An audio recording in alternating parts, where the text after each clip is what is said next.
Good evening, my fabulous friends. Hope you're all having a good day. Hope you had a good weekend. Admittedly, we're starting late because whatever. Things happened. It's been a day. Anyways, we're playing Monster Trainer. We're going to continue off where we left off last week doing the beat Divinity with every champion path challenge. We had done 7 of them so far. We had also beaten it with one of Queen's pathways, but I wasn't satisfied that she was a sufficient part of the deck, so we're not counting that as part of the board. So we're staying at 7. So that's where we ended off properly last week. That's it. We made good progress. We got a couple annoying ones like Dire Channel off the path or out of the way. Really, it's just Dire Channel, and Wrathful's not always that easy. But anyways, I think we're gonna start by trying to get the other champions on the board. So let's start with, I guess let's do Wilden 10. And I guess we'll just see what he offers. Wilden 10, I don't think we need to be that picky about what we pair him with. Awoken's pretty good with anything. If we went Thornlord 10s work really well with Stygian. But other than that, I mean, Awoken tends to work really well with really anything. Hellhorn is one of the nice options for him as well, because it is really fun to overstack a floor with Wilden 10 if you're doing Predator. And Hellhorn has good units, and you can have a Steel Worker on the floor buffing the whole thing. There's options. It's nice. I spent 30 minutes in a co-op Argo fight bonking my way through 230k HP with mostly 50 to 75% damage reduction. Oof. Feels bad, man. Oh. I think we're gonna just do... I think we're gonna do Predator. And I think we're gonna do it with Hellhorn. Is that true? Thank you, Disobeyed. How you doing? Yeah, we made solid progress last week. Anyways, I'm just trying to think if there's anyone else I'd rather pair with Predator. Remnant's pretty cool too, but on the other hand, we don't necessarily... we don't need the stealth from Remnant, because the whole point is that we have quick, and so we should be killing things off quickly that way. Wormkin's kind of nice, but it's very hard to fit Wormkin units with Wilden 10 unless we're running eggs. I don't think that's what we're going to do. I think we're just fine with Hellhorn, and I think we want torches. I guess.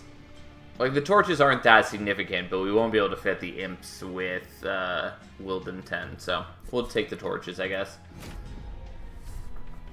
Sleep because I decided to stay up to midnight to watch. Screw my sleep. Understandable. My sleep has been all sorts of weird the last, couple of weeks, really. It's part of why I keep starting late, because I end up, staying up till 11 in the morning, and then I sleep for a couple hours, and then get woken up by something, and then I'm awake for a couple hours, and I inevitably, fall asleep for another 2 hours, and then I wake up and I stream. And that's not a healthy or productive sleep schedule, but... that's what I got for the moment. Anyways, let's see if we got Predator. We got Predator. What do we want? The magic power is actually fairly nice with the horn breaks and the torches. I don't think it's, super necessary, though.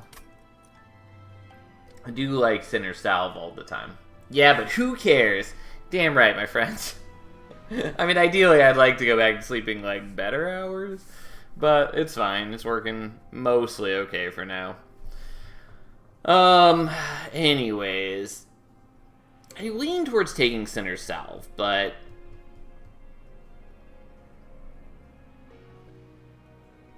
I mean, Tempered Talisman is pretty decent here. Nonetheless, we'll just take Sinner Salve, because blights are awful, and no one likes them. I mean, I think they're a good component of the game. They're just also awful to deal with. From one fucked up sleep schedule sleeper to another. Excuses are our friends. Oof. Oof. It hits well and true.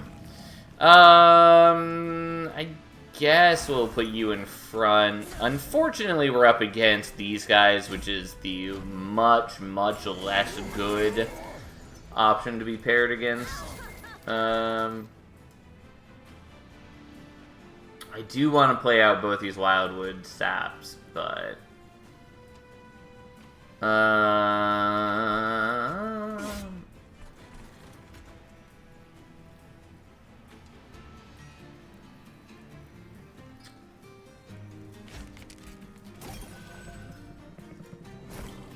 I thought there was one more wave, so I didn't want to, like, hold him back and have two of them, but I'm wrong. There was not another wave, which is unfortunate. Well...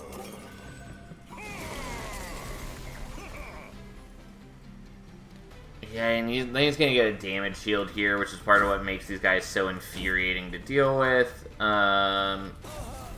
Well, fine, whatever. We take a little bit of damage. It's just a lot more than it needed to be from that one single dude, which is really annoying. Alright, well, fine. Let's get the Wildwood Saps and let's win the battle. Like, we should win this battle, no problem now, because the Wildwood Saps mean that we're just immune to him, basically. And we're reasonably strong, and we'll just beat him to death.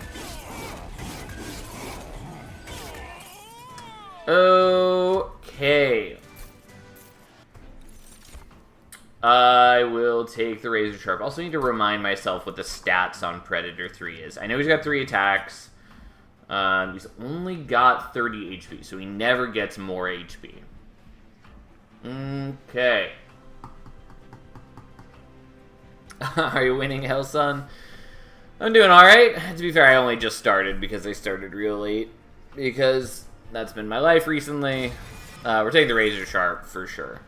We'll take the Fortify, probably. The Vent is not bad, but we're taking the Fortify because we really need defense.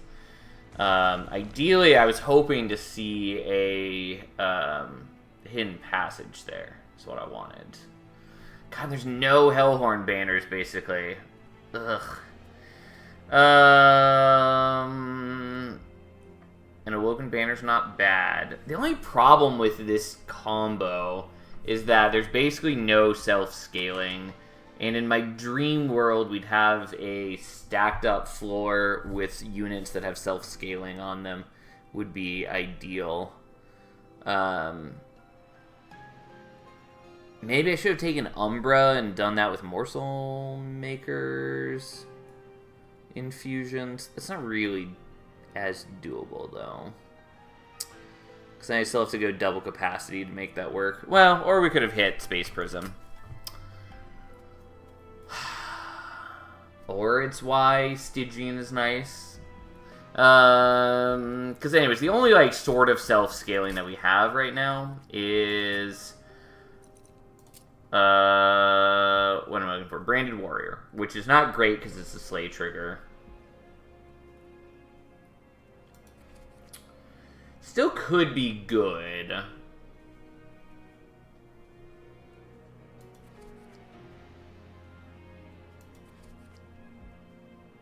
God, we don't want Steel Singer.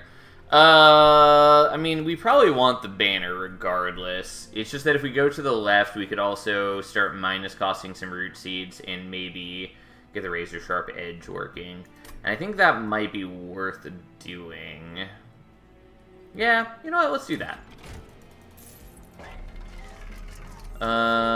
Okay. Ideally, like, I really should have gotten a banner, but here we are. I should see what's at the temple before I do this. Spell chain. Okay. Well, we're gonna do this.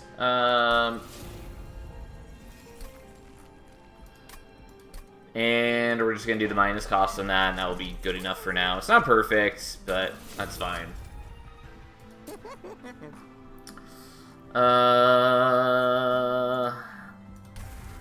Yeah, I mean, we'll see what we're even allowed to do, because it is going to really matter on what banner units are given to us, and more to the point, it's going to depend on if we are given, like, a hidden passage.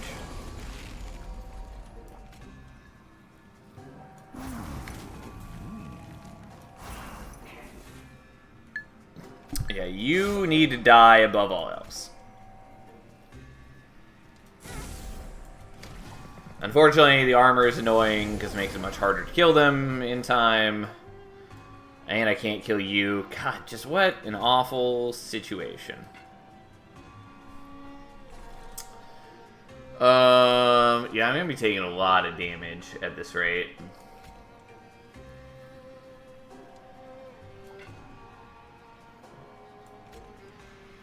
I really should have played him behind. You know what? We're actually going to fix this real quick. Because I can already see things going even worse than they're already going to go. I thought I wanted him to body block for us, but I don't think we actually need that all that much. I think we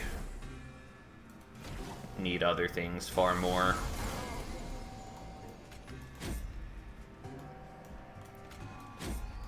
Yeah, unfortunately we can't get that, but whatever. Here we are. How you doing, Rip? I would really like to draw the other horn break right here. We didn't, but...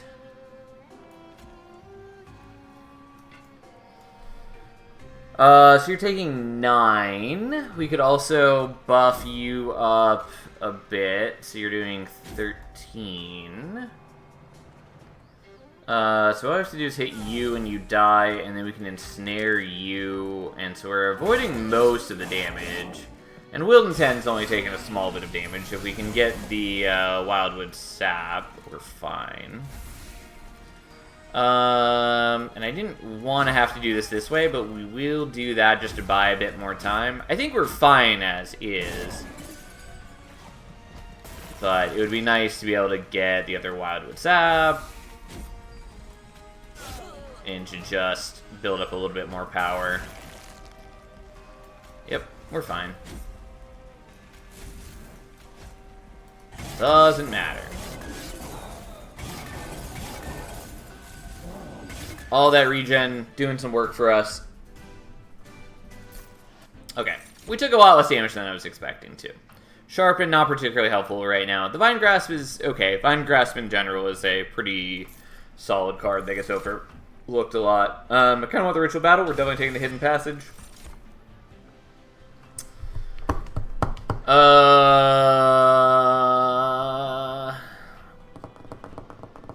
And we're not taking the Demon Fiend.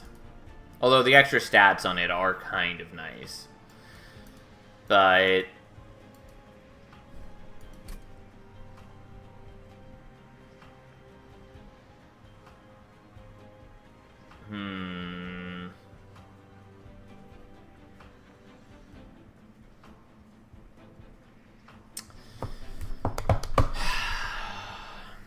I'm just trying to imagine a team that does what I want. What I wanted to see here was either Branded Warrior or, like, Rail Beater, ideally.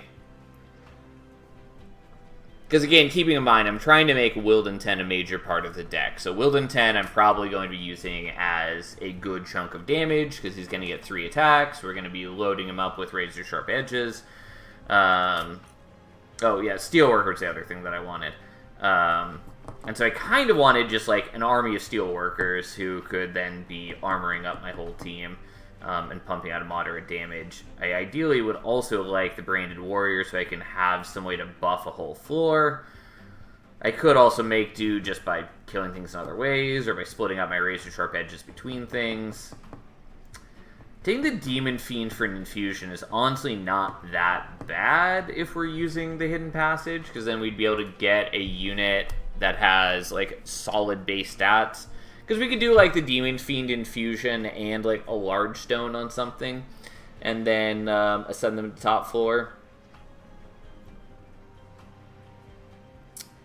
Although, I maybe should have taken that vine grass so I could reposition things, and I totally forgot about that. I even thought about, like, oh, hey, we could use that reposition, and then I didn't think that that was useful for me. I was like, we don't need to reposition. Turns out, maybe. I mean, there's still sort of ways around that. Anyways, I know I'm hesitating, but that's because I'm trying to imagine what we might want to do here. Part of the problem with taking the Demon Fiend right now is we can't actually play it. We could immediately fuse it.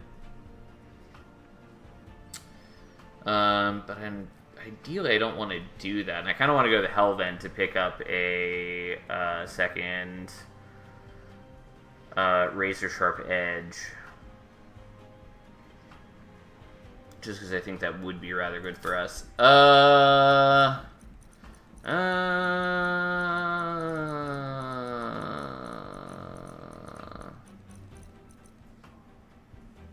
Always March of Shields, too. That's true.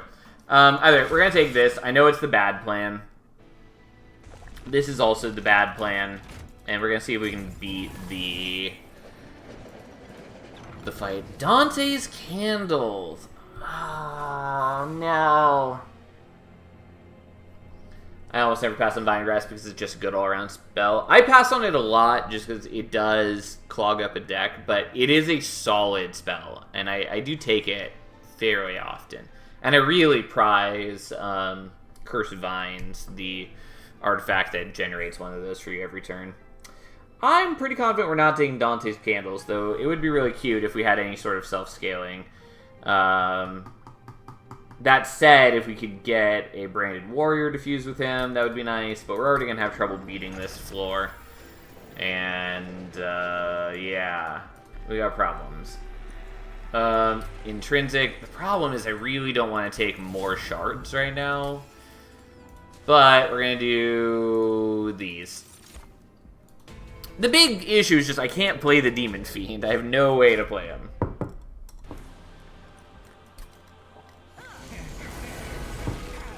And so we just have to accept that we have a bad deck for now. And we're going to hold off on that for the time being. And we're going to split you up a little bit. I thought the challenge was to beat each hero pass with 200 plus shards. I mean, give it time and maybe we'll do that. I probably should have done the root seeds there, because we're still a little ways off from killing this guy, and it would be nice to draw more things. Okay.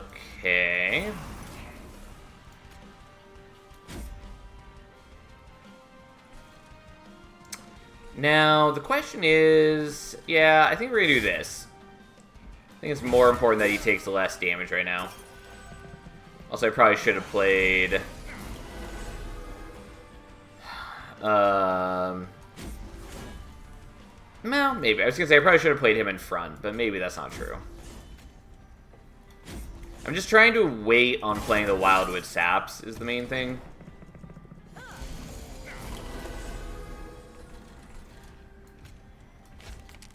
Well, could have done that on there, too, I suppose. Don't think that changes anything. If I really wanted to, I could have... No, I mean, she still would be taking 2 shots no matter what. That's fine. We got a little bit of extra HP to burn. Oh. Hadn't even considered this. Let's do that.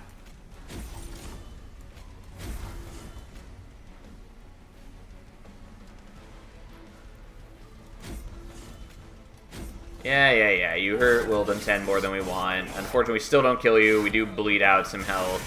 We need to hit the Wildwood Saps, like, now. Oh, and I didn't realize that you guys are lining up. That's unfortunate. It's not the worst. So I need to not accidentally kill my guy. You're only doing 62.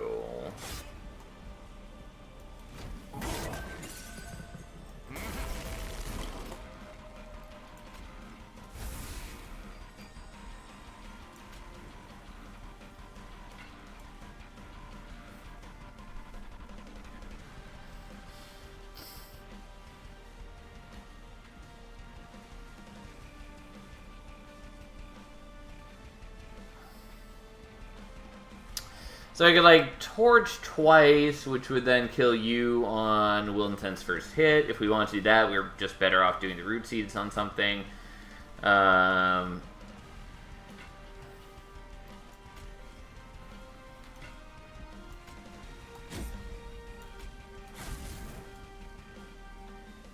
Interesting. Oh, you still had a bunch of damage shields, which I didn't realize. Yeah, that explains partly why we're taking so much. Yeah, that doesn't work. Alright, let's try that again.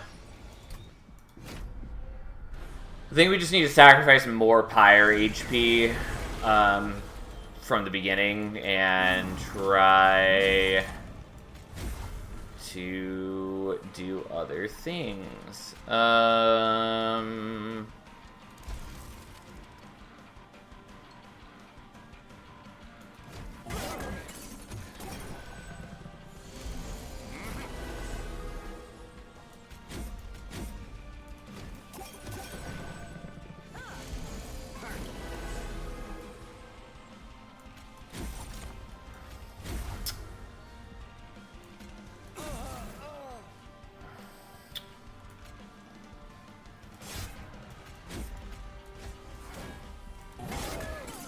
Wildenten usually sucks in Relentless mode as usual. I mean, he's fine, kind of. It's that Predator has bad base stats is really the issue.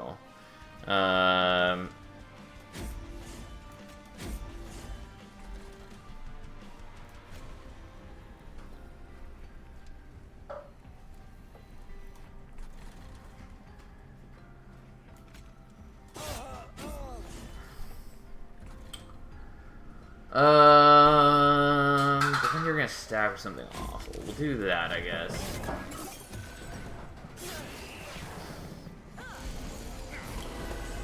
Yeah, I mean, I did know this was gonna happen.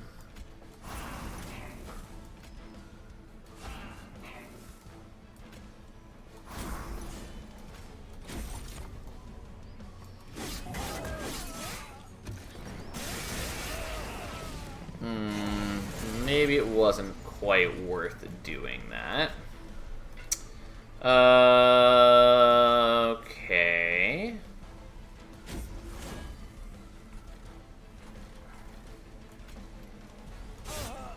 And let's ensnare that so we never have to deal with it. And let's see what we can do.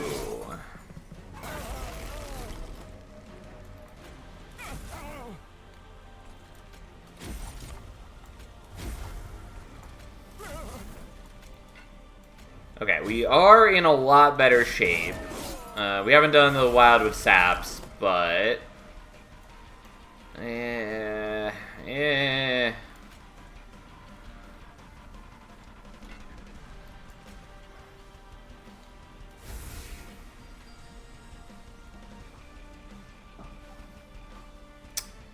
you're killing him in a single blow, unfortunately. And then Wildenten, you're killing... God, I don't want to do this math. But so the first hit takes him down to 16. And then he heals 5, so he goes up to 20. Then number 2 takes him down to 9. He heals up to 14. So I think we can do this... Oh, no, it made it worse. That's what I was afraid of. Yeah, that went about as expected.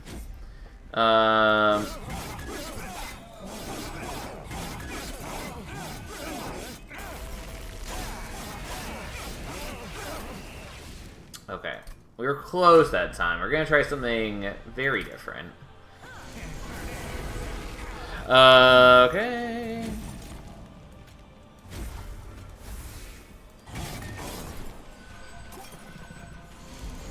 Like, I knew these things were liable to happen because I went, you know, full on greed as one does. Oh,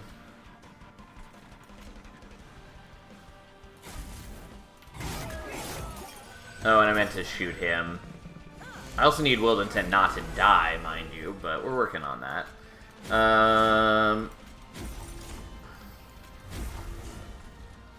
Yeah, problem is I can't play out my train steward there because we got issues. That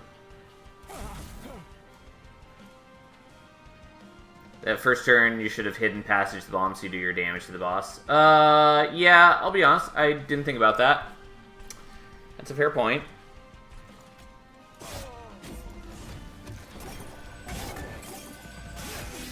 Probably worth it doing. Especially because then I also wouldn't take damage from the bomb, which would have been nice.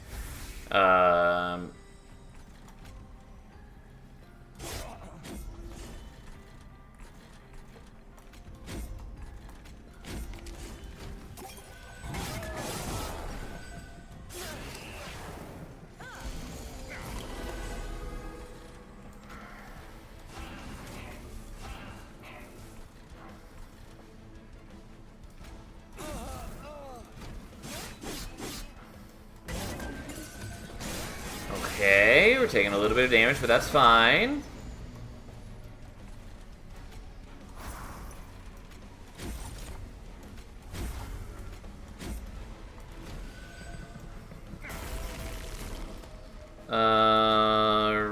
Right, let's get rid of you.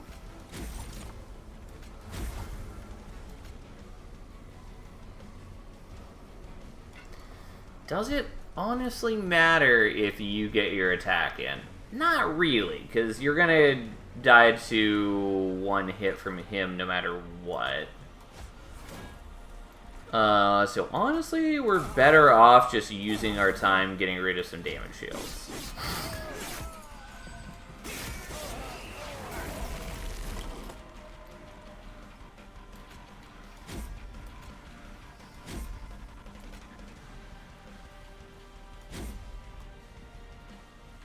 God, we're so close.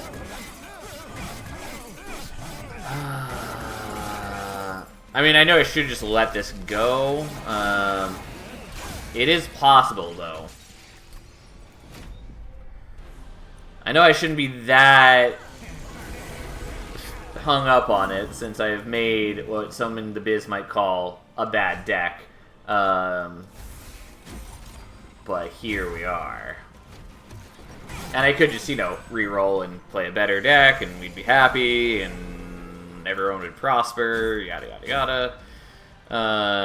I could do that. I could be that person.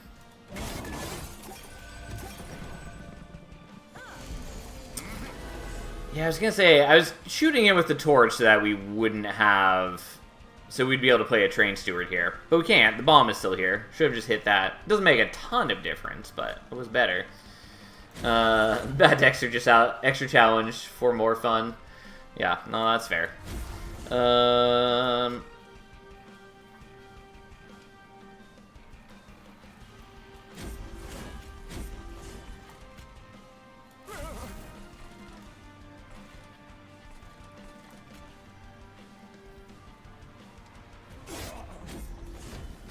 I guess I still could have played a train steward there and let him die and not clog up the deck. So realistically, we're not gonna get...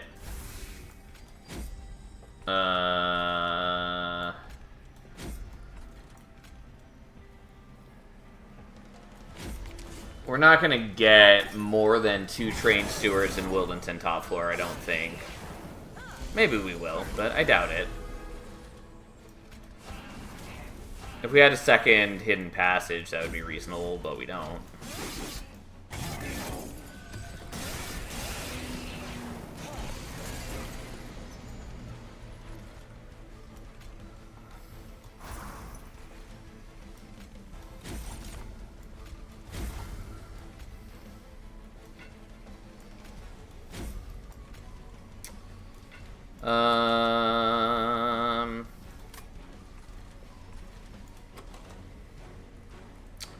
Yeah, so there's no way we're drawing another Fortify between now and then.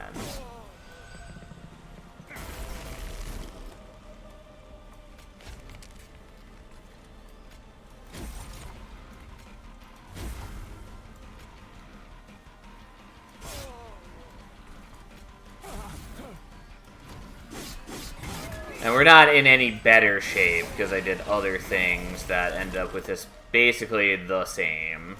Well, I guess it's slightly better. Which, to be fair, slightly better is all we need at this point. Like, yeah, we're going to take some damage still, unfortunately. But we do win this. Because now it takes 2 hits, which isn't great, puts us down low, but he dies. And thus we can advance with our bad deck situation. No. I mean, the spreading spores is cute. It's just not good for us. Also, Temperament is actually maybe a bad issue for us, but we'll see. Ooh, Awoken Hollow would have been interesting if I had, like, a Glimmer. I don't, though. I didn't even consider Alpha Fiend. I totally forgot about Alpha Fiend. This sports would have been better now. Yeah, they still wouldn't have been great, but they would have been better, but... no such thing as a bad deck, just decks that haven't found what they need yet. That is fairly true. And one of the reasons I really like Monster Train, there's so many ways to, like, pivot across a run. You could put Alpha Fiend and Dante for scaling. Yeah, imagine that. Okay. I mean, I do kind of want to take the Alpha Fiend, but... like, it is technically the sort of thing that we wanted. But I have a fucking mishmash of garbage now. We're not using Dante. We were offered Dante, but it didn't work with what I wanted to do. Alright, let's fucking take the Alpha Fiend and see if we actually end up using it. We're taking draw. Okay, do you want to be my Alpha Fiend? I do. Deep in my heart of hearts. That's all I've ever wanted. There's the Branded Warrior. Do I still want the Branded Warrior? Kind of. What the fuck am I going to do with this? See, the thing is, Demon Fiend onto the Branded Warrior is kind of nice. Because then it has some decent base stats, and so if we have a group of them and they have, like, multi-strike, then there's a chance that they start actually killing things.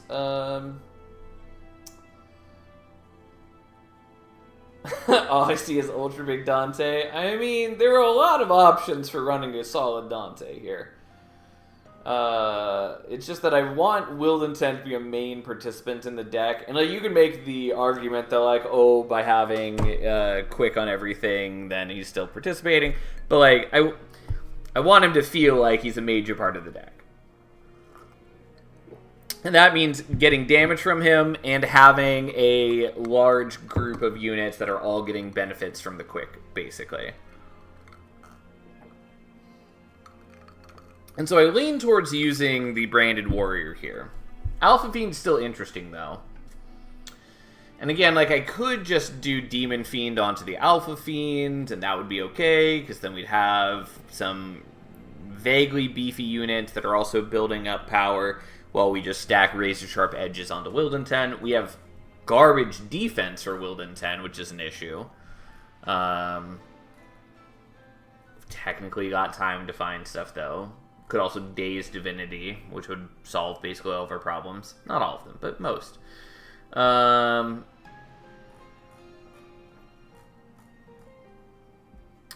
thing with the Branded Warriors that's fun, though, is that if we can make it work, it buffs the whole floor. And ideally, we'd have, like, 3 Branded Warriors and Willed Intent. And we'd be hitting in quick, and anytime a Branded Warrior kills something, then we'd get Rage. Ideally, we'd have Willed Intent in the back. Had to get both of them on the floor, though. That's some wide boys. Well, we've already got an intrinsic hidden passage preparing for this very moment, so that part is taken care of. And we can just make another hidden passage that has, like, permafrost on it. Brand of War is just about needed for late game right now, right? Not necessarily. Especially if we were able to get Wilden 10's attack high enough, he can take out the heavies, and then we can have like Alpha Fiend type dudes clear up the rest of the floor. It's not perfect though, partly because our only way to do that is the razor sharp edges, and he does have a cap on how much we can do that without some way to get his HP higher. 3 branded warrior demon fiends with sketches. I mean, that would be the fucking dream right now.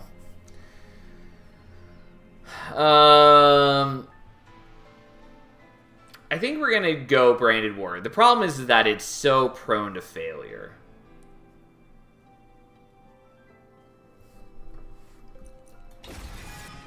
But we're gonna do that, and we're gonna cry. Unfortunately, quick is utterly unhelpful for us.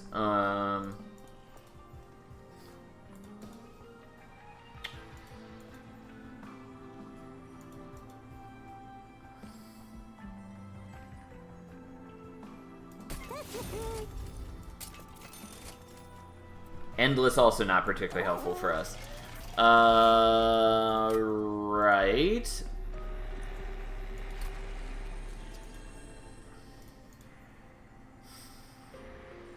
Yeah, like the strike +5 isn't that much.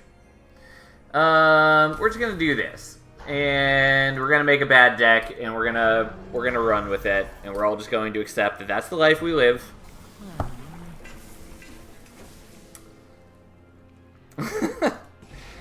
We're gonna get rid of the Alpha Fiend now.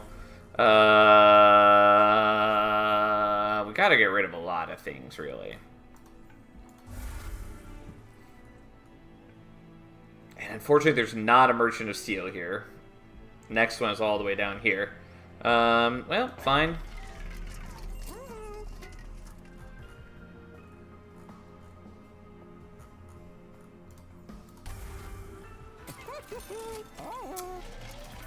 Alright, here we go. We've made a bad deck in a bad world, and I don't know that I can afford the spikes. I really do want artifacts, but we're not going to do it. Spikes is actually pretty bad for us. Those 30 on the horn break be nice. I'll be honest, didn't even think about it, but you are correct.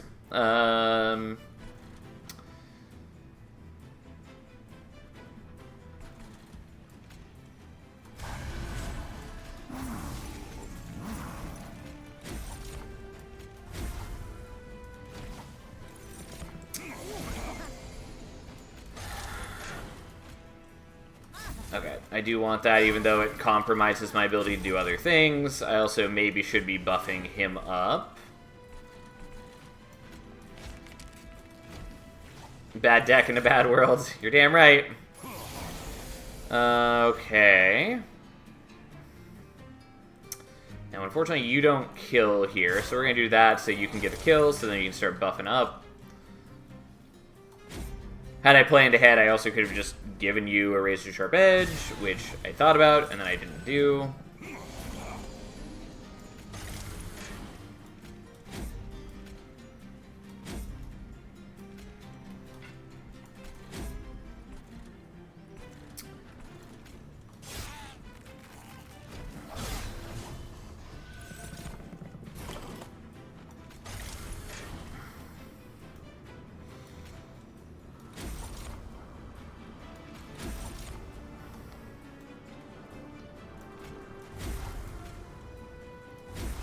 There we go. Especially since the damage preview is a little deceptive because it was taking into account his 20 healing. Unfortunately, this is the problem with having you up front. But we're going to do that. Doing big shard count runs. No, not intentionally. It's just that's the way I tend to play these days. At some point, we may do another large... large shards run, like 200 plus shards. I've done that before, but we're not doing that specifically right now.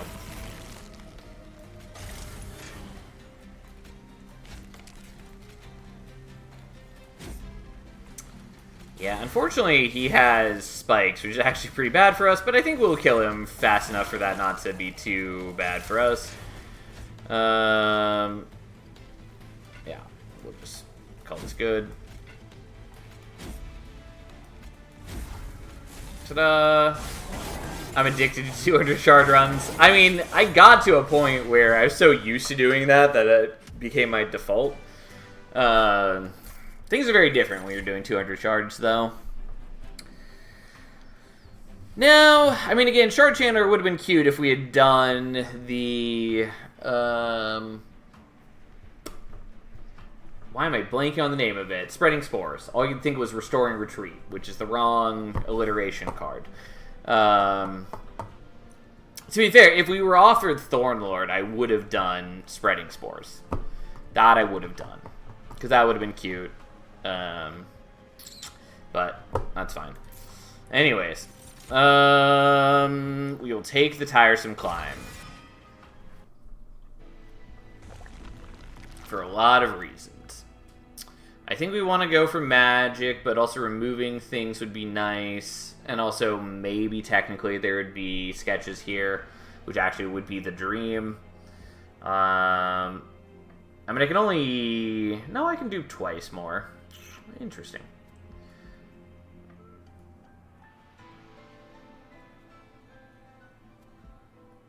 Am I crazy? No, I can only dupe once more.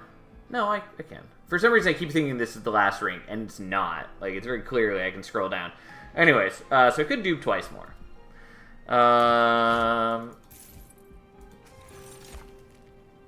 For one quick moment, I thought that it was other things, but it wasn't. Anyways, we'll take this.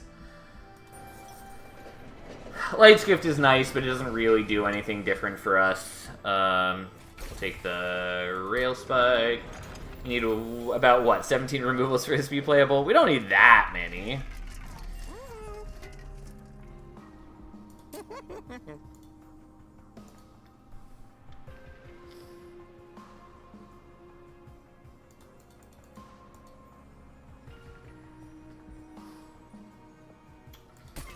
We're gonna do that, and I guess that. We're gonna leave a bunch of money up for the Merchant of Steel. The only removal we need is removing hatred from our hearts. You're not wrong. You know where it's at. Oh my god, I've made a bad deck. We've got the option to become better, but we're not there yet. Also, I do wish that cost 0, but I did really want the permafrost on it for reasons. We also might end up taking capacity here so we can fit 2 of these guys together without having to ascend one of them. Which isn't ideal by any means, but here we are.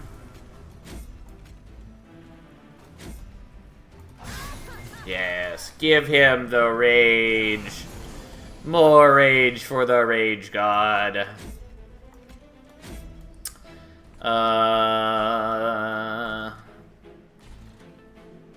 Yeah, we actually will do that, I guess. So we're gonna struggle as is to get the kills. Kind of. I think that summarizes the deck pretty well. Oof. Okay, this is fine. Ta-da! It wasn't a problem at all.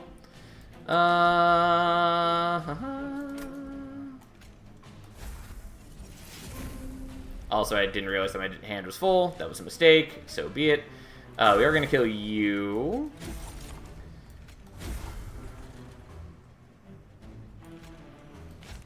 I guess we'll do that. I don't know, man.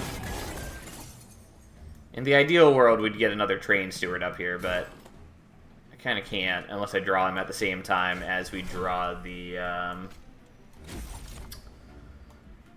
Oh, you need slightly higher attack. There we go.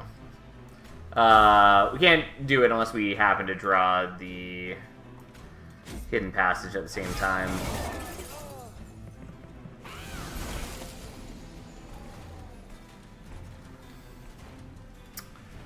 I mean, I could ascend you.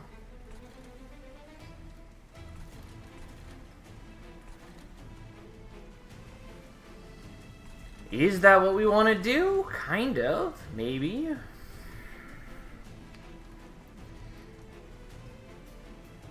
That chicken snow is my biggest enemy in life. It is a problem. I don't think that's enough. Which is bad.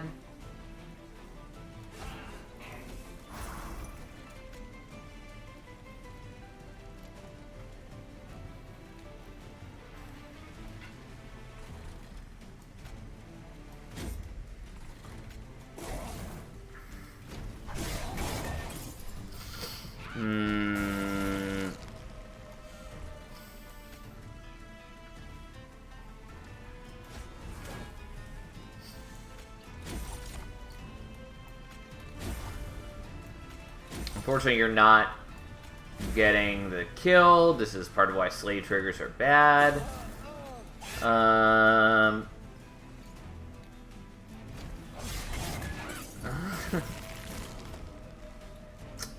Yeah, this is actually really close in a way that I wasn't quite expecting.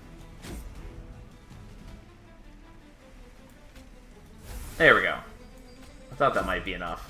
Cool. We just need to buy one more turn for Wilden 10.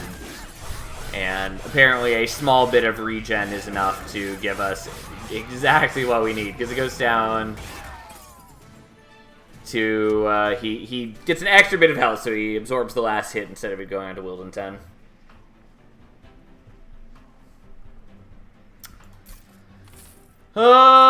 Okay, what a deck we've made. It's a bad deck, I'll be quite honest. It's not a deck without promise, but it's not a good deck. I mean, I kind of want it, but I really don't want it.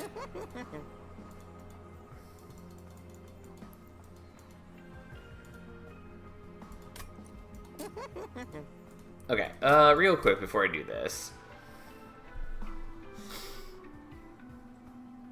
So there is another Merchant of Steel right here.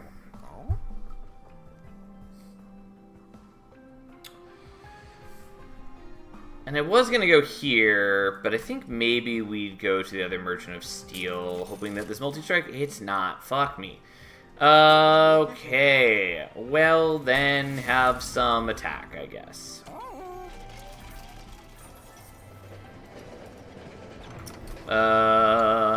Armor.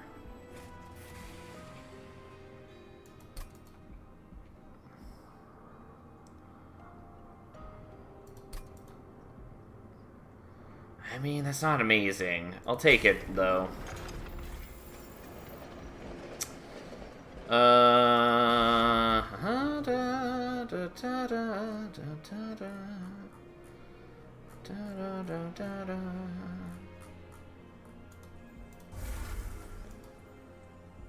Oh. I am, in fact, losing my mind a little bit.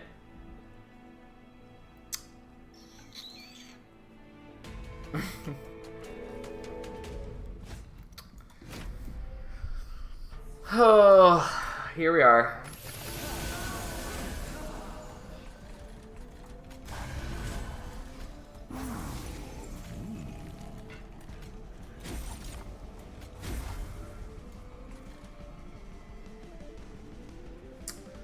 I guess we're just gonna hold on to the Wildwood Staff for now.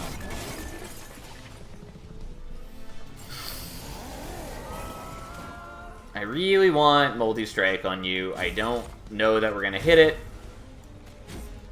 I also would love to hit intrinsic on the old magic, but we don't know that we're going to do that, and so I think that we have to assume we're not going to.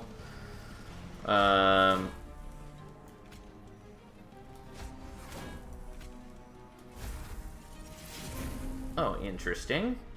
Well, this wasn't the ideal, but we're gonna do that.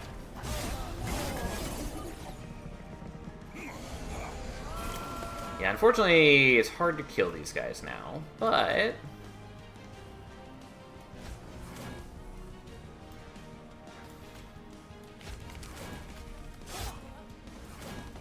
I know I should stop playing cards, so be it.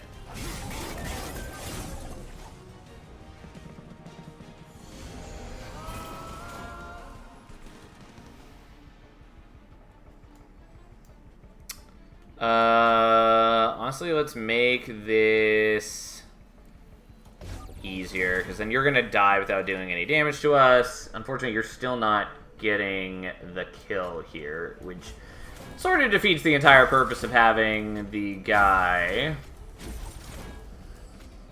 Which is not ideal, but hey, here we are.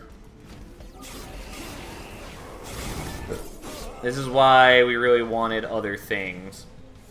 And unfortunately, if Wilden 10 were tankier, we could do other things. We could have him in back. That's not really an option currently. God, we're just a little bit a ways away here.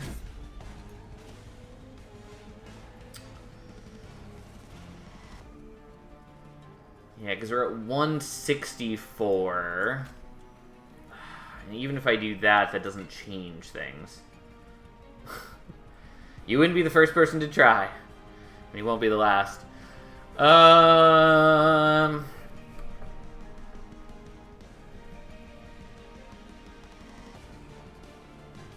has a lot of damage, unfortunately. Because yeah, there's no way I can get the kill here. We're so close, but I'm like 4 damage or 6 damage or something away. I think it's 4 damage away if I do both the Hornbrick and the Torch on him. Either way,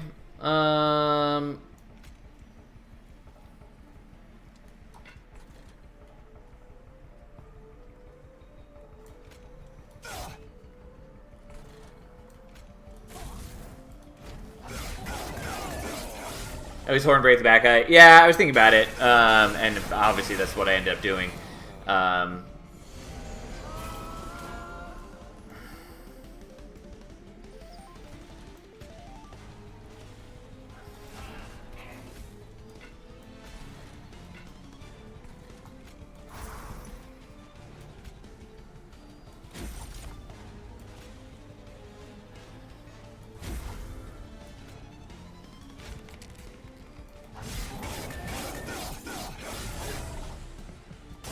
Of course, I'm not killing anything, so my rage is falling off / not building. Honestly, let's do this. It's a bit late, but...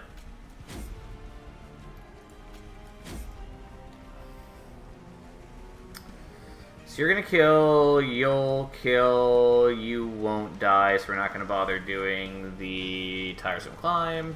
That would be a bad idea.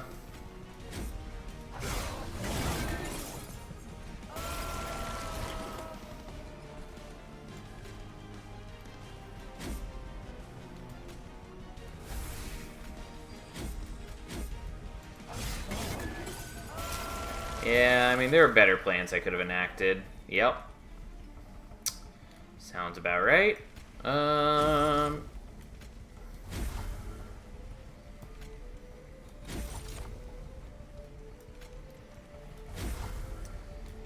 If only we had been able to daze you. Also, you do have a bunch of armor.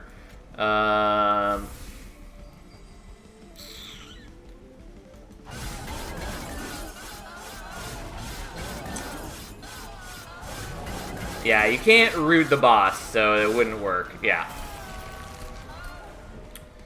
Because if I could do the Tiresome Climb, that's all we would have needed.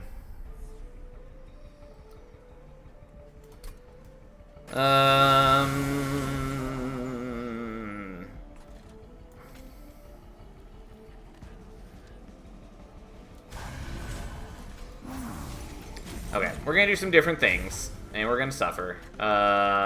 And that's just the way of things.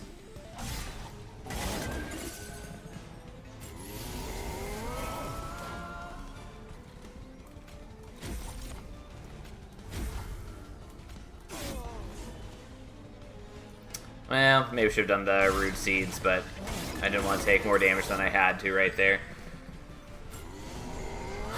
Okay.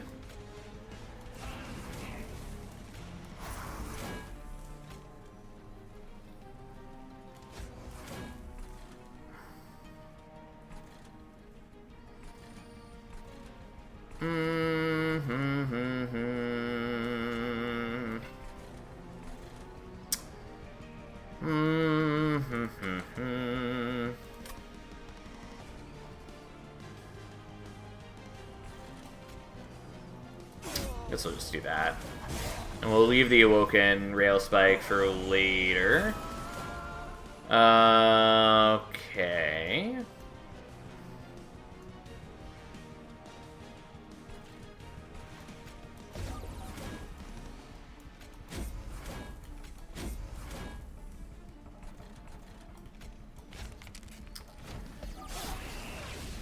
If only you were actually capable of killing things. But I don't really want to sink a bunch of razor sharp edges into you, because then they're not going on Wilden 10, and you're getting weaker every time I do it.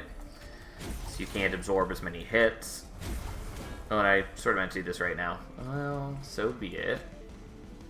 I mean, that's terrifying.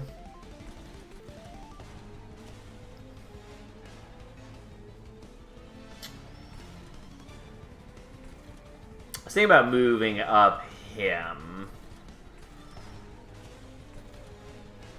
Because that we should be able to kill, I think.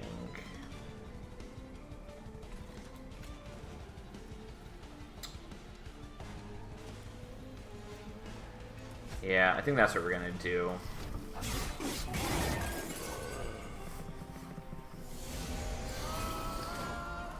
Okay.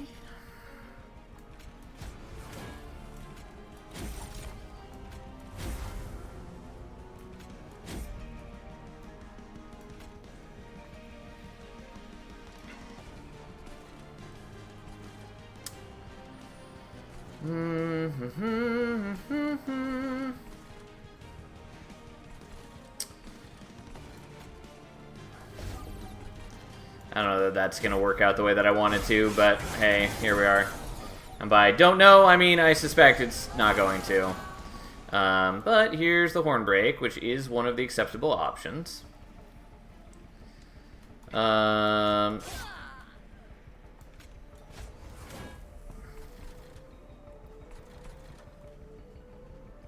Yeah, I was leaning towards tiresoming the boss, kind of. The problem is we're not going to draw the tiresome climb again next turn no matter what. And yeah, I'd have the frozen or the hidden passage, but I still think that doesn't matter.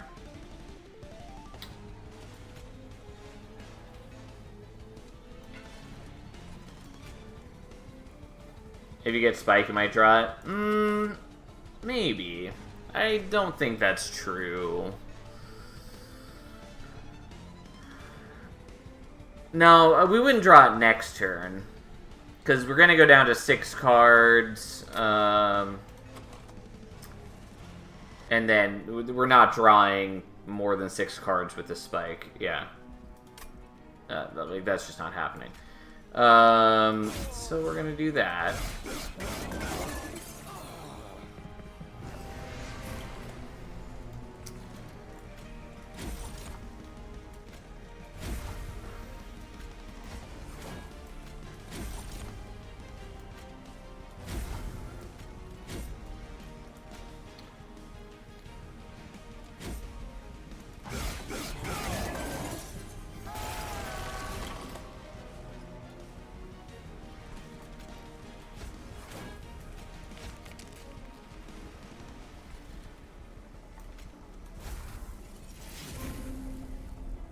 Well, it's a shame I can't ascend you, but I can do this.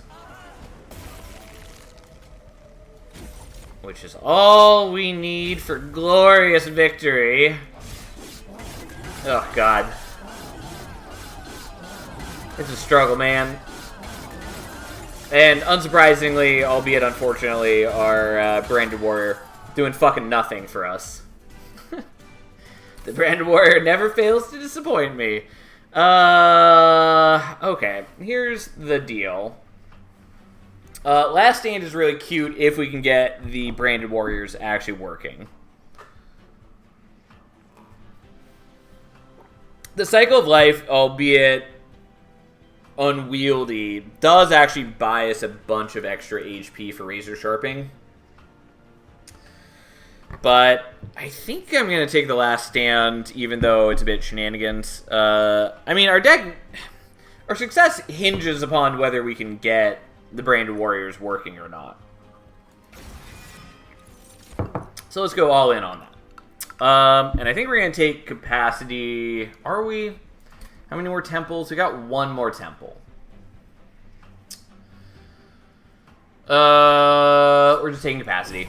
We're not gonna fuck with it too much. We're going here.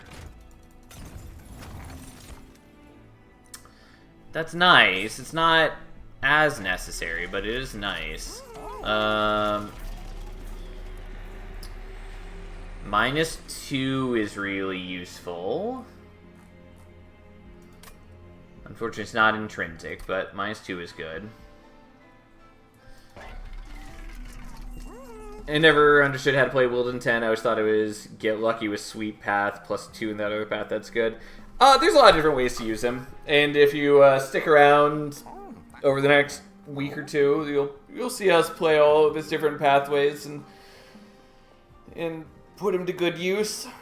But his 3 pathways are all good. I personally think Strangler is his worst pathway. It's got some good utility, but it can be a real pain. I know there's some people who like really love Strangler and will go like full Strangler, but I would generally only splash into Strangler normally rather than going full Strangler. Anyways, I don't know why I'm hesitating. We're definitely re-rolling. We're just hoping it's multi-strike. Oh, thank God, because that makes our life so much easier. It wouldn't have been impossible without that, but that makes our life much better. Alright, he's finally got 3 attacks. And then what are we putting the -2 on? -2 on the Awoken Rail Spike is nice. -2 on the Last Stand makes it playable. I think we're doing that as much as it pains me. And then we're going here. Do we want to pay for purges now? Kind of. Let's get rid of a couple more things.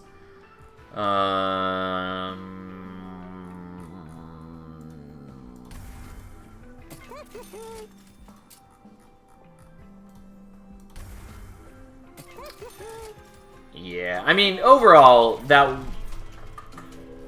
we're in better shape now.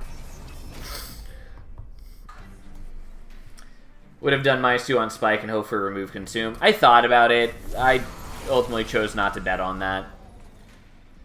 Also, in the dream world, we just draw Spike on turn 1, and then we use all of our extra Ember for it. Also, I don't actually need to ascend Wilden 10 under this path. I still kind of want to, but we're not doing it. Also, I should probably be buffing up the Branded Warrior. Or maybe I should even be swapping their positions. I mean, there are reasons I don't want to do that, but...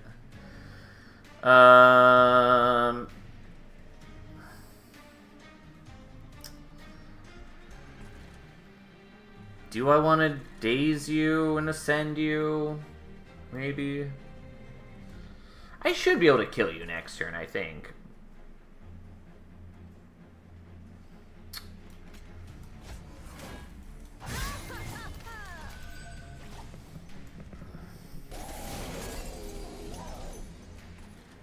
The other you only play once and typically it won't matter if it's 2 or 3. It does matter somewhat to me. I wanted to make sure it was playable. But yeah, I mean, it's not perfect by any means, don't get me wrong.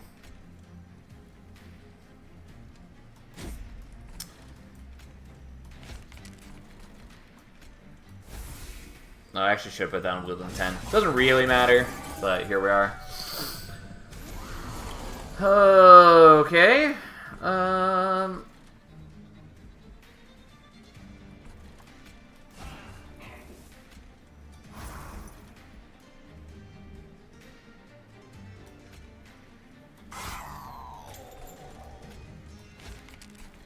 I actually should have rooted you because you're a way bigger threat.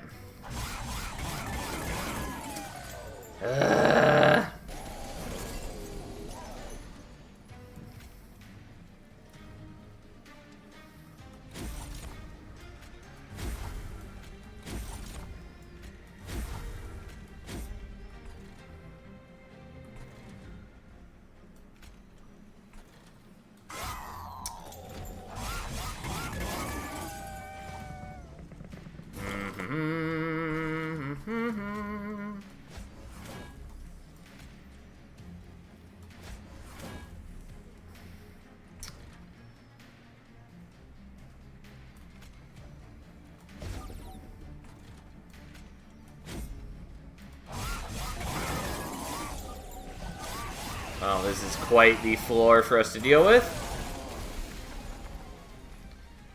Yeah, that ain't great.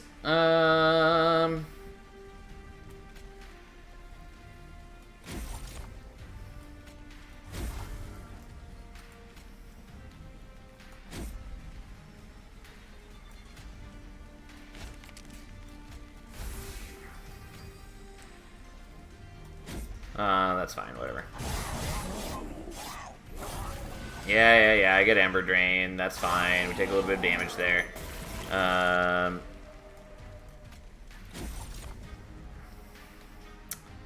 Unfortunately, we are still not killing you with our Branded Warrior, but we knew this was going to be the case. Yeah,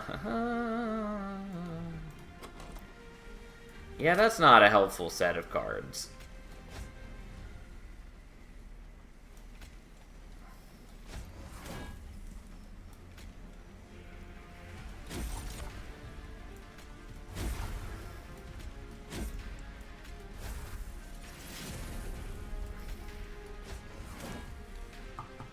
Yeah, that's unfortunate. Unsurprisingly, I need to do different things to make this work.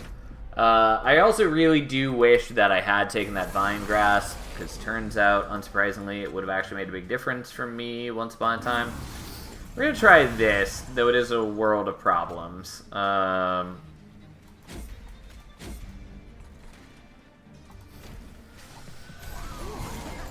we'll see. We'll see what we can do. Should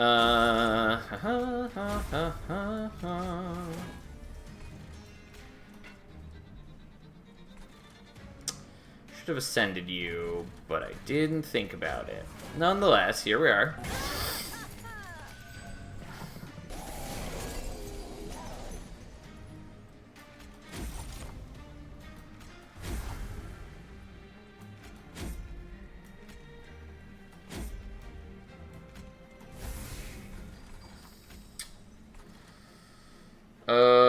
Am I strong enough to kill you yet? Maybe. God,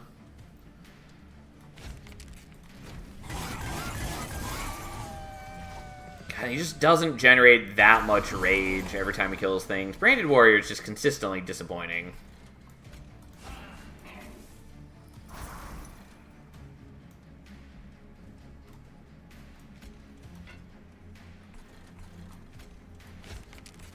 Once again, should have done that, but I forgot. Right. Really don't want to have to do the math.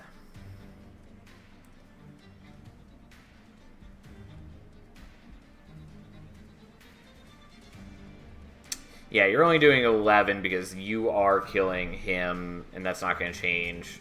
So we'll just do that.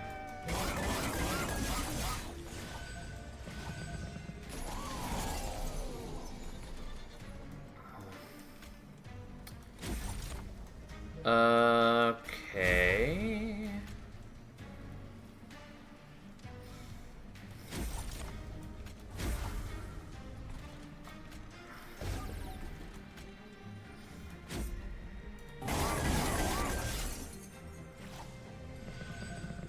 Unfortunately, most of my armor has gone away.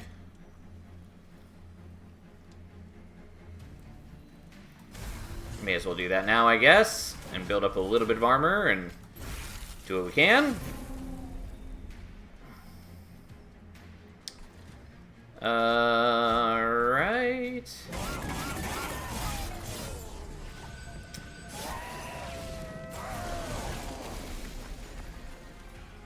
Not the time that I wanted to draw that, unfortunately.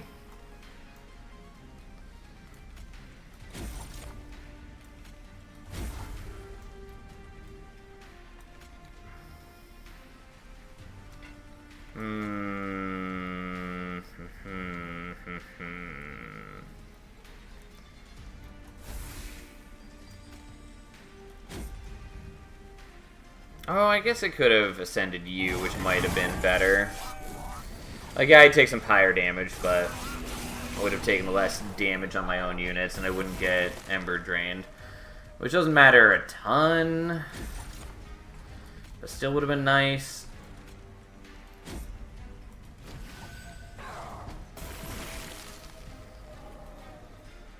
Yeah, this is unsurprisingly far worse because Wilden 10 just dies early. And I don't have enough damage elsewhere for that to matter. I feel like you just started doing Razor Sharp on Word till you can kill a tank, especially since bosses trample. Yeah, I mean, I thought about it. The problem is that it takes a while for him to reach that point. And it means that I may not be able to kill the first couple enemies and all that, which seems problematic, but I do think that's maybe the better option. Part of the issue is that, like, Branded Warrior, even when he does his job, he doesn't do it particularly well, which is always disappointing. I kind of keep meaning to put a Train Steward up here this turn, and then I keep not doing that. Alright, let's just sacrifice some health. Well, maybe we would have actually killed him next turn. Turns out I can't math, and I keep underestimating my damage output. Let's fix this. Let's fix this. Oh my god, my eye is driving me nuts. It's been irritated all day, and I keep thinking it's better, and then it just gets worse again. Oh, boy. Alright, so, first off, let's do that, and that, and that, and that, and cry.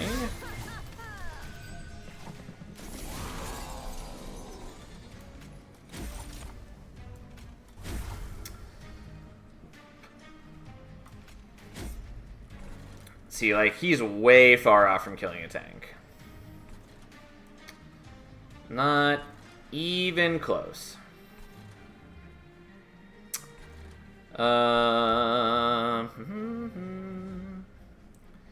Could ascend you and then, like, root you. It's a bad plan. It's a bad plan. I'm not gonna do that.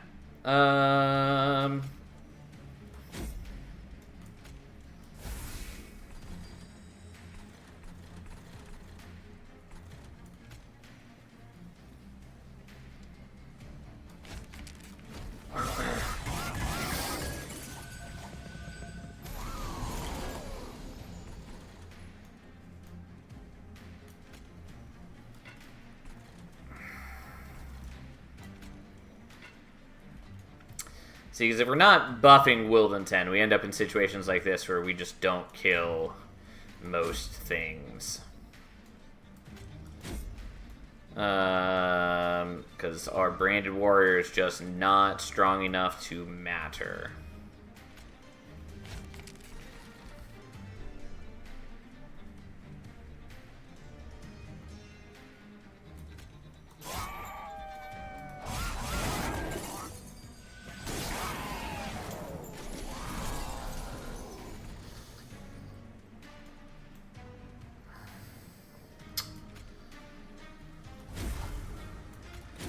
He's getting there, just not there yet.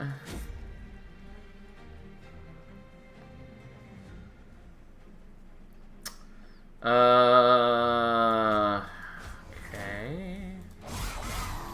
And I know I'm letting the Woken Rails fight go to waste, but that's what it is.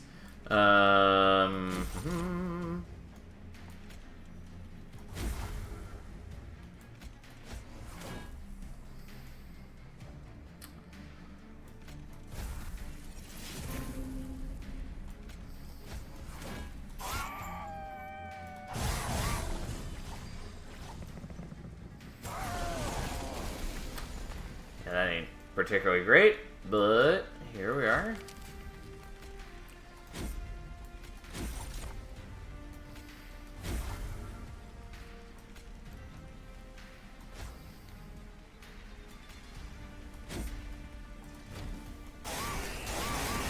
I mean, I'm pretty confident we're not going to be able to do it on this run, so or not this run, but we'll have to restart. Oh, I fucking should have ascended the Pyre Wing, and I totally forgot that that actually was the play, because then we could have done the Tiresome Climb this turn.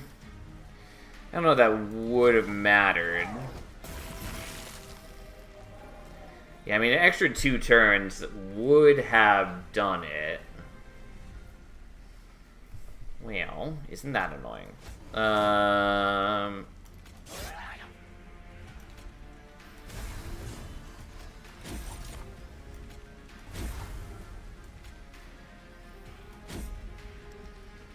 Yeah, I mean, we got reasonably close even with that bad situation. Alright, let's try this again, though. I think we just need to buff Wilton 10 like originally planned, but just be a little more conscious of when we are doing things.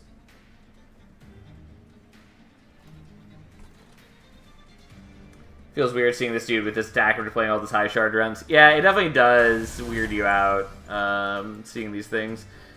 I'm just gonna do that.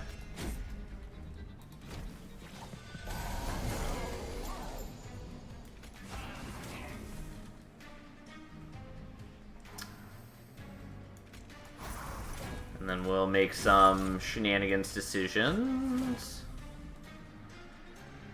I was considering just playing out the rail spike there, because I'm not putting it to good use when played elsewhere. I don't think that's the right choice, though, but...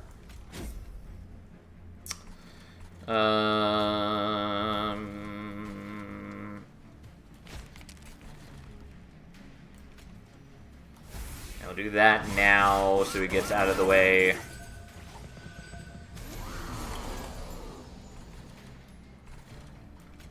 We'll root you. And...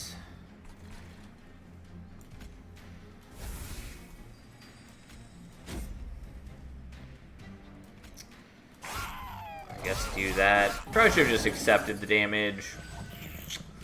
Meal.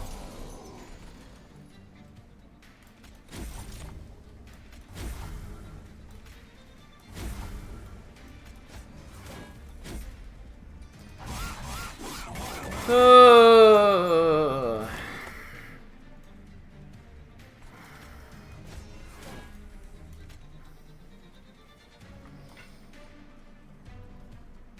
Yeah, I really want the Tiresome Climb. I guess I don't want it next turn. I want the turn after.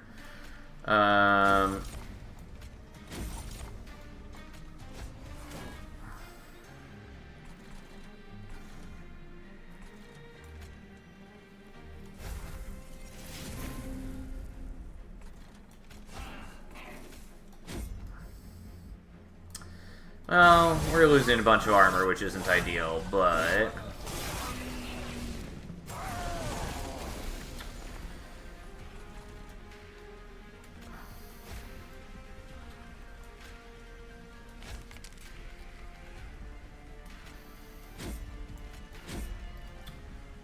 Well... Goodbye, my precious health, but at least we're not getting Ember Drained, and we'll see if that matters. Our deck is still very large, unsurprisingly. Yeah, there's that. Unfortunately, this guy is in the way, but I don't think that's gonna matter tons. Yeah, we finally got there. Shenanigans and all. Oof, what a deck we have. Go forth and beat him to death. Like, our damage output is okay. It's not, like, incredible, but... I didn't remember the screen shaking all this much. You might have turned off screen shaking. There is an option for that, which I have not done. Maybe we should have taken the Inflame, but Inflame is a bad card.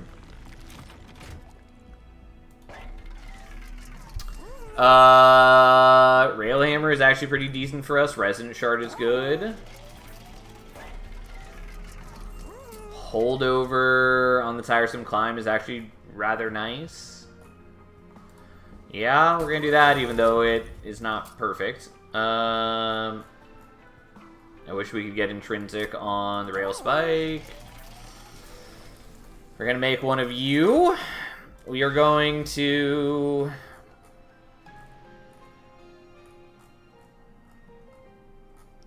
aggressively purge things, maybe. The problem is I really do want, like, the Railhammer and the Resonant Shard. We don't, like, do a ton of that, though.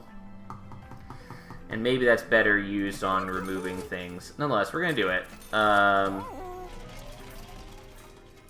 Should I have? No, probably not. Because my deck is thick and not great at its job.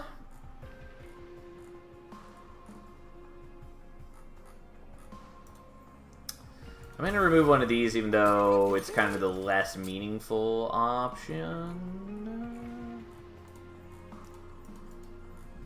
We're going to do that, and we may as well make one of these stronger since it's stuck in our deck. I have not made a good deck. Let's be very clear about this.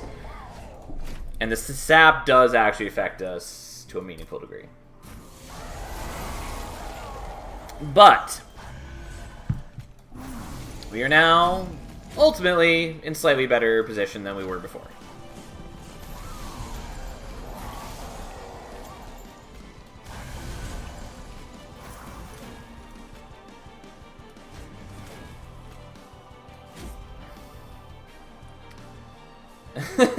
Two stairs, one deck. All that matters is that your intentions were good. I think maybe things matter a little more than that, but, you know, we're trying. Alright, we're gonna root you, and we're gonna let that get got.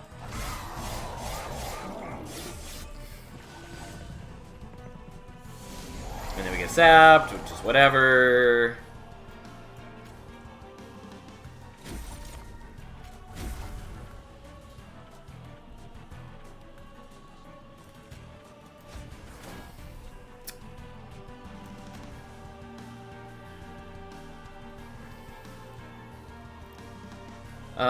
I mean, I could just ascend him and accept taking some damage. I don't think I can afford to do that. So we'll do that.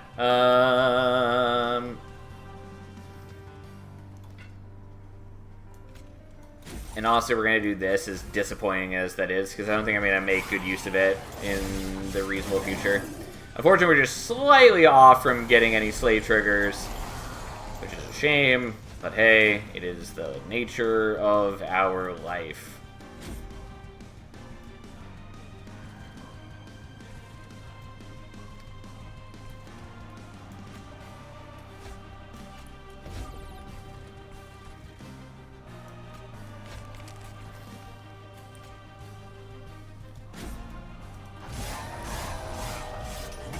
Alright, at least we got a good chunk of rage there. Again, the problem is that it's just not a lot of rage. It's nice that it applies to the whole floor. That's the really good benefit of the Branded Warriors. It's just that they're awful at everything else. And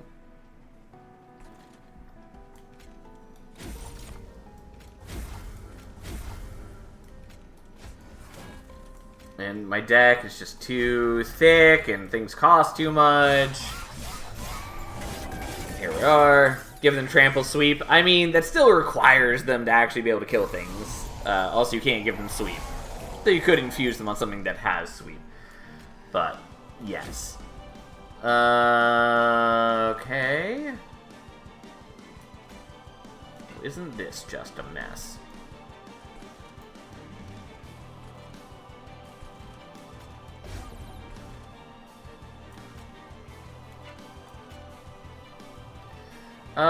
Honestly, this is worth doing now.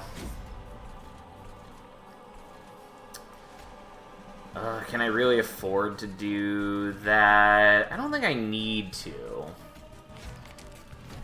Seems like every Lord of the Rings deck draft I've played. Not sure exactly how they've ended up working, but they usually do. I still haven't done any of Lord of the Rings, but I'm definitely less a fan of the crossover sets than other people are. They just feel weird to me. I don't particularly want them. At least they're not as awkward as the, like, Walking Dead cards. But they just feel so out of place in a way that angers me.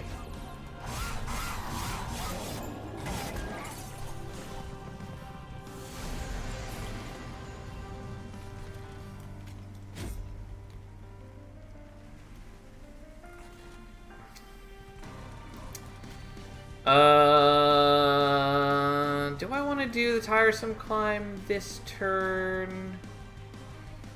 Probably.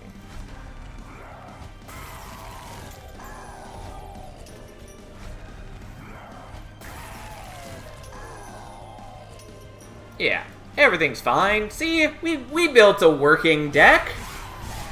Don't let anyone tell you otherwise.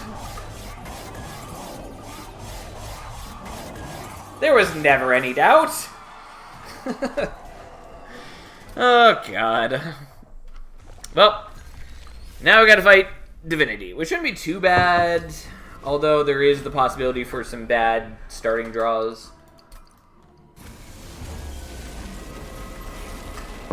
Yeah, that one's fine. In fact, I would go so far as to say it's pretty good. There's also a world where we might want one of these guys behind Willed Intent, but we're not going to live that life. Oh, beautiful. Such a world. It's nice that we finally get to hit something like that, because it's so good for us that we finally got to use the Awoken Rail Spike properly. I don't want to root any of the guys down below. Especially because it hit our holdover card, and it hit one of the spell chains, Razor Sharp Edges, which is what I was hoping it would do this entire time, and then it just fucking didn't. Anyways, it makes our life a lot easier, is the ultimate point of this. The question being, you guys have 4 hits. And you're not going to be enough to kill these guys, I don't think. So I guess we'll do this now. It does mean we're not dazing Divinity for 1 turn, but honestly, it doesn't fucking matter. We're gonna build up enough days that we won't have any issues.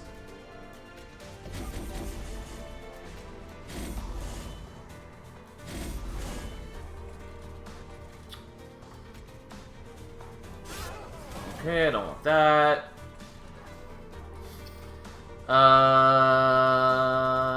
Yeah, I guess we'll just not worry about this.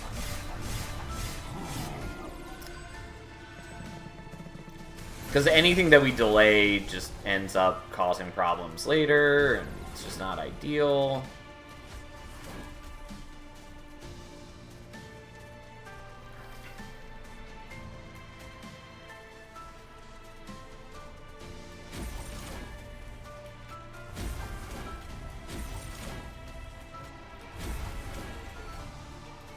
Yeah, I know that guy's an issue. Whatever.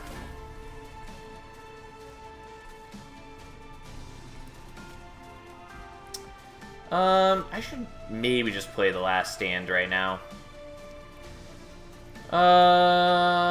You know what, we'll do it. It's disappointing to play it out because it is nice to let it build up and get a big extra chunk of power later, but we need to be able to just kill things now. That's what matters.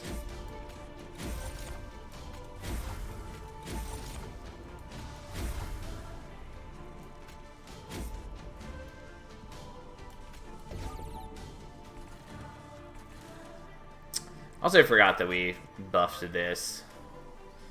I guess we'll hit you. It doesn't really matter. I don't think it massively changes anything. Overall, I think we're in good shape. Like, that last ring was quite good for us. Oh no, the guy who's never going to get a chance to attack is getting buffed. However, shall we manage?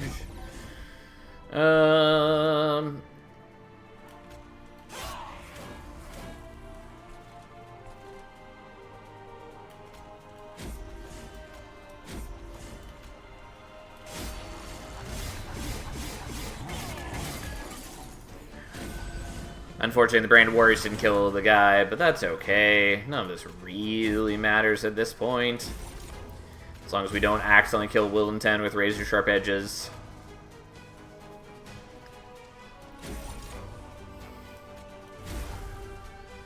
Alright.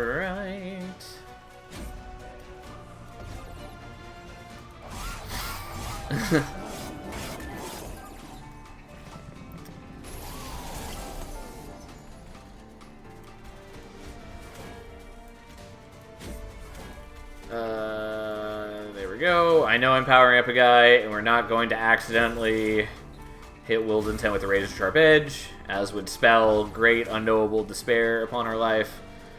I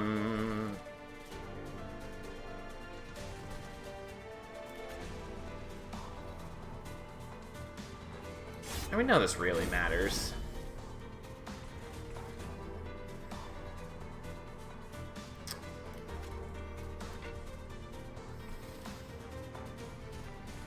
I could just root you. I don't think we're going to, though. That's fine. We'll just play that so we get the extra card draw. And we'll just leave it. We're not going to get too fancy here.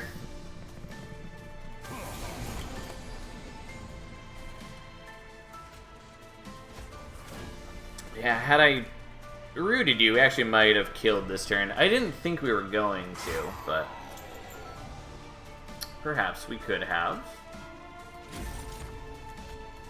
I mean, ultimately, it doesn't matter. We're winning this pretty handily at this point, one way or another. We've got good damage output. We haven't taken any real meaningful damage. Oh no, we have 2 Scourge cards that cost 0. Divinity is dazed for 7 turns, which we can make even more turns. As long as we don't accidentally kill our units, we're fine. And even then, I think we're still fine.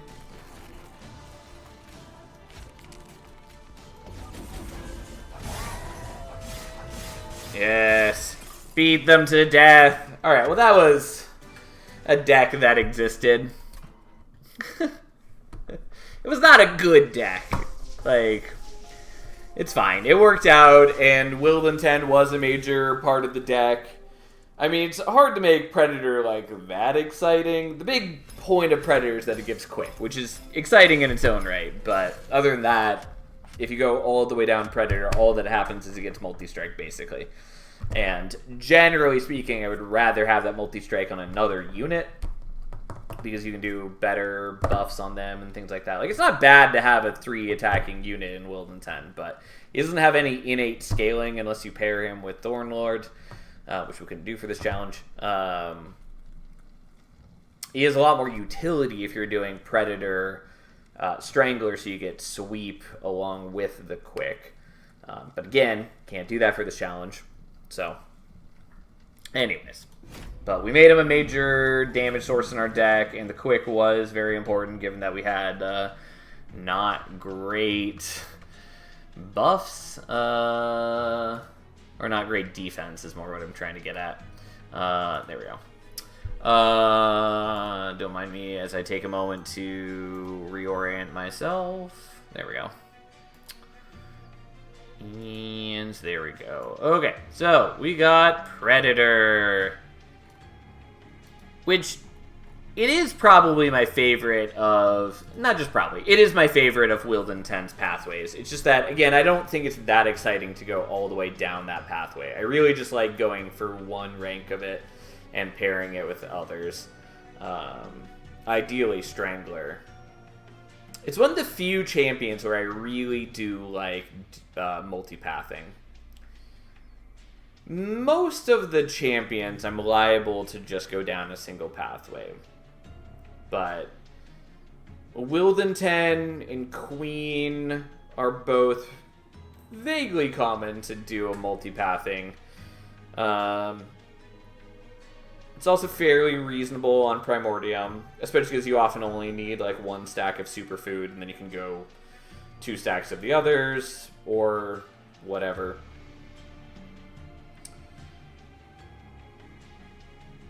And then I guess Echo Ray is the other one where I might do multipathing, but even then I oftentimes like just doing a single pathway. Because the bonus you get from going down all the way into Martial Lord or all the way into Repeater is really nice. But it's entirely workable to do multipath with really any combo with Echo Ray and still have it be powerful and useful.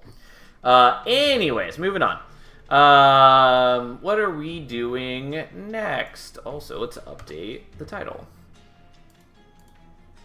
I suppose I should ask, does anyone have any particular pathway they want to see us play next? Ideally, between Tethys, Penumbra, and Fade, or maybe Queen, that we did try Queen last week once. I just want to be keeping the champions reasonably similar, so we're not just knocking out everything.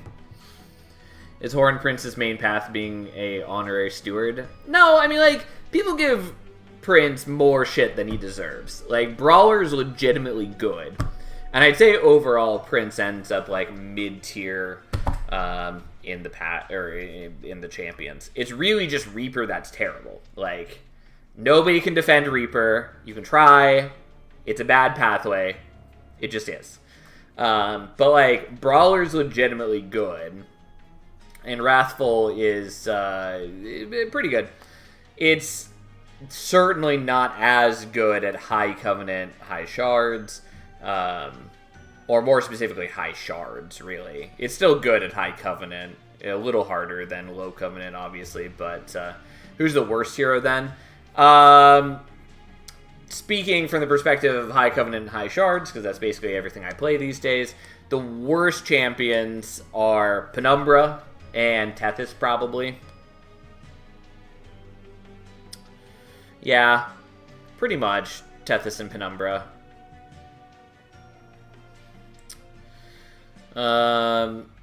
Like, Penumbra, both has the problem of being bad and it's boring. Like, Architect is Penumbra's best pathway at High Covenant, High Shards, only by virtue of it doesn't get in your way.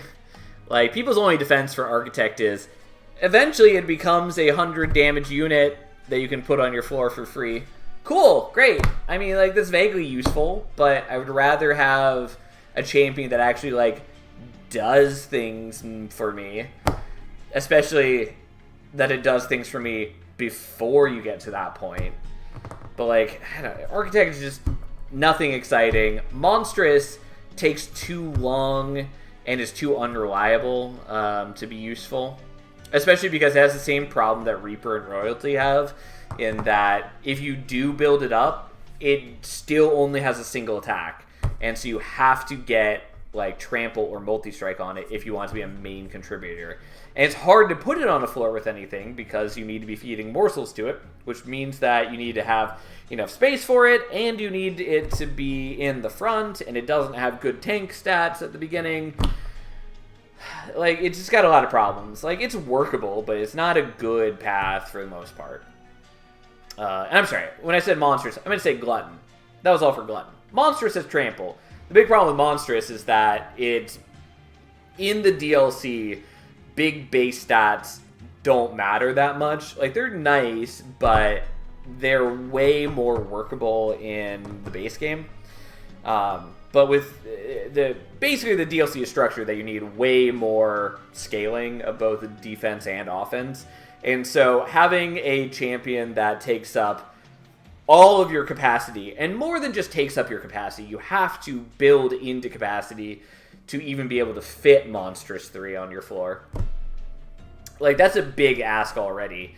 And then it doesn't have any sort of innate scaling, and its base stats are not enough to carry it through the run. It becomes useless pretty quickly.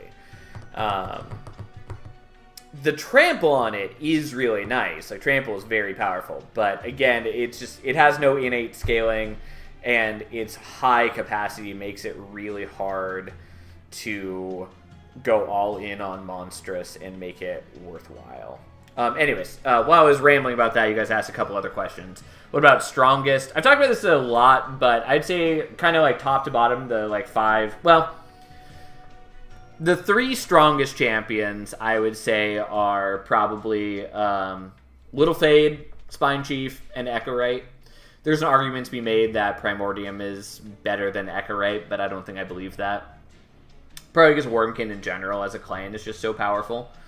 And versatile in a way that Umbra... Like, I like Umbra, and I think it's a lot better than people give it credit for. But it does have some gaps, mainly that a lot of its units are not great. And so you oftentimes want to be leaning into your allied clan units, but that gives you less acceptable options when drafting units. But anyways, so I'd say Little Fade, Spine Chief, and Echorite top the list. Primordium is right below that at number 4. Queen, I'd say, hits number 5. That's what I would say are the top 5. What about Titan Channel? Is kind of a big enough meatball. Yeah, so Titan Channel is way better than, like, Monstrous, because it doesn't have the... It doesn't take up so much capacity, and it doesn't ask you to build into being able to play it at all. Like, Titan Channel has good base stats, can do a good chunk of damage to a heavy unit, and it has enough HP to survive. And you can pair it pretty easily with, like, you know, Sirens or any other unit, and it works out pretty nicely. Like, more to the point, Titan Channel doesn't ask you to do anything different than Stygian generally already wants to be doing. I.e., you want to be incanting a lot if you're playing any sort of incant deck. Or oftentimes you're going to be playing out a bunch of spells anyways. And so you'll be able to bring Titan Channel online by like turn 2 or 3 pretty consistently. And then you've just got a decent unit that sits in the front while you're still stacking up your back units. The problem with Monstrous is that, again, you have to take... Instead of taking draw, you have to take capacity. And then, even then, you can't fit it with anything else, basically. And it doesn't do enough to pay itself off, even then. Monstrous would be good if it could sit in the back, but it can't. Yeah, I mean, like, that's part of the thing, is, like, if you could just sit it in the back, and... Or if it had better tank stats, or if it had a slay trigger, at least, so that it did something when killing things, there'd be more of an investment, or more of a reason to invest in it. I assume you're talking about Soul Guard when you say that he feels a bit too unreliable from time to time. It's hard to set up against Divinity. I wouldn't say that entirely. I mean, Titan Channel is very consistent. It's also kind of boring because it's just a stat stick, and I am not particularly a big fan of champions that are just stat sticks, but at least there's some like interesting piece to Titan Channel. And there's a couple of cute things you can do, like if you want to delay when you actually bring him, when you actually make him unfazed. Cold Channel is quite good. It's just that it has a couple really bad matchups. Namely, Cold Channel really needs good defense, and specifically it needs defense other than what Umbra and Remnant can provide, since you can't really use stealth and you can't really use damage shields with it. Ah, gotcha. Primordium is definitely not inconsistent. Primordium is one of the most consistent champions, which is why he tops most people's lists. Again, I would put him like number 4 just because I think Spine Chief and Fade and Echo Raid are all just better. But Primordium is very consistent and very powerful. Like, it's hard to go wrong with him. He has a bunch of great matchups. Primordium is like 50 times more fun than Penumbra. From what I thought, you said 50%. It's like, I'd say he's more than 50%. 50 times, yes. Anyways, yeah, we got a request a while ago, and we'll actually play that now. I forget what was requested. It was Eternal Flame Fade. That's what. Okay. We shall play Eternal Flame Fade. That said, what are we pairing with Eternal Flame? The biggest problem with Eternal Flame is that you need something else to be clearing the waves. And we can't do Trample unless we are getting back the Trample Stone like every turn.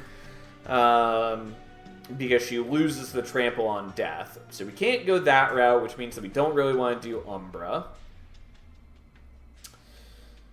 I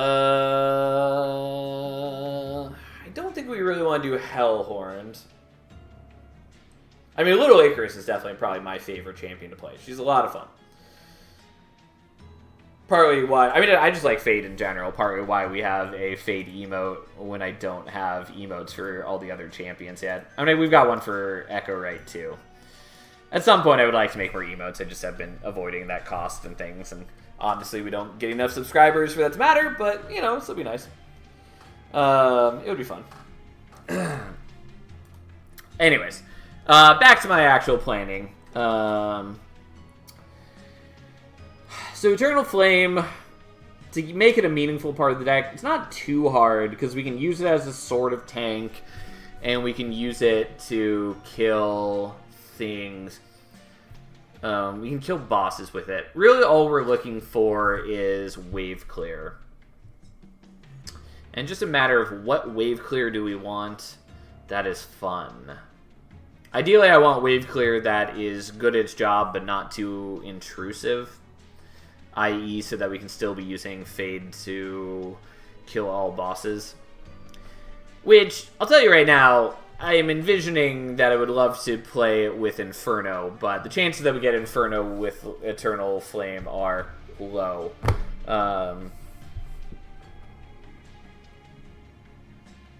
We're not pairing her with Awoken Regen. The options that I'm currently looking at are Hellhorned, because we could either hit Inferno or Vent. And also the units are okay, and also being able to stack armor once we've let Eternal Flame die a number of times is actually pretty nice. Could do Awoken and just try to get something with Sweep to like take out chump units and let Fade just murder things. We could go Stygian looking for either a Silophyte, so then we can kill things with spells, or Titan Sentry, so we can frostbite some things to death. It's not perfect, though. I think those are the options.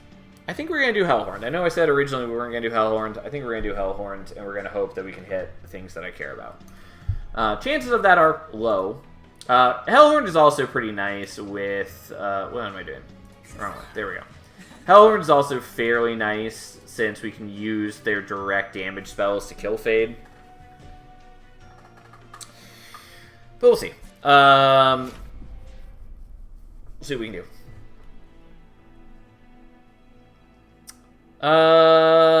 Fatal Melting is interesting. And it does sort of fit the bill for what I was looking for. It's not a bad start. Kind of. Split Anvil is actually really nice to see here. Eternal Flame it is. I meant to check that first. I didn't, but I'm glad that we got what we wanted. Fine. So be it. We may take some damage. I'm always willing to do that, though. God, I fucking hate these guys. These are the worst starting option. They're so irritating. Anyways. So, we do that because you'll kill one, and then the other two will kill you together, and then we're not taking any damage, and Fade dies. It's perfect. You can always pick Wormkin for the extremely unlikely Trample Sweep Reform deck. I mean, yeah, it's a little too unlikely. It's technically possible. It's very hard to line that up, because you need to also hit the single event that gives you an Umbra Stone. I've done it, mind you, but it's It's not the best plan. I mean, mind you, I've also run other shenanigans things, like doing Eel Gorgon with a Wildwood Tome that was off clan. But anyway, so we got one from the event, and we brought that back every turn. So we could give our Eel Gorgon quick every turn, which is pretty silly. Wormcan has innate trample and sweep. Yeah, but we can't give the trample to Fade. Which is more my point. Do I want to do that here? Yeah, I mean, we may as well. Oh, honestly, you know what we're gonna do? We're gonna do that. That's better. Still kill him. That guy ascends. Doesn't matter.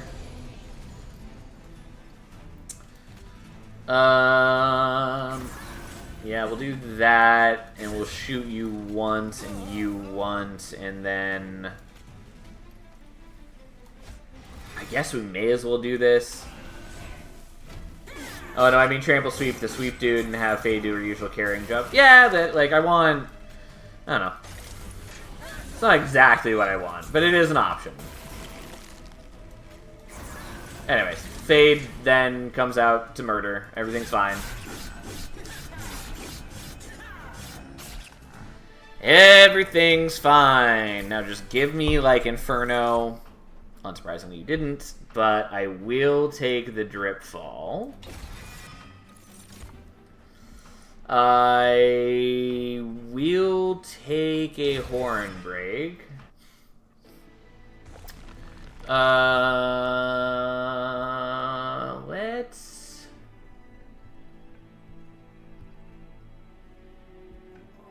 I don't even know. Let's go here. Fine. Give me that hot, sexy money. Permafrost is not what I need. We will do this. And a holdover, we're gonna do this. It's not perfect, but it is one of the things that I wanted in my life.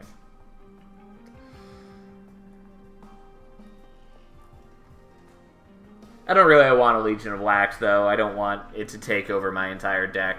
I think that's all we're gonna do. Maybe I want to do this. Actually, we'll do that.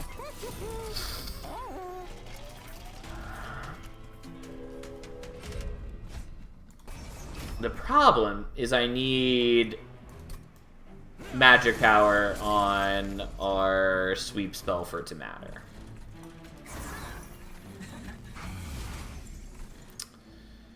Okay.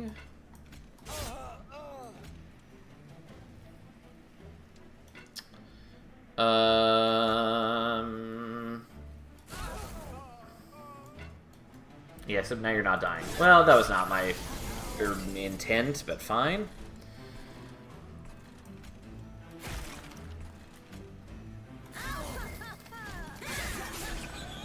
Well, so be it.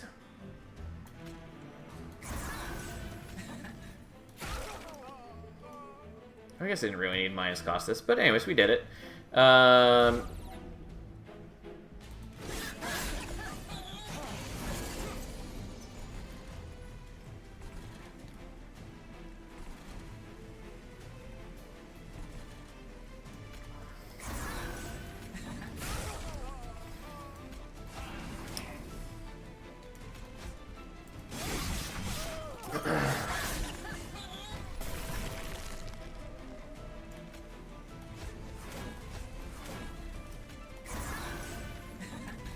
Unfortunately, that doesn't really do any meaningful damage yet, but I probably wanted to hold over it because we have Split Anvil, and having a 2-cost card that you're playing every turn kind of helps guarantee that you're able to play anything you want.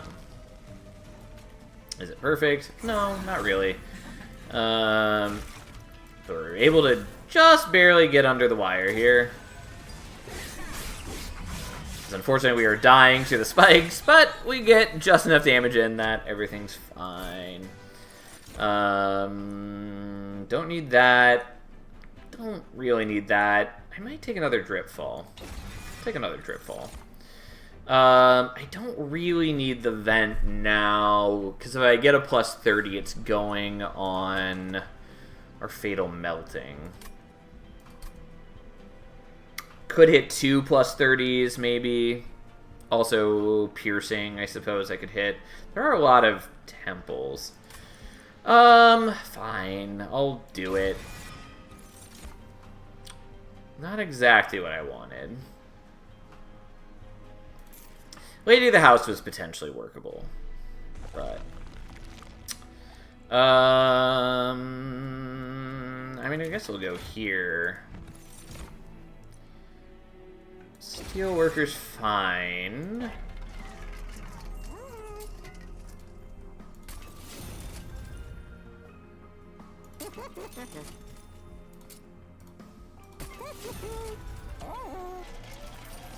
I probably should have looked at the temple first, but I didn't. We're not playing Dante. I mean, it'd be cool, partly because he'd give extra magic power to our spells and all that jazz, but we're not doing it. Yeah, spell chain, not exactly what I wanted, I'll be honest. We'll get rid of that, I guess. And do we want to spell chain something? Spell chain the Dripfall's not bad. You know what? I'll do that. Even though we're going a little crazy here. I would love it if I had my fatal melting dealing damage. That's the dream here. But we're doing what we can.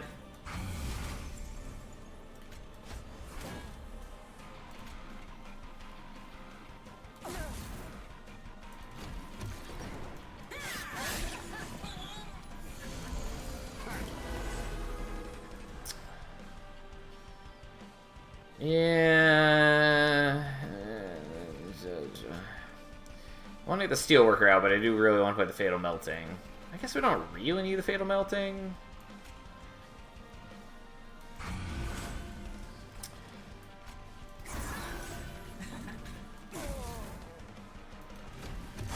More shards. Without shards, I die.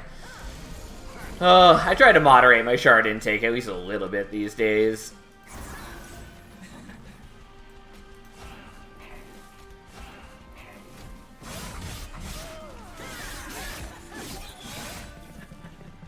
Okay. The Steelworker is just there to build up stats or build up armor so that eventually we can play Fade behind and have a tank wall for her as necessary. It's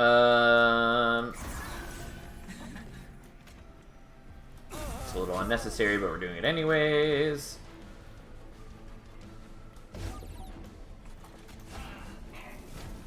Maybe I shouldn't have done that drip fall because now there's a bunch of stuff on the bottom floor, so be it.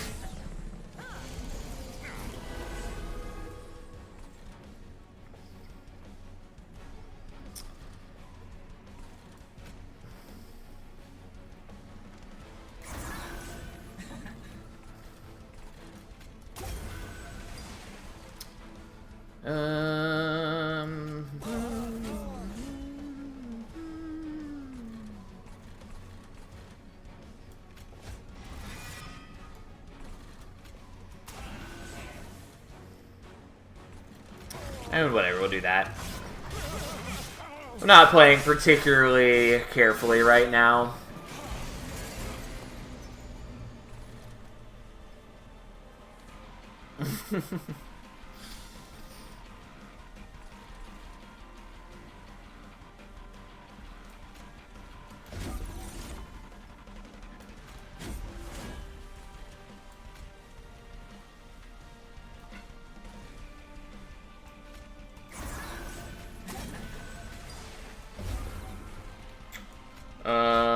I mean, I could have done this differently, and by could have, I mean should have, but here we are. That's fine. We're wiping some things and getting a chunk of damage on the boss. We're doing okay. Alright. Look at us go.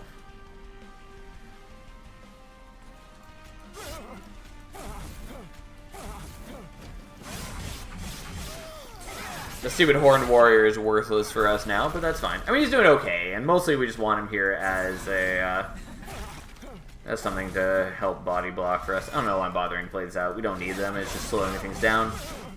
Ta-da!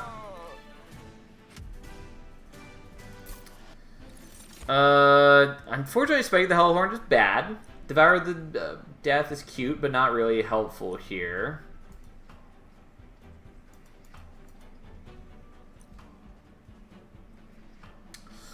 Yeah, I mean, we're skipping that. I was really hoping for another Steelworker is what I was hoping for. And then we're just going to take draw is what we're going to do. Okay, we're going to do this. I'm not incredibly happy with it, but we're going to do this. We're going to do you, so we can fuse you.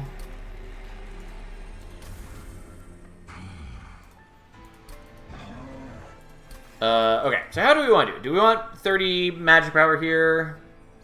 Probably. It's either that or we want piercing on it, and I think we want the plus 30.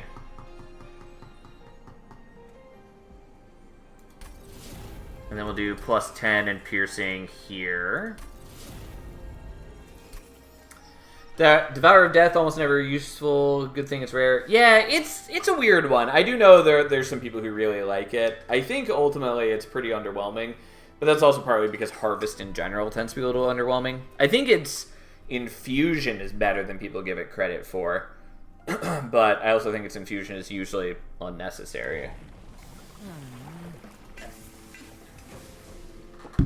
Alright, we need to aggressively thin our deck.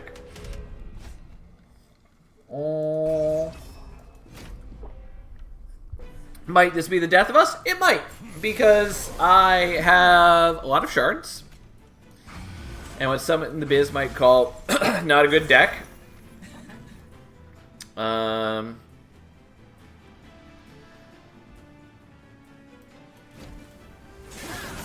here we are. I do at least have a bunch of drip falls, which are something.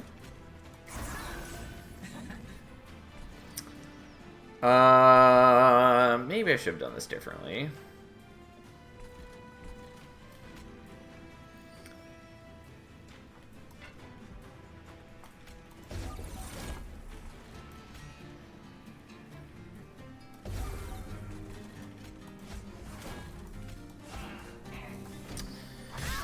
Yeah, I mean, we're gonna take some damage, probably. That is just the nature of the beast.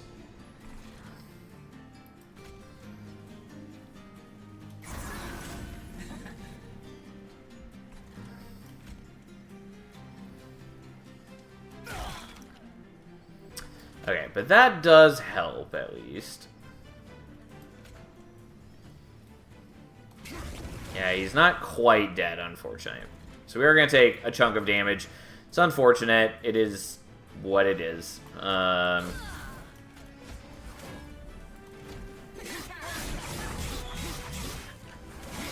unfortunately, we take 14. It's fine. We can handle that.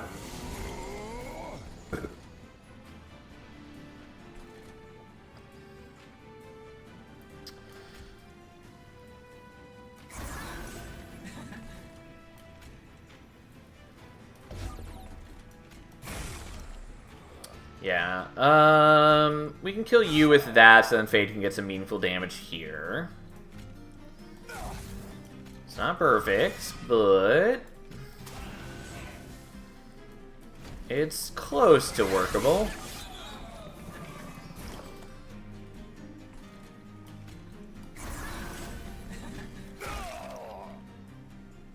Oh, except you're not dying now. Well, fine.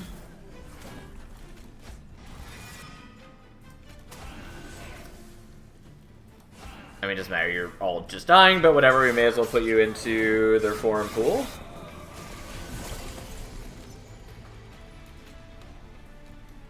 It's actually good for us because Fade dies this way. So we're just going to do this the alternate way.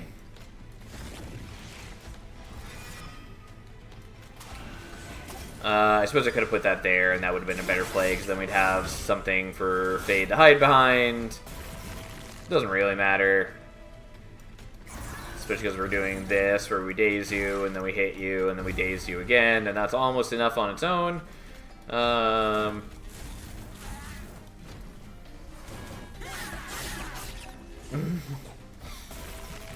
mean, I think the game is certainly a lot more interesting when Rob-based stats are less impactful. Also, I'll be honest, I didn't realize I was killing him. Interesting. That's actually not the worst for us, combined with Split Anvil. Memento Mori is cute. I don't think it's that great for us, though. Also, I didn't realize we're up against Diligent, which is actually a pain. We might want resin removal. Mostly only in that it would be nice to get rid of, like, damage shields. Not damage shields, spell shields. I mean, damage shields too, but those are a lot rarer. I mean, we've got a thick deck. I'm still gonna take it, though. Sure, I'll take Inferno. I'll take Inferno. I kind of just want that. On the other hand, we could also just take the money, which I also kind of just want.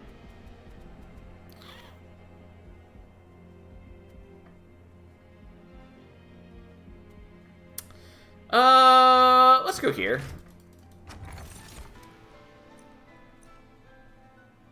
Sure, I'll take it. It's vaguely useful for Diligent. We'll take the double extinguish because we got Eternal Flame Fade.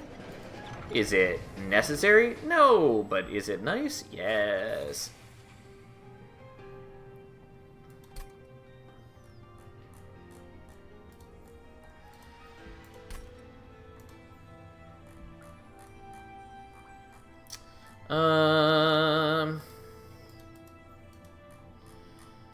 It's not really that helpful.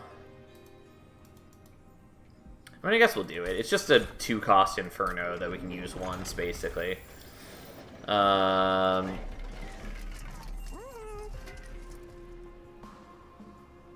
Light is not bad for us. Kind of. I don't think I really want to pay for it. I think we just want to aggressively thin our deck, because our deck is way too big. I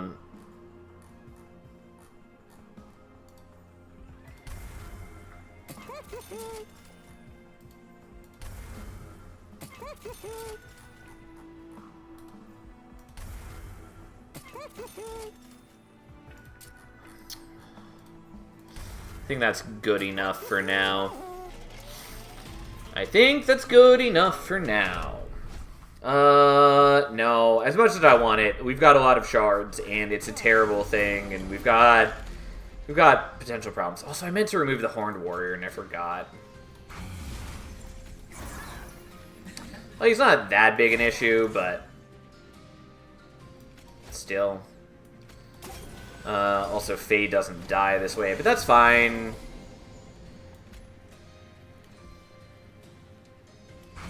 Yeah, this is the problem, is I hate the stupid Ember Drain messing with me. Because it does ruin my plans a lot, but that's fine, we'll adapt.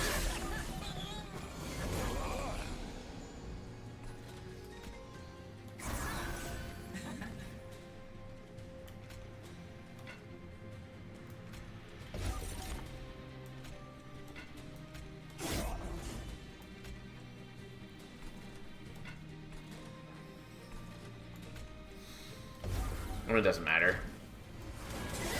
I probably should have played one of the Train Stewards, but I didn't.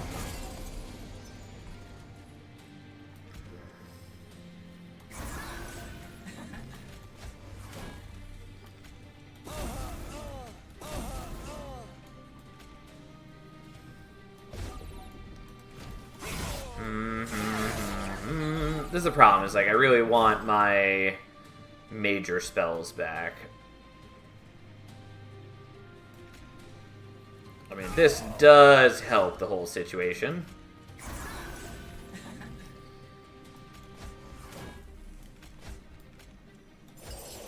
Unfortunately, they have no buffs to remove, but that's fine.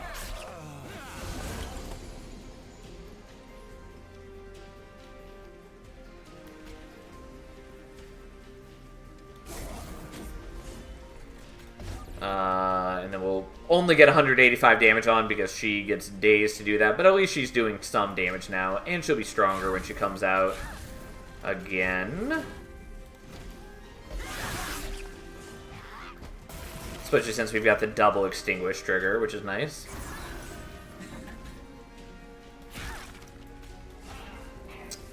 Not that this really changes anything, because you're still killing everything in a single volley.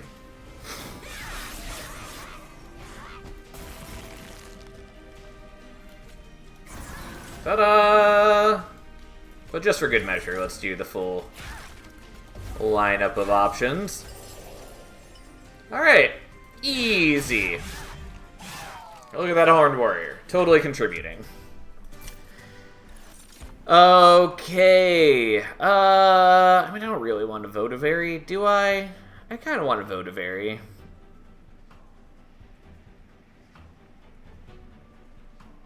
Yeah, I'll take a Votavary, I guess. It's a little weird for us, but I'm willing to do it.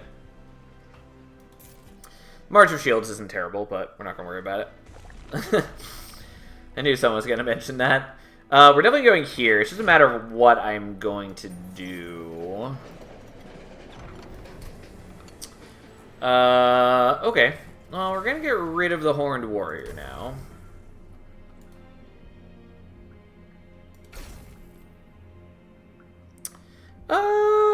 Sure. It's not really necessary, but I'll take it. And I really shouldn't, because I should just be thinning out my deck. Spell Chain is fine on you, though I do want to minus cost you. Magic Power and Piercing. Feels like a waste to do that. We're not going to worry about that. Okay.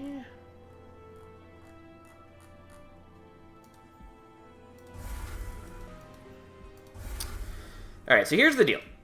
We have a couple potential different dupe options. Number one, I do kind of want to do a Steelworker so we can play out a second Steelworker on top floor. I don't think that's totally necessary. I really don't think it's necessary. Option number two is we do one of the Infernos, which I do like. But the problem is that if we draw multiple Infernos on the same turn, it's going to mess things up until we like minus cost them. But that's not too hard to arrange. Option number three is we dupe like the Fatal Melting, but again, same deal. We have problems unless we draw it on the same turn as something else. I think we're just going to do an Inferno.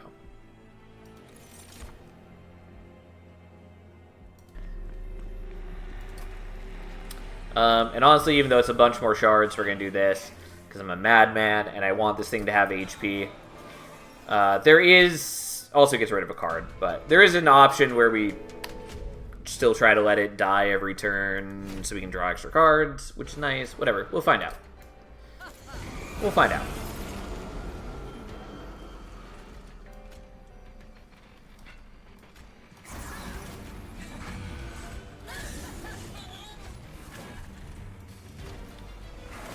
I just wanted to avoid the Ember Drain, and I wanted to solve our problems.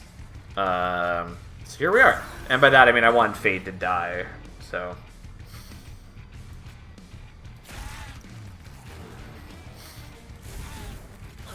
Ta-da! Problem solved! And then our Steelworker's just building up stats up top. Yeah, this is fine. We can... let Fade die, although let's do this in the right order. Oh, and I forgot that I have extra energy this turn. So we'll do this like this. So now when we use the split anvil, all of the things are minus costed. And we can build up even more days on Arcus. Not that that's probably going to matter, but, you know. It's nice, nonetheless.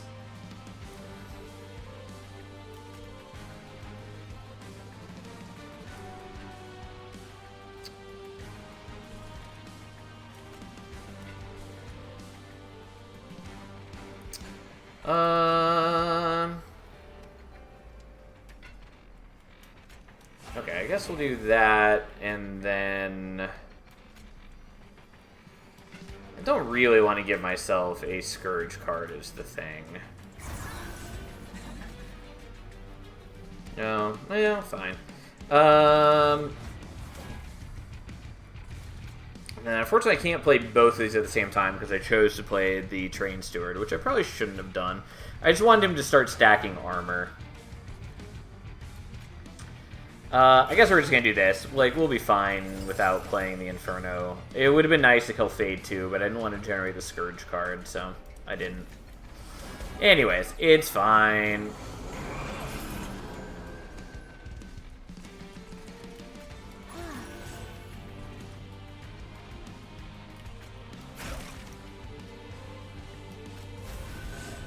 Oh, you're actually not dying, Fade. Well, let's change that.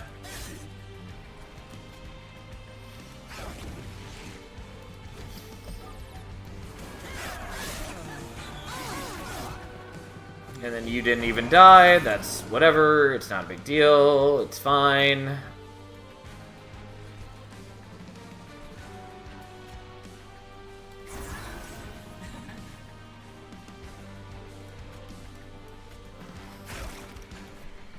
Again, it's annoying that we are lining things up not quite in a way that we can kill. Also, I meant to kill this guy and then I fucked it up. It's fine. Whatever. I, once again, for some reason, thought that I'd be able to play out both of those spells, and so I was going to use the one of them here and then the other one top floor to kill that guy. Doesn't matter, we take one hit. We can afford that.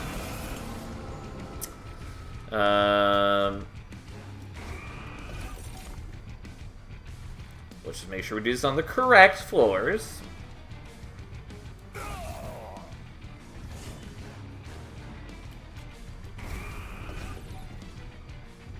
Oh, I meant to fucking move you down, and then I absolutely failed to do that. Well, fine, we're taking more damage, I guess, because mistakes were made. It would be helpful if I would stop making those mistakes.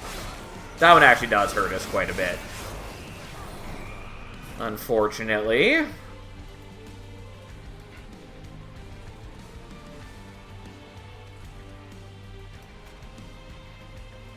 Oof. Yeah, that really does feel bad. Oh well, fine. Alright, well we get a good chunk of damage in onto Arcus.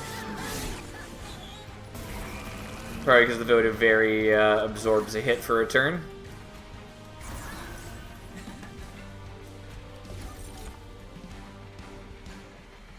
Once again, I messed up the ordering because I was thinking of that wrong, but that's fine. That doesn't really matter. We don't quite kill him this turn, but we'll kill him next turn. I could have just done the drip ball on him a second time, and that would have been the more effective option. And then, doesn't matter what we play here as long as we don't nuke our whole team. Yeah, it took a lot more damage on that fight than I'm supposed to, because I just accidentally didn't kill a couple enemies, but fine. Fine, I'll take it, even though I probably shouldn't. Okay, we need to minus cost some things.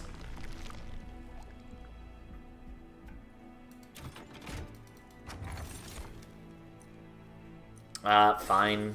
It's a little late to get that, and we don't actually kill that many units, but it still is free gold. Okay. So. Minus costing some things.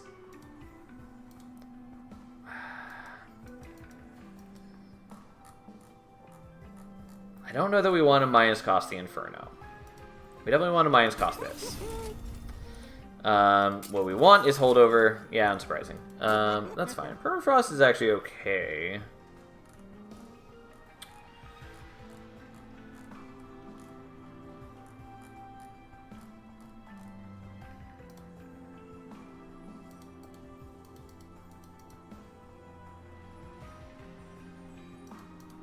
Am I willing to do this? And I think the answer is yes. It's a little awkward.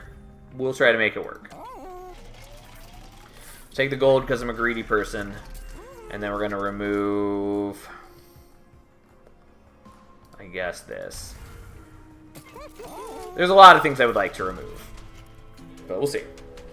I need to play a little more. Oh, God, this actually might be bad for us. Can I afford to do this? I think I can't, even though I really badly want the money.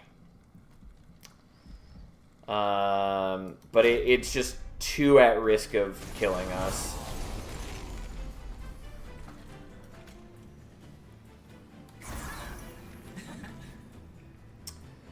I do really want to play out the Inferno, but we're going to play out the Steelworker.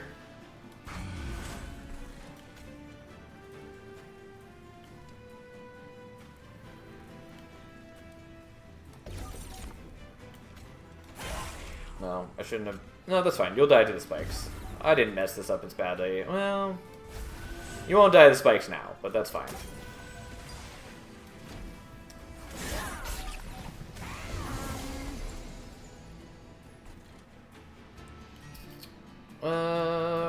Okay.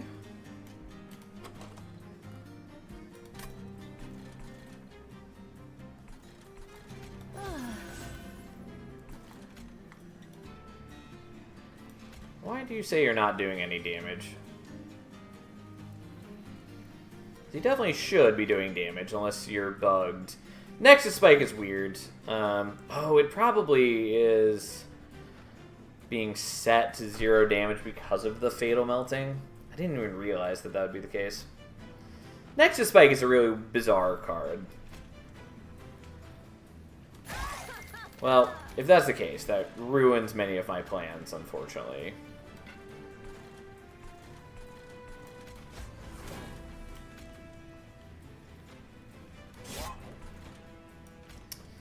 I do actually want you to die, kind of.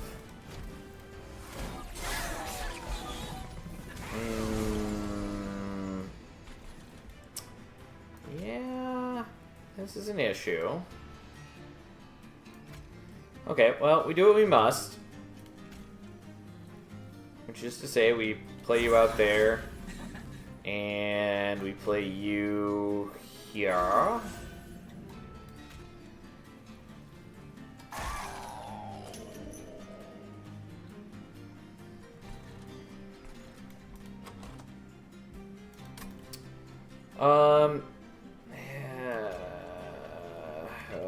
Fine, we'll do that.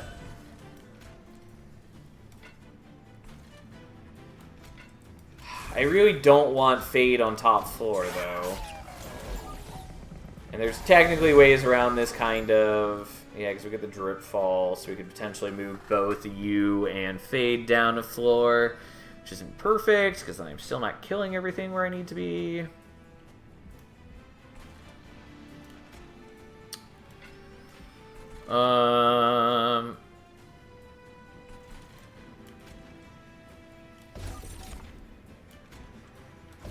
I shouldn't be doing it like this. Also, I should have played my spells in different order so I didn't have to spend so much energy on it. The vent is going to eat all my energy anyways. But yeah, I fucked things up. I have ruined myself, unless I get more Drip Falls this turn. Which I did. Okay, fine. That helps.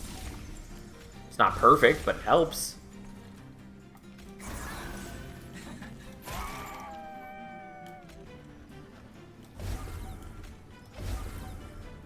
I should have done the vent first, but I wasn't thinking about it. Now that really matters, but hey.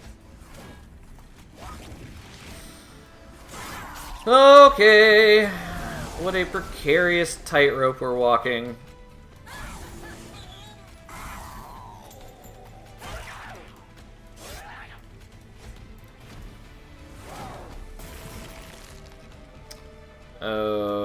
Okay.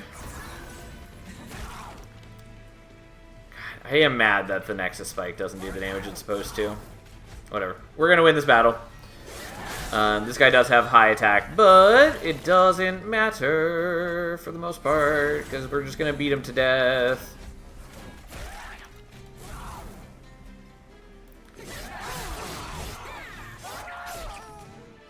And everything is fine-ish. God, I have so little money, though, which is a shame, because I really didn't want to skip that. Do I want another Inferno?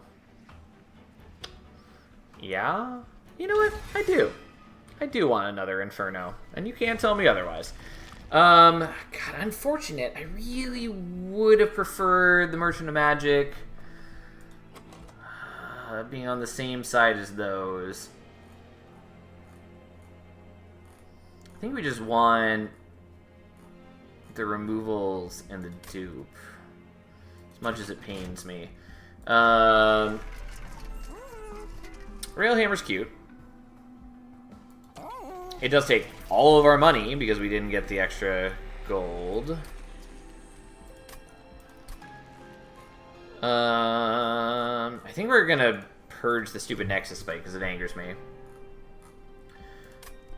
Also, I forgot that we're up against Diligent, which is still probably fine. Irritating, but probably fine. We're going to get rid of the Nexus Spike, because I think it doesn't work the way that I want it to, and that makes me sad. We're going to dupe another 2-cost Inferno, I guess.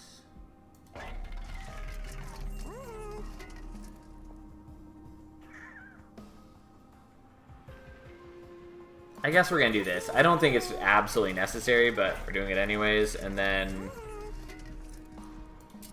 I could do that. Kind of defeats what I was originally intending for you to do, though.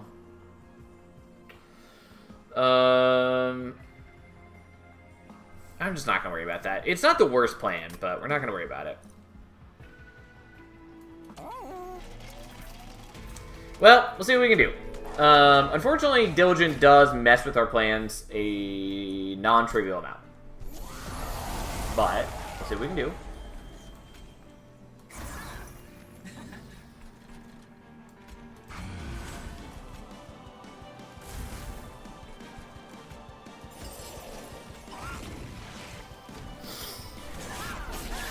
Okay, we'll see what we can manage.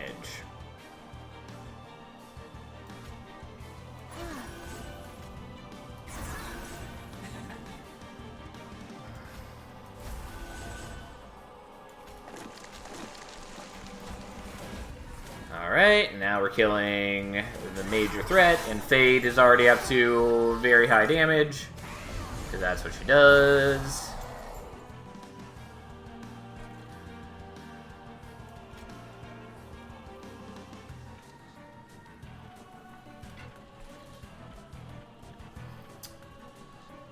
Yeah, you guys are a pain, and I don't really want to take all that damage, but I also don't really have a ton of options. I mean, I sort of can. I can maybe make this work.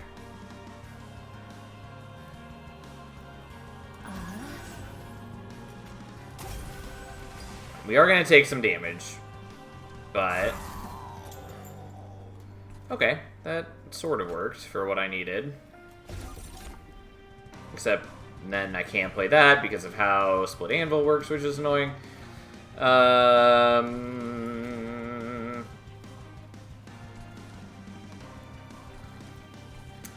I want you here or not? I mean, you're already strong, but I think I still want you here. Well, annoyingly, we take some damage because Scourge cards are the death of us, and we don't kill all these things, and we bleed out a little bit of damage.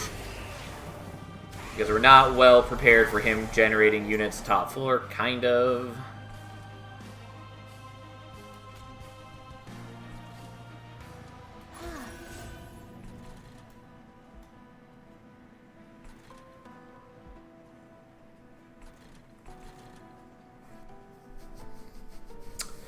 How do I want to do this?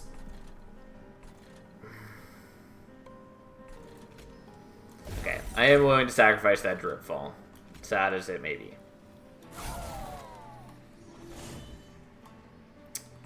I sort of did this in not the ordering I meant to, but that's okay.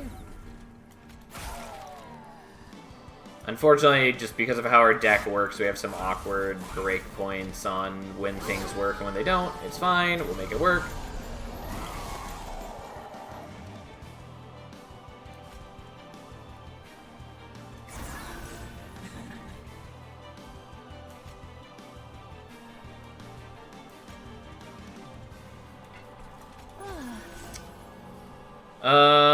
I guess we're gonna lose the drip fall. Let's do this. I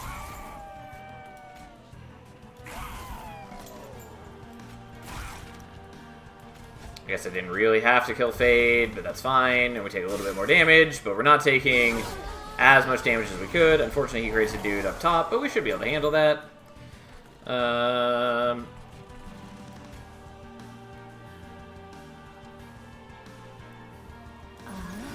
That's fine, we'll get Ember drained. Oh, I have the resin removal anyways.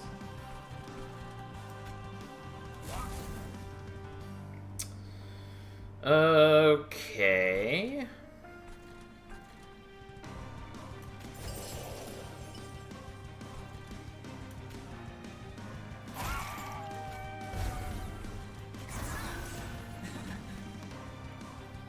Well, that feels like a waste that you're both not dying and you're wasting your entire attack on your 725 damage on the stupid little Wiltwing.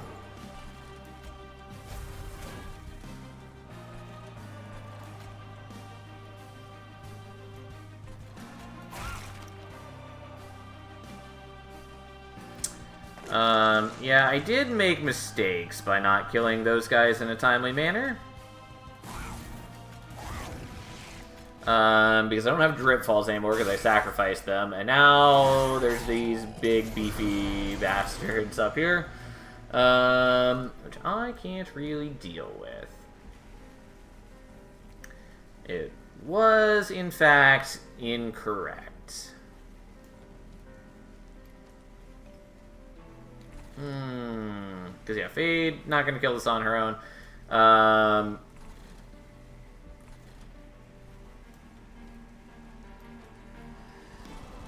I could sort of cheekily do some things if Fade were just slightly lower. Because if you're at 2 or less, then I could torch her to kill her. Then I could use the Horn Break to kill the Votivary, and then I would draw Fade, and then I could play Fade. So Fade could at least take out this person. The Fatal Melting would kill this.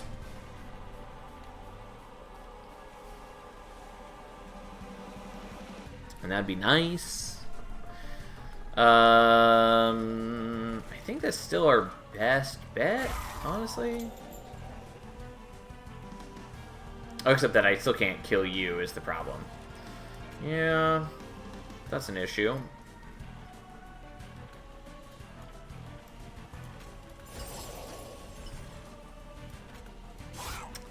Yeah, I mean, I think we just die off that, and we'll have to restart the battle. Yeah, there's no way we're surviving that. Yeah, I just messed up by stacking those guys and having no way to deal with them. I just forgot, basically, that I didn't have the Drip Falls as an option anymore. And, yeah, unfortunately, it just... There's just a lot of things that are problematic for us to deal with, and it's not ideal. We'll let that get got, I guess. Oh, except now you're not dying, which is not ideal. I think I did this the same way last time, which was a mistake then, and it's a mistake now.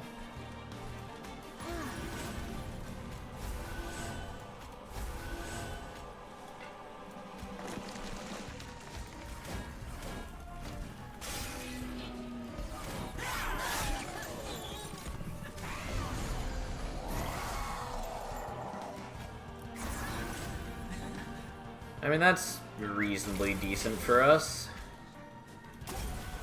I am going to get rid of that. It would be kind of nice to leave it so I'd have another zero-cost thing later in the deck to absorb Diligence garbage, but still... Hmm.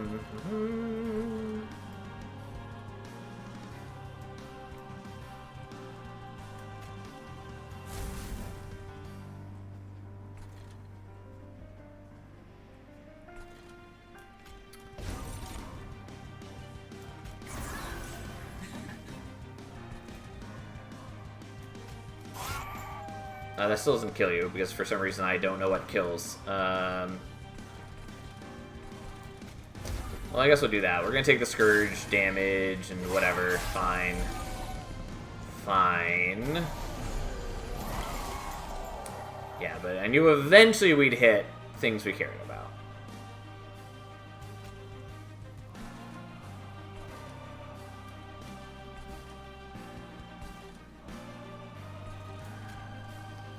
Well, I guess we're gonna do like this. We'll kill those.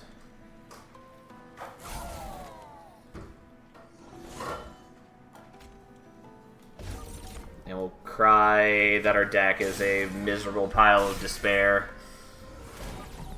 We just need to get to Relentless. I can win Relentless. Just a time of misery getting there.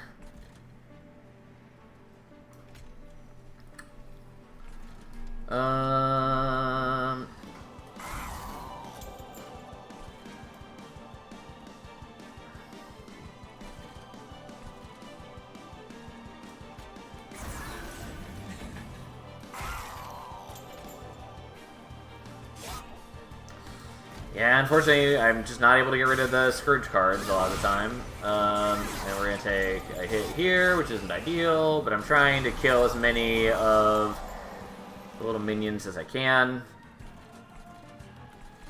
And this is how that goes.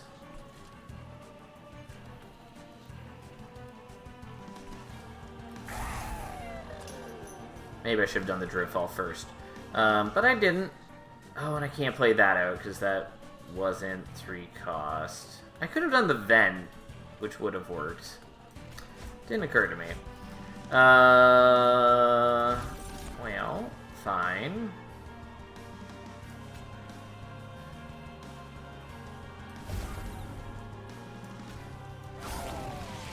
So now you're killing the high health one, and whatever, I don't know.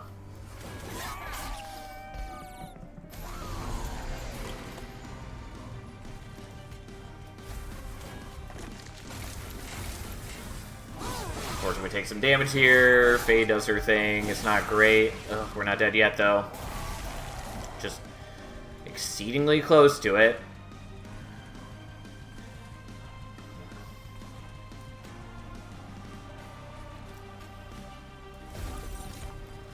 Okay. Let's see what we can do.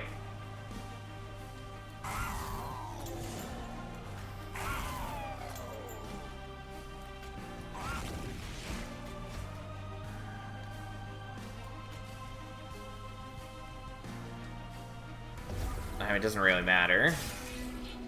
God, we're so low on health because I just can't stabilize on this goddamn fight. There we go. Everything's fine. Everything's fine, I tell you. I mean, none of this really matters except for my own final satisfaction. At least we're good at stacking armor.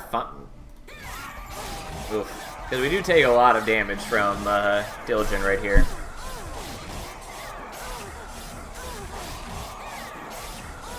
Luckily, it doesn't matter, but God, did we bleed out health during that fight. Which doesn't surprise me. I knew that was going to be bad, especially because I just didn't really prepare myself for the Divinity fight. Not Divinity, Diligent fight. But at least getting Sharded Divinity gives us a good fucking buffer. We'll see how we can make this work, though.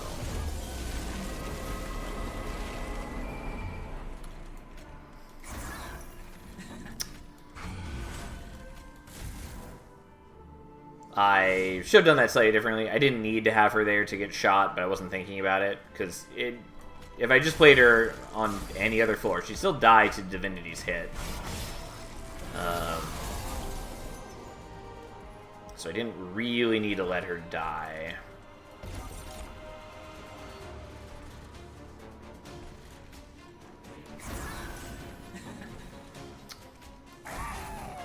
Unfortunately, we can't play out the 3-cost one, but that's okay.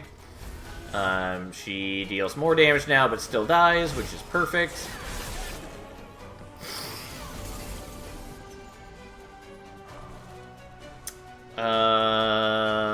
Yeah, you'll go there.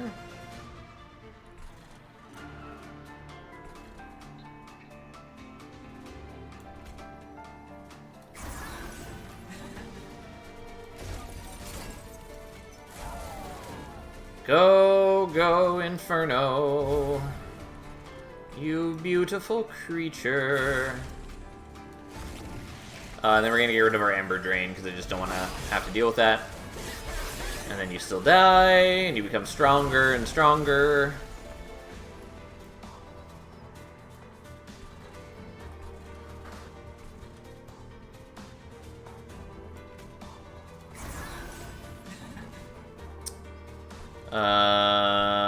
Okay. Wish I didn't have the Purifying Cleanse in the deck anymore, but we do.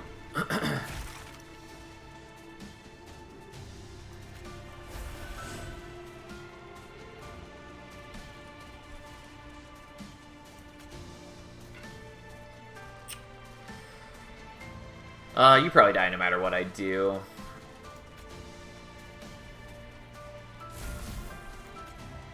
Well, we'll see. This is a bit concerning. But we do have the 100 armor, so it probably doesn't matter that much.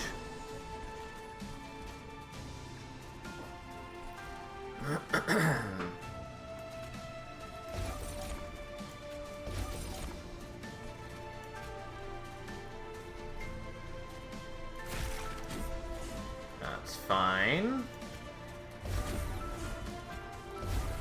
I guess I didn't really need to move that one, but that's okay. Surprisingly not quite killing you, but...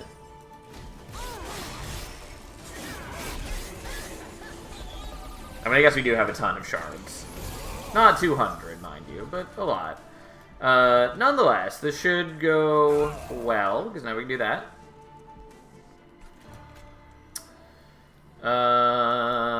Are we drawing a Dripfall? No, we're not. Okay. But that's probably fine.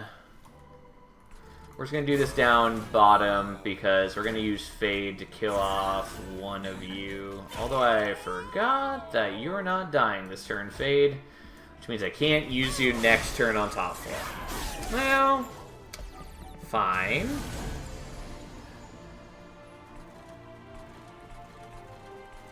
We'll just have to make do.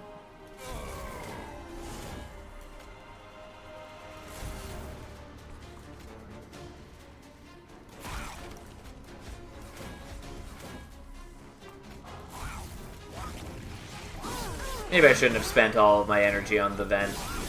Because since we have Unbroken Horn, we do carry over the energy to the next turn, which is always nice. It makes it easier to do my shenanigans. How much damage are you doing now? 965? Yeah, you're strong enough to kill this guy. So, we'll just do that. I'm glad that at least on the final battle, we're able to do the thing that I built the deck to do. The Diligent fight was really not great for us, but everything else is going okay.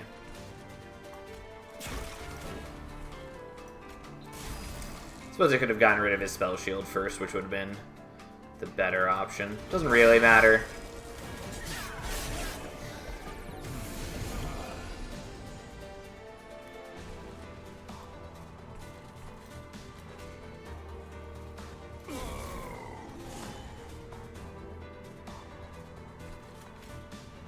I did not realize that I wasn't going to get to play things in the way that I meant to. Well, I meant to kill off those guys so I wouldn't have the Scourge cards. Okay, we should be fine. Like, yeah, it looks not perfect yet. Give it a moment. Ta-da, everything's fine.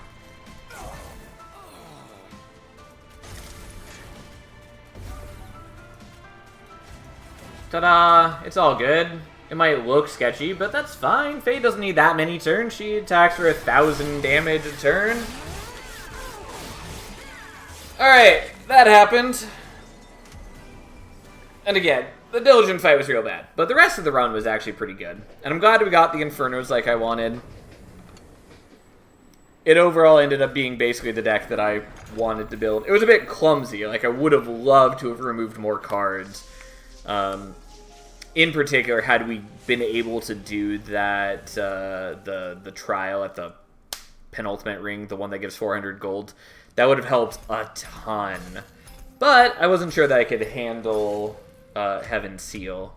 Had it been any other trial, we would have been fine. But that was the only one that I wasn't sure we could handle because of how messy our deck was.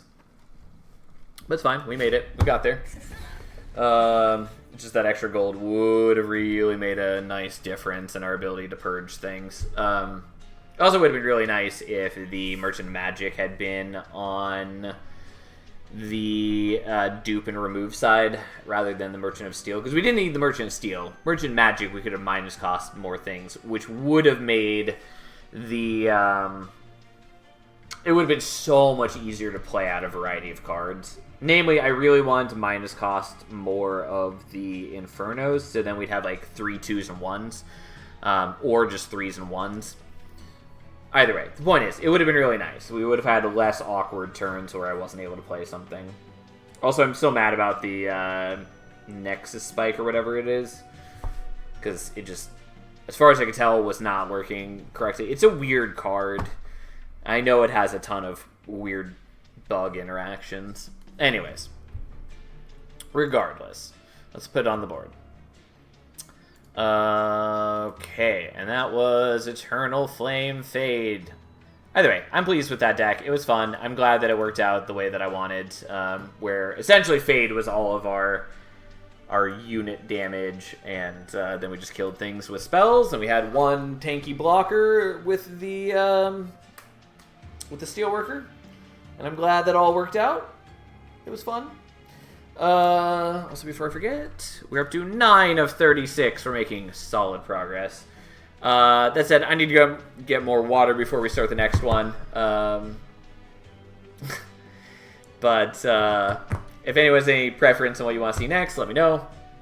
Again, I'd prefer to do Tethys or Penumbra or maybe Queen. Preferably Tethys or Penumbra, because we haven't tried them at all. So, any of their pathways, if you want to see them, let me know. I'll be back in short moments.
Alright, I'm back. So, Rib suggests Chillwind, Glutton, or Imp Parade. I think we're going to save Imp Parade for now. Chillwind or Glutton. I think let's do Chillwind. Though, I don't know what we want to play with that. I mean, the ideal world, we build mostly a Frostbite-based deck, which means we're mostly doing Stygian things, similar to Eternal Flame. Ideally, we'd want to be doing Wave Clear with other things and let Chillwind stack up on the boss. It's harder to do, though, but we'll see. Anyways, what do we want to pair with that? I kind of want to do, like, Wormkin. I don't think that's necessary.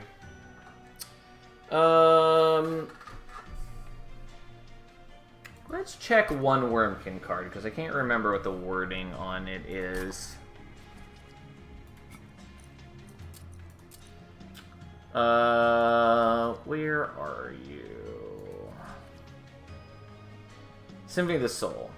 Double buffs and armor on a unit. It's only buffs, it's not debuffs. So we couldn't double Frostbite with that. Not that it would be easy to do that, and it's a rare card, still. I mean, in the ideal world, we hit... why am I blanking? There we go. God,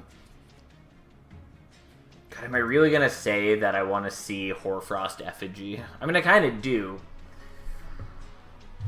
It's a bad card at High Covenant, but we might be able to make that work. Part of the issue is that a Frostbite deck, if we wanted to build a Frostbite deck, Cold Channel Soul Guard is just far better at it. I mean, ultimately what it comes down to is that we probably want to build a similar deck to what we just did, where we're using other things to clear waves and just preparing Tethys to build up Frostbite on the boss and win Relentless like that. Because Frostbite, like, Chillwind Tethys can kill bosses pretty easily. It's just the wave clear. And especially if you're not allowed to take a rank of Handheld Totem for the sweep, it's hard to apply Frostbite to everything that matters. Okay, so we got some options. Option one is we go Umbra so that we can try to hit multi-strike with the Furnace Tap. We're probably not doing that. Because even if we do that, it still has a lot of other problems and doesn't really solve our wave clear problems. We can get some wave clear out of a self-infused Titan Sentry. We could also maybe hit a Lodestone Totem and then just be sapping things to death, I guess. We could also maybe do the Glacial Seal, but Glacial Seal is bad. I will fully recognize that. Awoken's fine. Awoken, we could also maybe get some things to root enemies. The defense isn't very good for Tethys, though, because it only does, like, healing, and we don't really want healing for Tethys, because she has too little HP for that to matter. Could do Hellhorns like we just did, but that would end up looking pretty similar. Or there's Wormkin.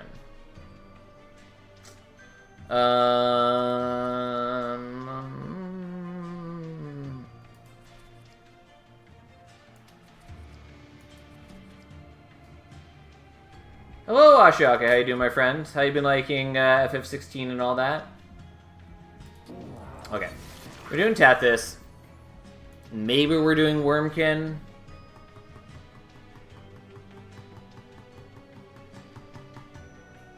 I guess let's try Wormkin. We haven't played Wormkin all night, so let's try Wormkin. See how it goes. Let's see if this matters. Because we need to hit Chillwind. There's Chillwind. Okay, and we're up against Diligent, which is not my favorite. And we're definitely not taking Ferocious Reflection. Do we want the Wing Clippings? Loving it, doing all the side quests before what I assume is the finale. You have worked your way through that pretty quick. Unsurprising, since I know you've just been playing it like non-stop the last couple days, but, you know. Alright, what horrifying deck are we building? Do I want the Wing Clippings? Kind of, not really. It messes with our ability to do edge things, and I really dislike the unreliability of it.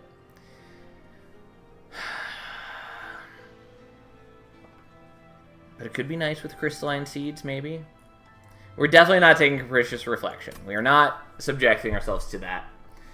The question is just, do we want wing clippings or not? And normally I'd say no.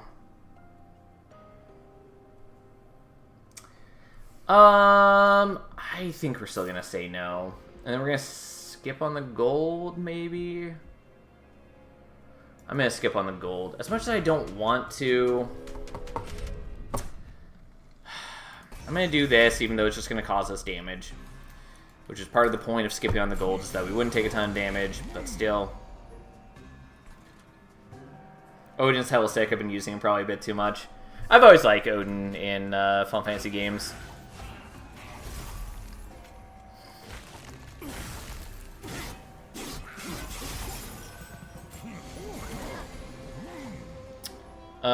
Unfortunately, we can't get the collector because we didn't draw the right thing this turn, which is sad.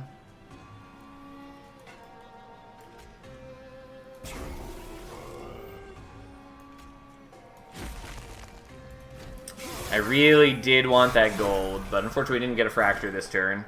And even though I went out of my way to try to kill things, I couldn't do it. I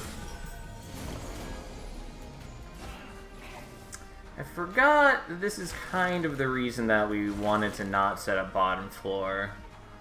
Because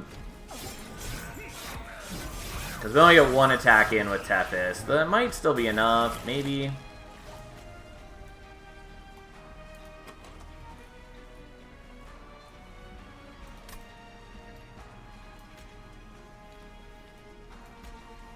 I think this is our best bet, even though it means that we're for sure taking the weight of contrition damage. Yeah, we take a little more damage. That's fine. Honestly, surviving at 34 is not bad, especially for a Tethys start. No, maybe, no. Do we want the flash freeze? It is nice that it's targeted damage. I think we're skipping it, though. I will take the shelter. I feel like I have to take the shelter.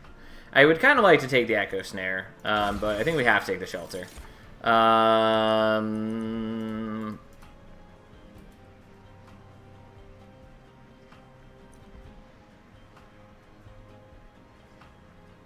We'll skip on that. I really want just like a Titan Sentry.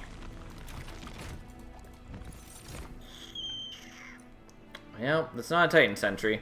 God,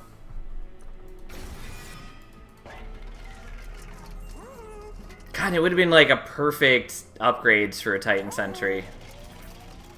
Ugh. Fine, I'll do -2 on that, I guess.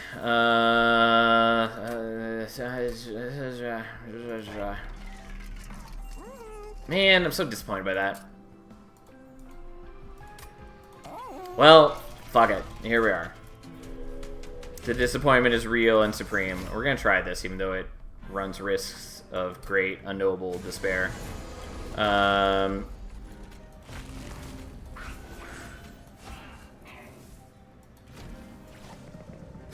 Yeah, really didn't want all of you right here.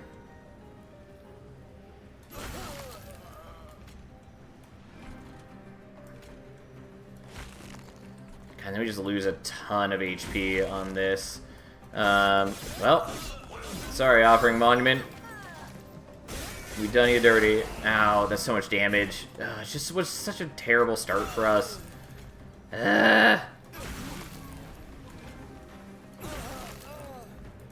We are not in good shape for the boss, unsurprisingly.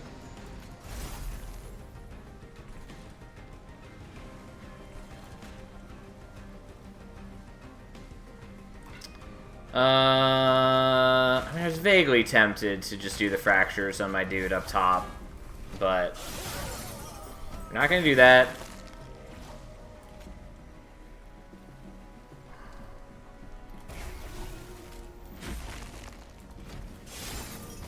Unfortunately, you don't survive 2 attacks. You only survived 1. But that's fine. We got there. Ta-da! Frostbite in action. We did take a lot of damage from that one enemy that survived, unfortunately. Do I want the helical? Kind of. Don't love the helical, but I'll take it.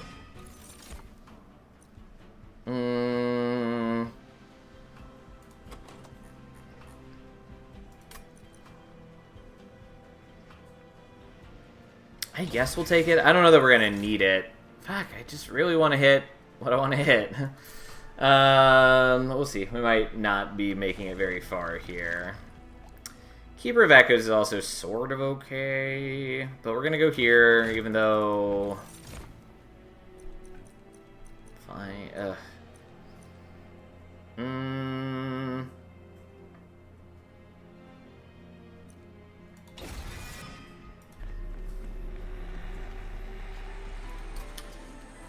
Intrinsic and magic power. I guess we'll do intrinsic here. I don't know that we really need it, though, and so it's probably the wrong thing to do. We'll do this, even though we're picking up a bunch of shards for not great reasons. Also, I should have checked this first.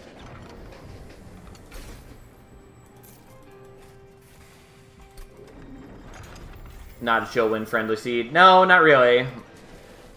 Not really. Should have maybe done other things there, but here we are.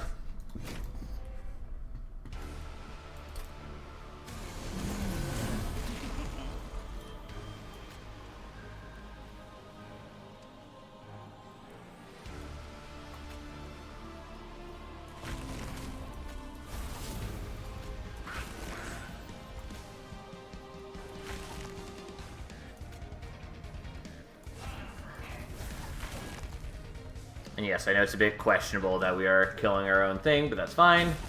Also forgot that maybe I didn't want to play out the Train Steward there because we do have the Cold Kylia now. Whatever, here we are.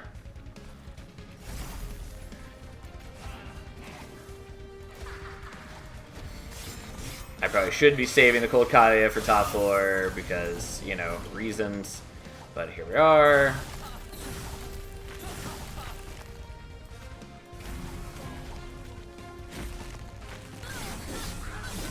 Yeah, that's right. Get some hot, sexy Frostbite up on Talos.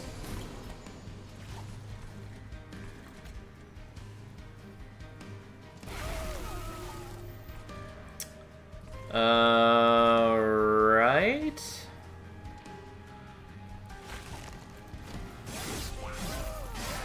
Unfortunately, she dies, which was expected. A shame, nonetheless. I mean, this is as good as that's gonna get, I suppose.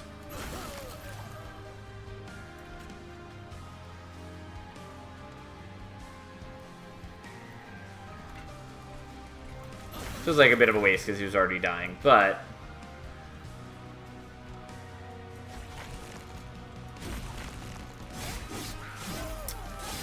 nonetheless, here we are. Yeah... this ain't ideal.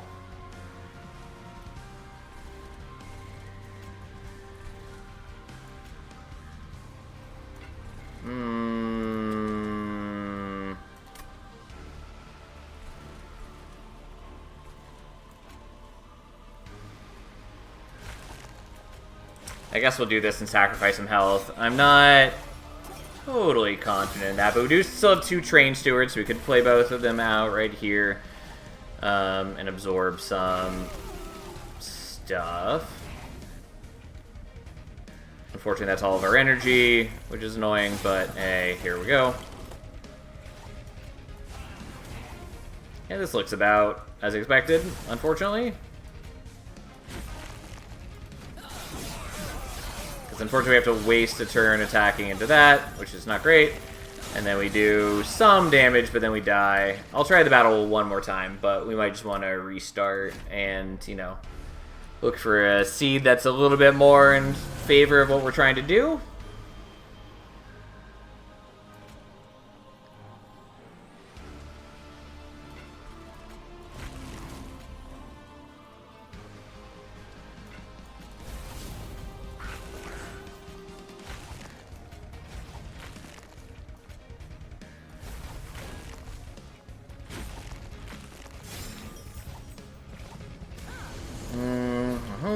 so this way we can play the Cold Kylie up here, which isn't Knight perfect by any means, but still. I know I'm killing my own Offering Monument, which wasn't ideal. I probably should have just used the Fractures elsewhere. I just wanted to get as much armor as I could on my dudes. God, unfortunately we still take a lot because Talos is Talos. And I didn't have enough energy to kill that as well. It was close, but not quite enough.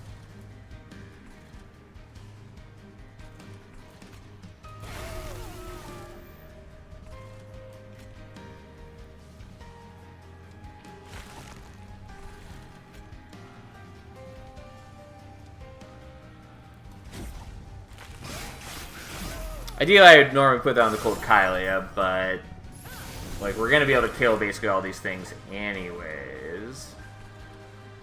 I guess we'll play you out, even though the 4 damage from you is really a pain.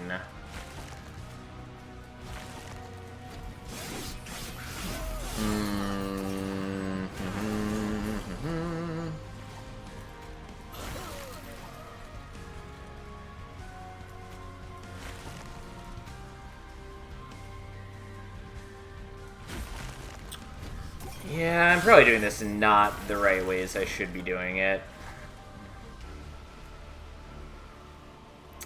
I don't think that 2 damage really matters to us.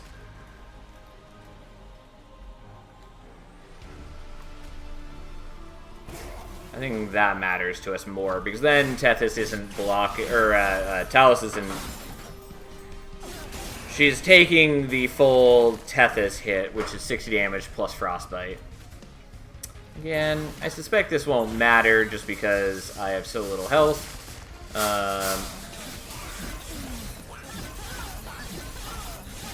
Yeah, if we had like one more turn to attack, I'm just gonna let us die. We might be able to salvage that, but we're not gonna try.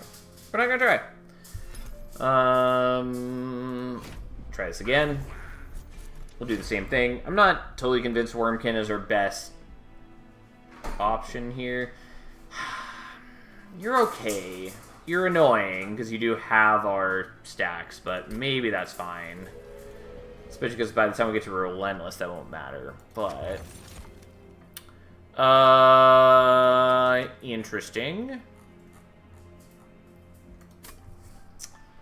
Interesting. I do really like Echo Seedling for a lot of reasons, especially if we end up using, like... oh, I suppose I should have checked to see if we even have Chillwind as an option, but I'm so used to checking the artifact first. Let's take Decay Decoy. Let's see if we even have Chillwind. We do. Okay. Ooh. I mean, we're taking Carbon Choriska, probably. Although it's a little... I mean, we have the Echo Transfers. I guess we're taking it. This would be better if we had...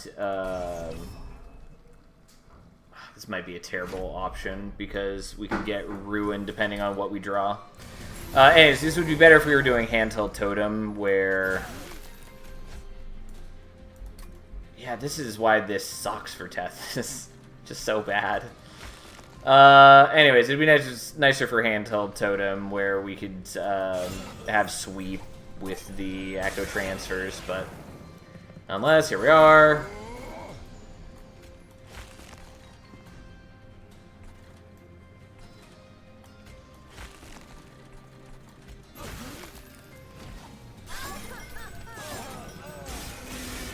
Not off to a great start.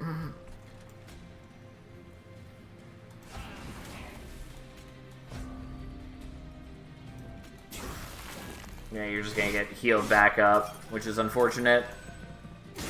But I wanted to get that Guardian Stone down. I don't know that it was really worth my time, but here we are.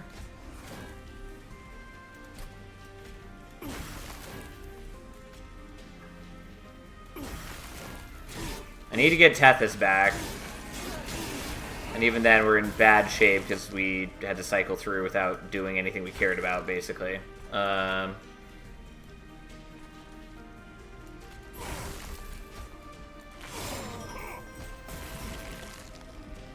Well, that's unfortunate. Cool.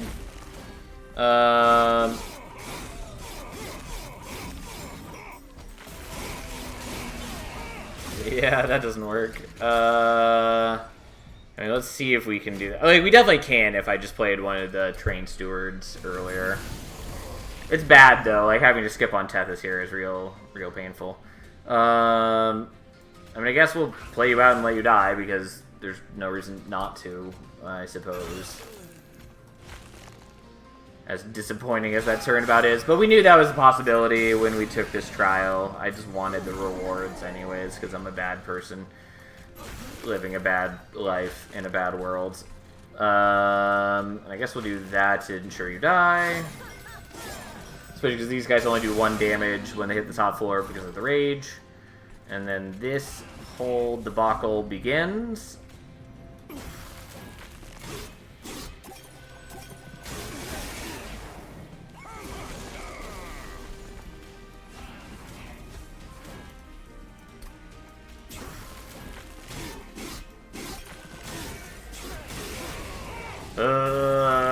Everything's awful.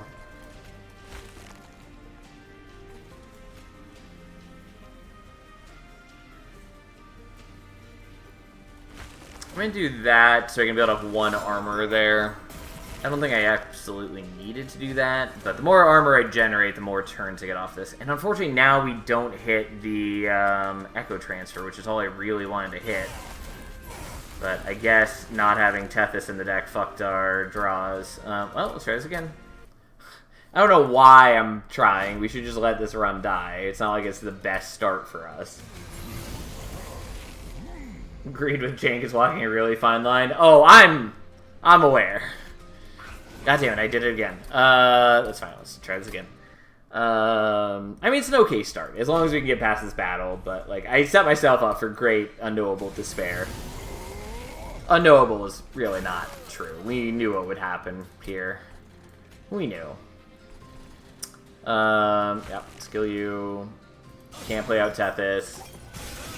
Which is the problem with taking the Fractures instead of the Echo Breaks.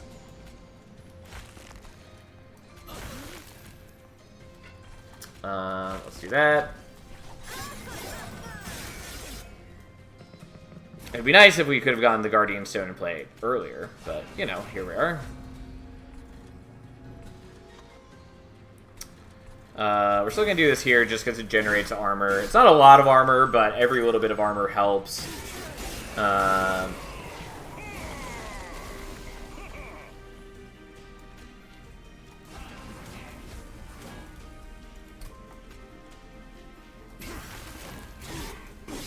Because ideally we hit the Echo Transfer and then we're able to do a bunch more damage per hit. Although we didn't get the Fracture this time, which is really not great.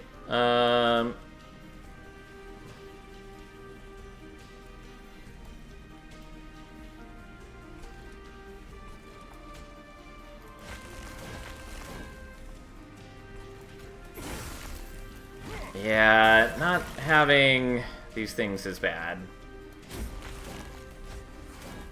But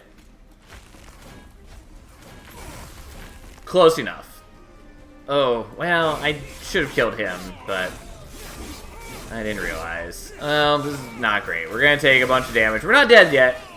We're alive for some small measure of time. It's a bad first battle, though. We don't need another offering token, and we definitely don't want the Titan's Gratitude. I will take the Echo Infusion. I will take that. And then we're gonna go here and maybe cry. I'll take the guard, even though it's not exactly what we need.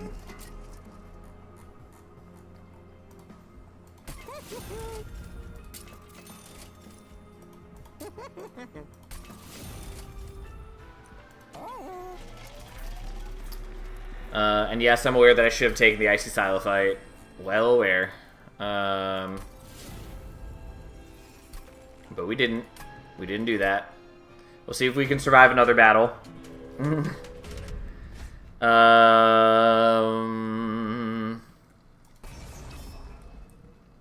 Fine, I guess.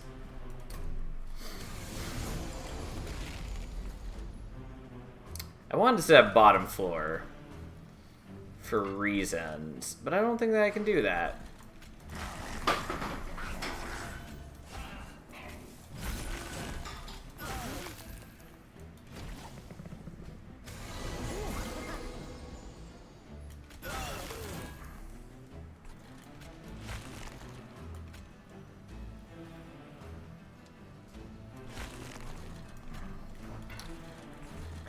For a moment, I didn't know if I actually had any, Oh, I don't have... Fucking irritating. That's why I kind of wanted that Bounding Echoes, but I really wanted the ability to increase Tethys' HP.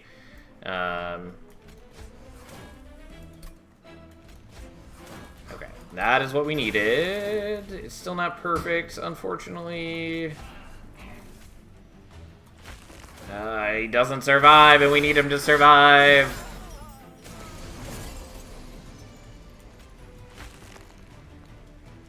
Okay. But we can at least buy ourselves a little bit of time.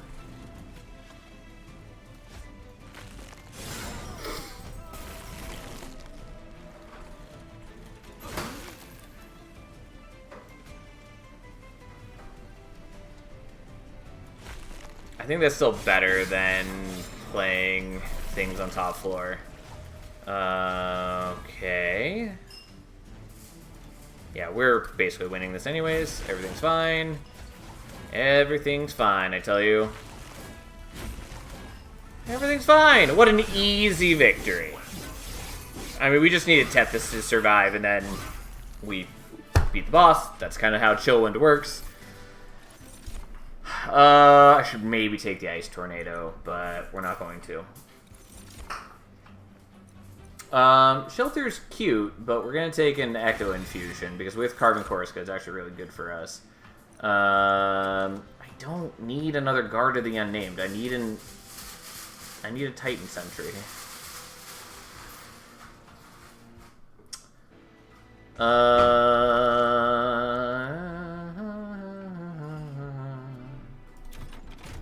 And we're in bad shape either way.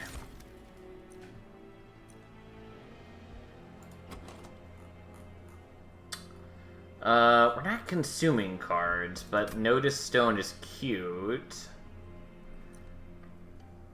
Does Improved Firebox really matter to us? Like, it's nice to have as an option. It doesn't tons matter. I mean, like, we'll take it. I think that's, in the long run, more likely to be useful than not. Okay. I always forget what the options for this are. Let's look it up.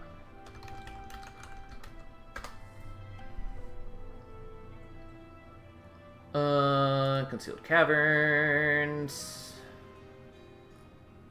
And then this is Heaven's Aid, I think. Yeah, so the unit upgrades, plus 20 HP, Revenge, gain attack.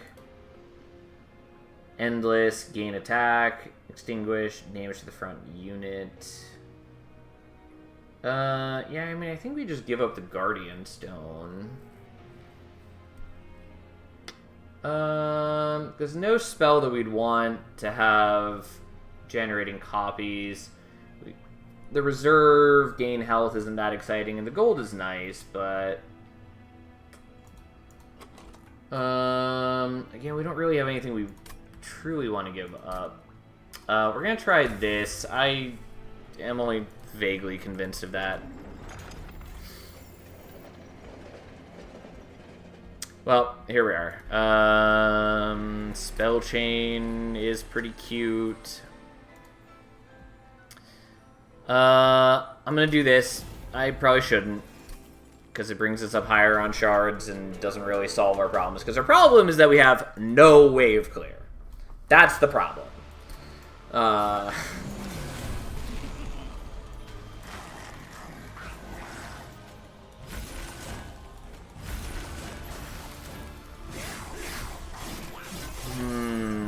we have ways where we might be able to get wave clear, but we're not there yet. I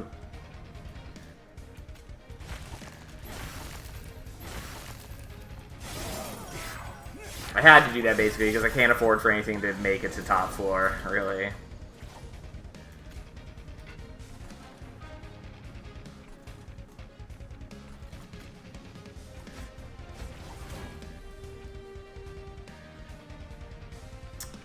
I guess we're willing to do that. Kinda gotta do that. And you're also not gonna die. I guess we have more HP than I was giving it credit for.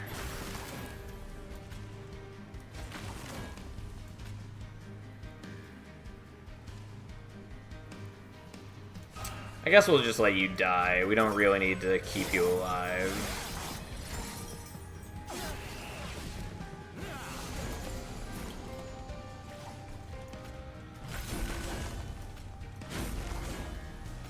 Oh, God, you do a lot of damage. And you're not dying, which is a problem.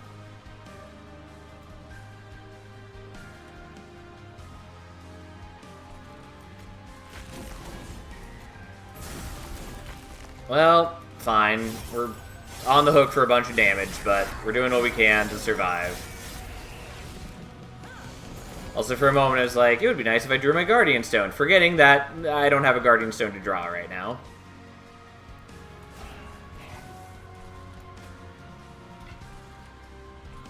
Well, I guess let's let you do some damage there, and we'll keep buffing up Tethys.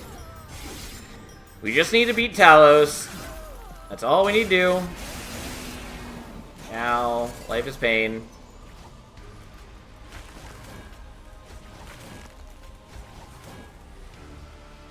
Yeah, I guess that's more important to us.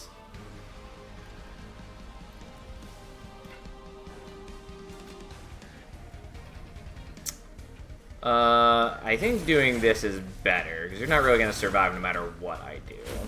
And that's enough to kill Tethys. Which is good, because I can't really afford taking all that much more damage.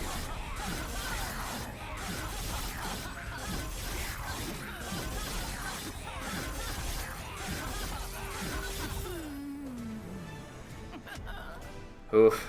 Oof. For a moment I thought this was, Hoarfrost Effigy, and I was excited. It's not. It's Hearts of the Titan, the significantly less good card. We're not taking Perfect Insanity. We might take Siren Song. It would be a lot better for us if we were using Handheld Totem mixed with Chillwind rather than... I mean, I'll take it. I don't know that we're going to be able to put it to good use.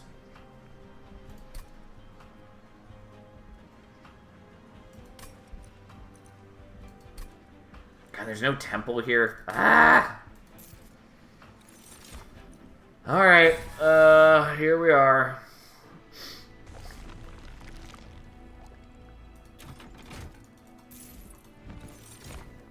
Well, that's unfortunate. Okay. We're not taking sketches. We'll definitely take Boone of the Blacksmith. And we're gonna dupe you, I guess. I'm pretty underwhelmed by that decision, but hey. Again, the problem is that we need wave clear. And we don't have wave clear. I maybe shouldn't do this, but we're going to do it anyways. I'm not really killing things with damage spells anyways, for the most part. The problem is I'm also just not killing things at all.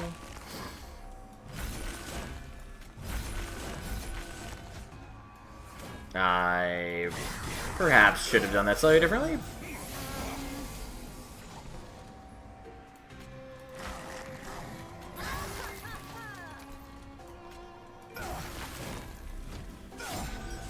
God, this is like... The single guy is going to murder me unless I hit the Siren Song, basically. Which I did. Still bad, though.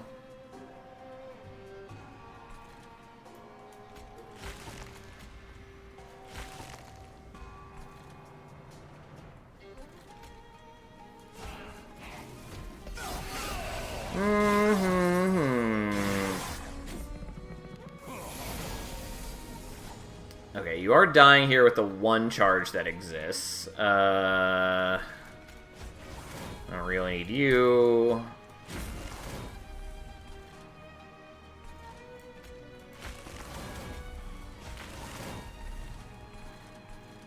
I mean, none of this matters. We're in bad shape. At least that kills in a single blow, thanks to Boon to the Blacksmith. That is something. And I will happily use that Siren Song. And then we'll just build up some armor, because we just gotta fight this boss. And luckily we're fighting him on his weakest floor, which apparently is still not enough to ensure victory, but we're working on it. We're getting there. Everything will be fine in mere moments. Ta-da! Everything's good.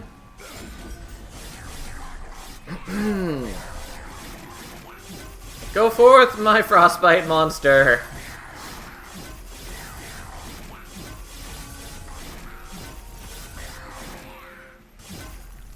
Alright, we're alive.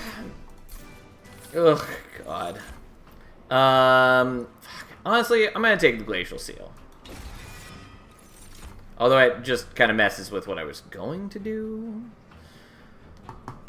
Do I want the Soul Cripple? I kind of want the Soul Cripple. I also love Return Soul, but maybe not here. I could take the Soul Crushing Guilt, which is not bad. Maybe it's worth taking. Maybe. Probably. I think we'll take the Soul Crushing Guilt, especially because we do have Carving Corusca, which makes it easier to use, and it's already infused. Why is it the Extinguish one? It's really not what I wanted.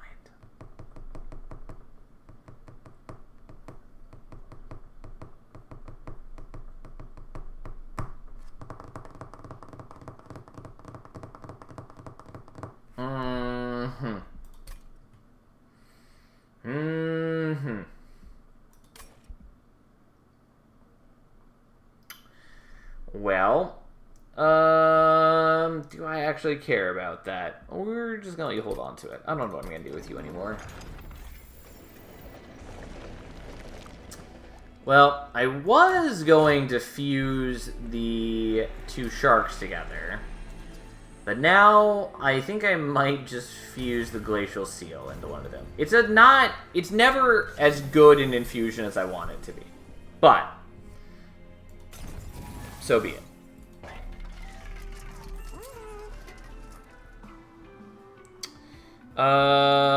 No.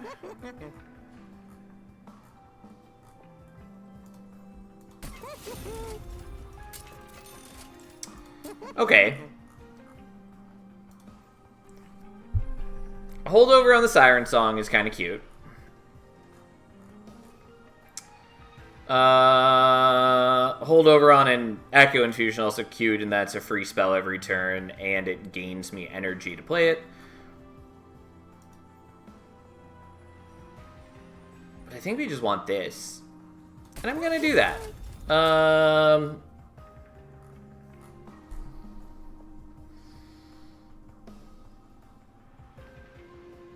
You know, I always forget that Pyre Bound spells can be played in the Pyre Room. I always think that they can only be played in the floor below.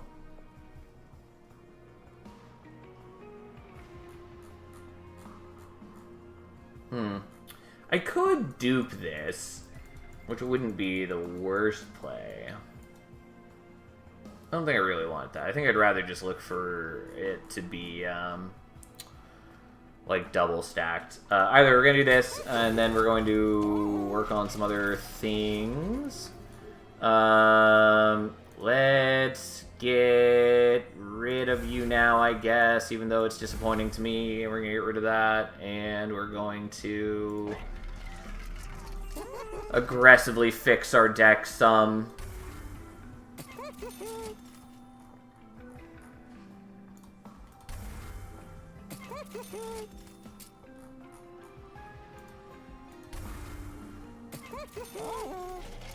Okay. I might want to dupe the Guard of the Unnamed at some point. The problem is that I would love to dupe him. Well, I would have loved to have duped him when it mattered, instead of already having duped him now, or I've already duped him once, and I wish that it had been more worth my time, is all I'm trying to say.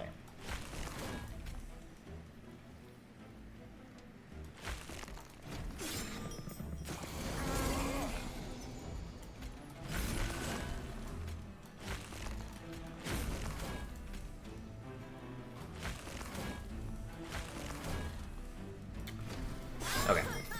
We're eventually going to hit the holdover siren song. And everything's going to be okay.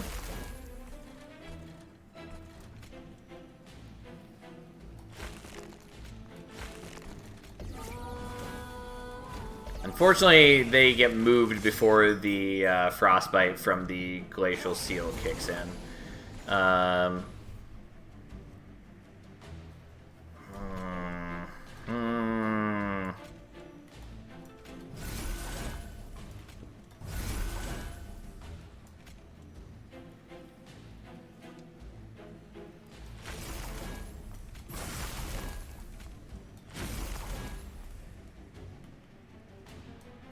Honestly, I think it's better that we do it this way rather than ascending them.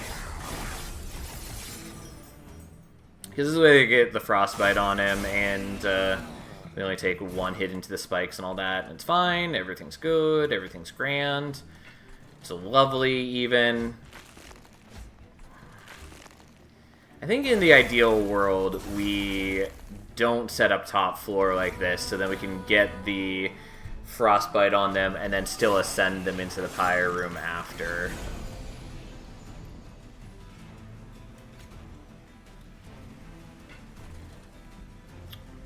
But who knows how that will go.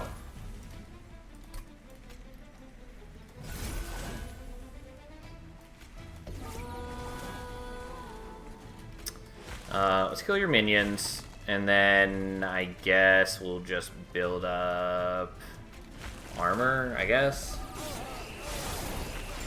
Although it's really Tethys who needs to survive.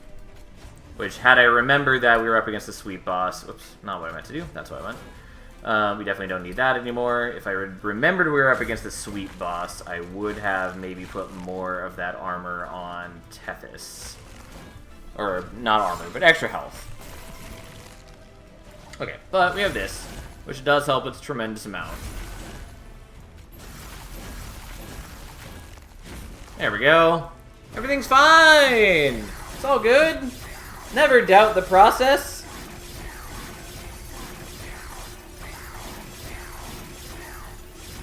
Ta-da! Ugh, what a world. There's another glacial seal.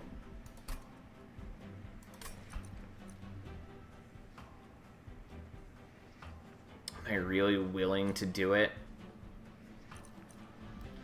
It's a bad unit, but I'm still going to take it, because I'm a bad person. And also I should have checked the floors upcoming more thoroughly.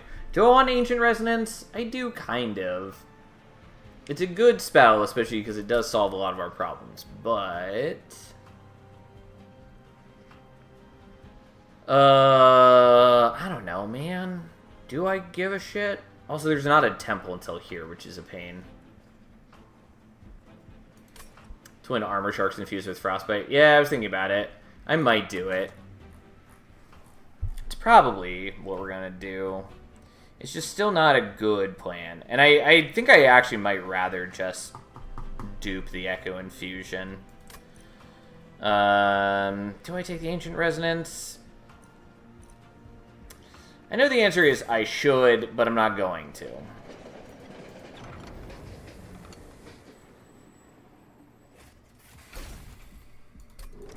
Worthless Guardian Stone. I should probably visit the Merchant of Steel at some point. But I was going to go here.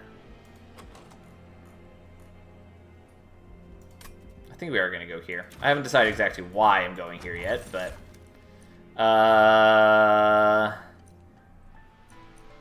fine. guess we'll take the jack strips. It doesn't tons matter either way. Anyways, here's the deal. I don't think we want the Guardian Stone anymore.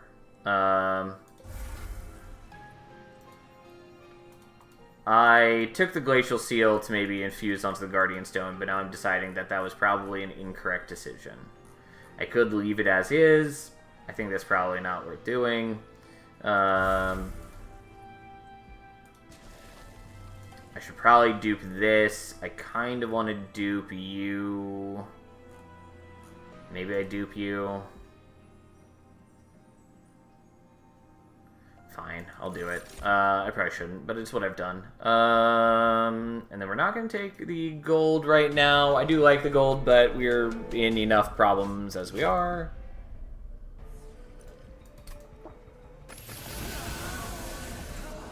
Okay, we're going to try... Oh, so I can't set up mid. I can set up bot. Try setting up bot and see how this works.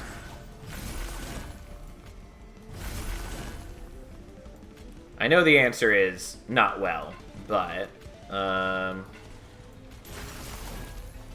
I know I don't need to play all these things here, but we're going to do it anyways just so we can get a little bit more armor. This is why I need to upgrade my dudes so that they are more viable. It doesn't matter if we're setting up top floor.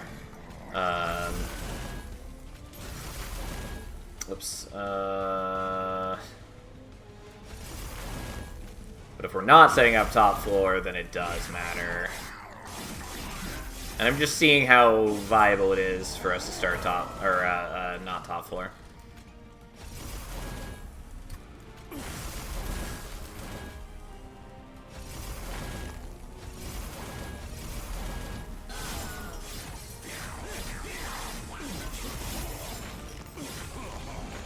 Because we should hit, yeah, there's the Siren Song. So now you can be dazed for eternity.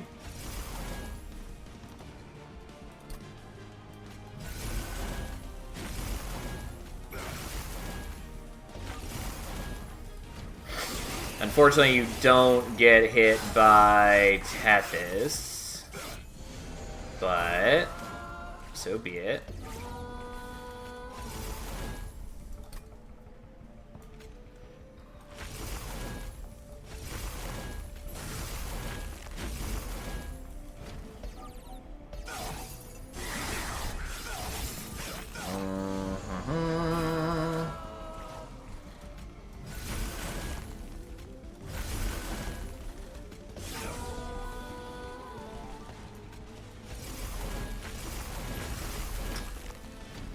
Alright, we'll see how this works out. I have options.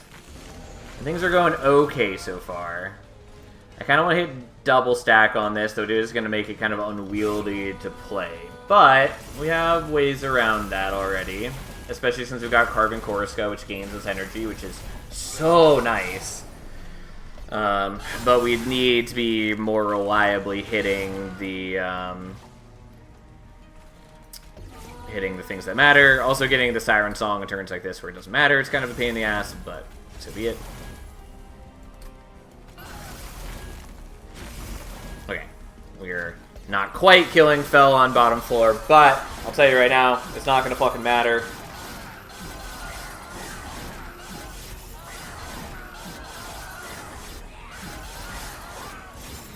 Oh no, Fel's alive and has 163 frostbite and all that jazz. Ta-da, now it's dazed for 3 more turns. Not that it matters. Also, if Fel had made it to the top floor, we then would have dazed her even more. Do I want the Unearthed Remains? I think the answer is no. It's a great card in general, but right now it doesn't really do anything I need it to. Like, so technically we use some Reap, but realistically that doesn't matter. I think we're going here now.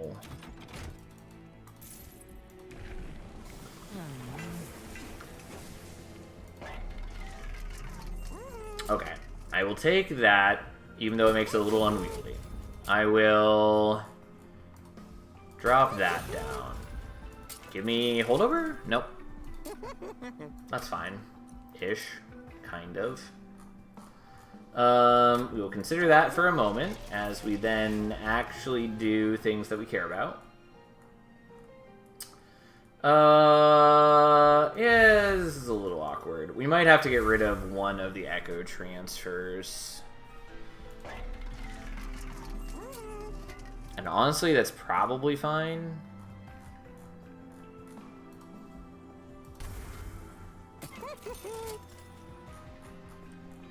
Actually, I'll get rid of one of the offering tokens, and I guess we'll do that.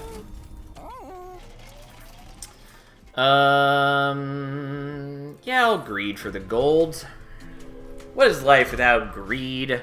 Marker Invasion is not ideal, but we're taking it anyways. Here we are. Oh, it's fucking Wilt Wings. Goddamn Wilt Wings. No one likes Wilt Wings. Well, time to take a bunch of damage, but...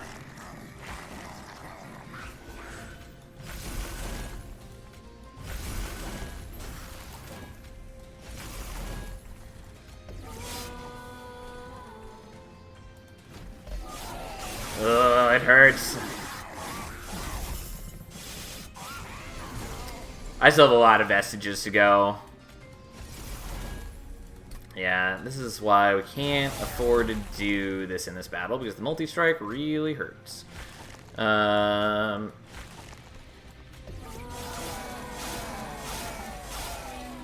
Also, those guys really fucking hurt.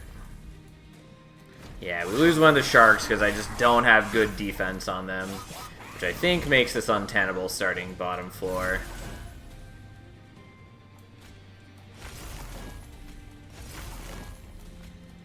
Yeah, because at this rate we lose Tethys. Okay, let's try setting up on top floor, even though this is maybe not really doable for us.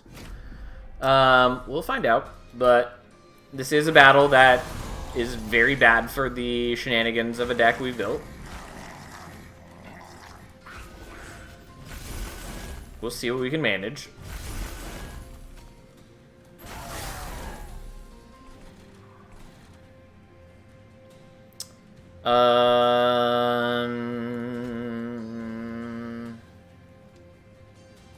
I guess we're gonna do that.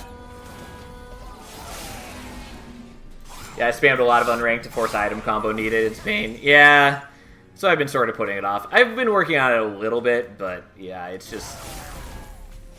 You need very specific things for a lot of the challenges, and that's just... It asks a lot.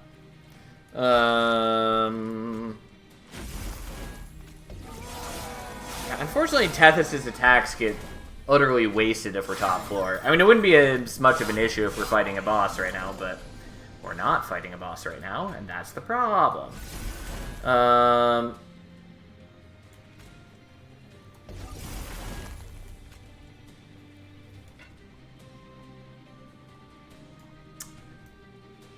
Does it really matter? You're going to be dazed for 9 turns. You should be dead already. So, on the other hand, I do kind of want to build up more armor. Especially since we're losing a lot of armor. Let's just build up armor.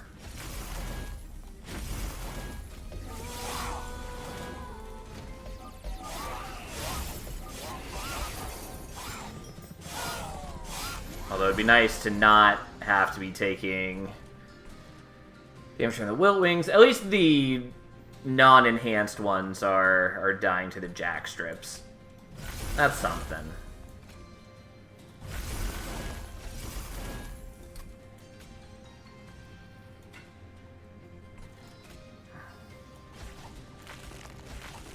I could have done that a little differently, I suppose, and probably should have done differently, but that's fine. Oh. Yeah, you're dead. Okay. For some reason I thought I had seen the damage preview differently, but it's fine. Everything's okay. No need to worry.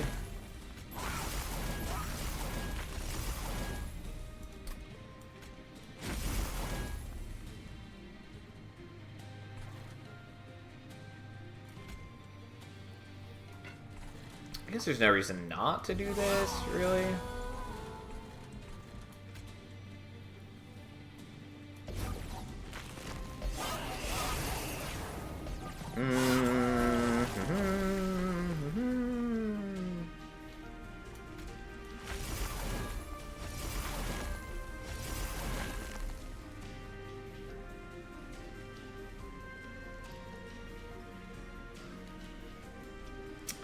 I don't know that dazing you for... Oh, you're already dazed some still. Never mind. Everything's fine. I keep forgetting that I dazed you in advance for this exact reason.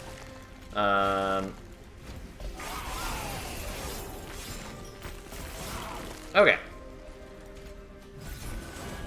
Now, we're no longer going to play out the Siren Song. And this is probably better just generating us armor. Although it'd be really nice if we generated more armor than we do. But hey. Alright, and then finally, Tethys actually gets to do something in the battle.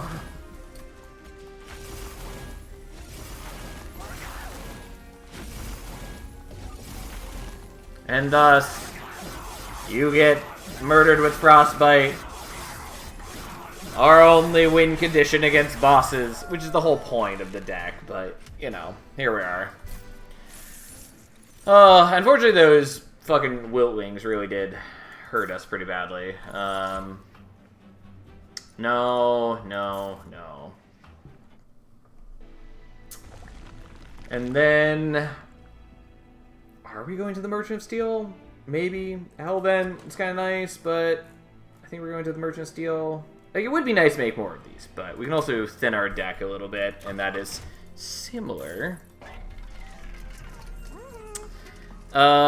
Cute. We're definitely taking Cuddlebeard.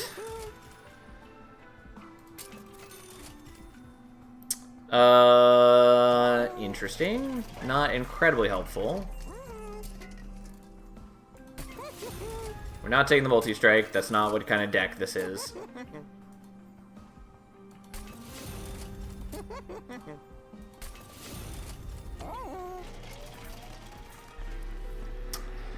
I will happily take Spell Chain on you, I guess. We're not going to take that. And then we'll remove what we can remove. And I guess we'll remove one of those, which is a little questionable, but hey.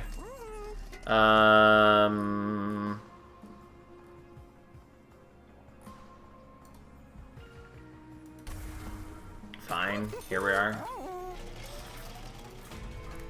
Alright, we'll see what we can do with this. I really wanted Incant Armor.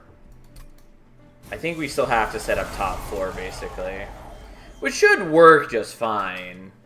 And actually on this fight, we definitely want to set up top floor, because otherwise it'll just summon things above us. Either way, we should be okay.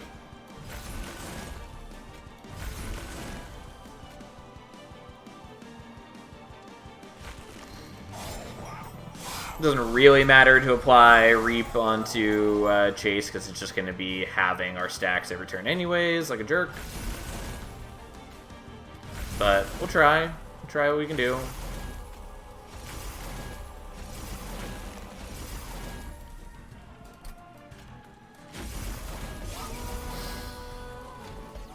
Alright, and then we get a little bit of damage and Frostbite up on Chase. Again, unfortunately, we're up against Chase, too. It's just going to ruin our stacks. It would have been much better into, like, Patient. Who would just sit there and take it like a bitch. Since we already were planning on dazing them to death with Siren Song anyways.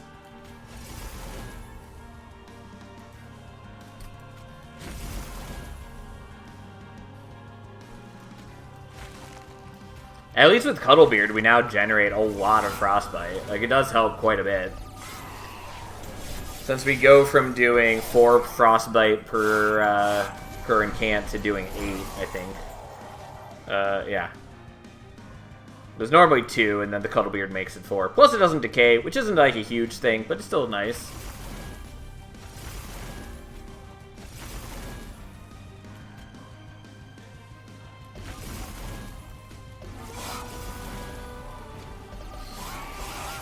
Ta-da! Well, this is a deck that exists.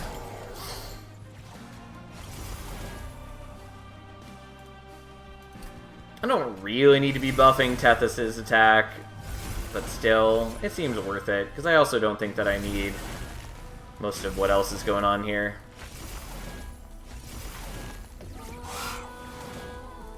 It is such a shame that Tethys doesn't actually get to attack these guys.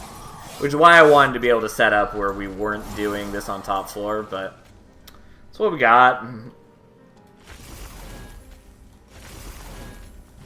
There's only so many options when you're running Tethys like this. I would have preferred, well, kind of. I was going to say, kind of would have preferred they were using Frenzied Swarm, so that Tethys could still attack into them. Successful incant deck without Founding Seal, or whatever the double incant artifact is called. That is what it's called, and you definitely don't need Founding Seal for a good incant deck. Incant is a strong archetype. Like, Founding Seal is just, like, icing on the top, basically. It's really not necessary. It's nice, of course. I'm never going to turn it down, basically, but it's really not necessary. I mean, as is, they're already dying. I don't really need to get too fancy here. So, I think we're going to apply the Reap there, because we can.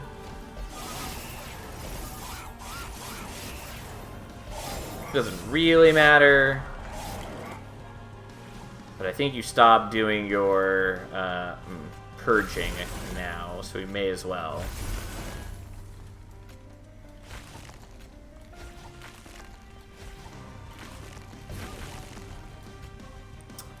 Alright, and then let's daze you, because you should be dead already.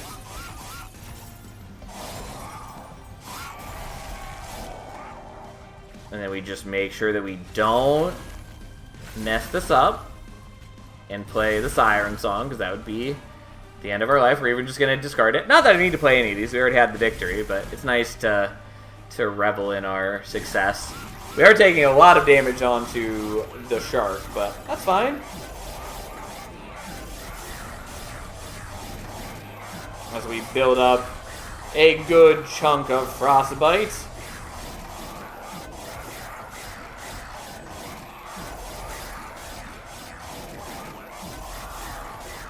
And thus, with 400 Frostbite, now 442, Chase dies. Alright. This has been a slow run, because it just takes us so long to actually win every battle.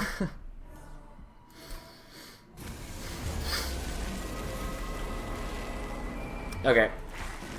Well, I would love to do other things, so we're definitely setting up top floor. And this is partly why we put Intrinsic on this way long ago. So we could keep Tethys alive for this exact moment. I guess we'll just do that. Unfortunately, we can't play out the Echo Transfer, but that's not my major concern. Divinity will be purging the Frostbite every turn, but that's fine. It's not a big deal.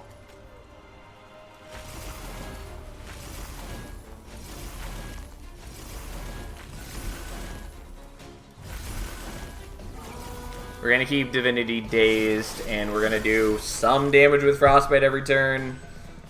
And we'll start buffing Tethys. We're going to be moving basically all the enemies out of the way every turn, so Tethys will get to hit the boss every turn. I mean, I guess the sharks hit the boss too, but who really cares about them? We are going to take some damage from the spike waves, and that's just unavoidable. At least building up Frostbite with the Glacial Seal infusions is going to reduce the amount of damage we take. So that's something.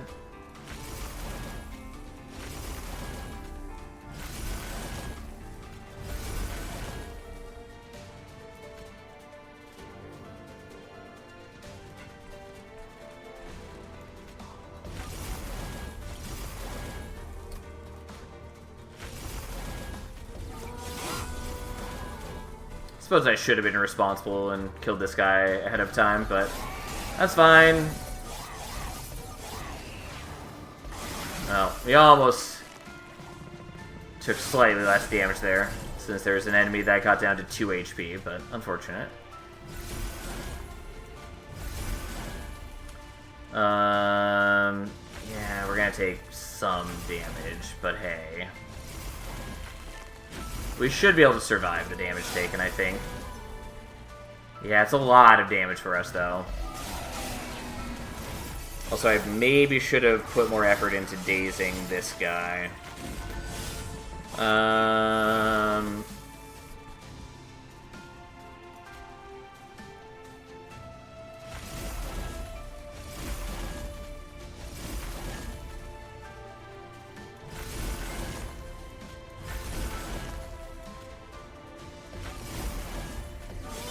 Okay, did we survive this? We do. Thank God.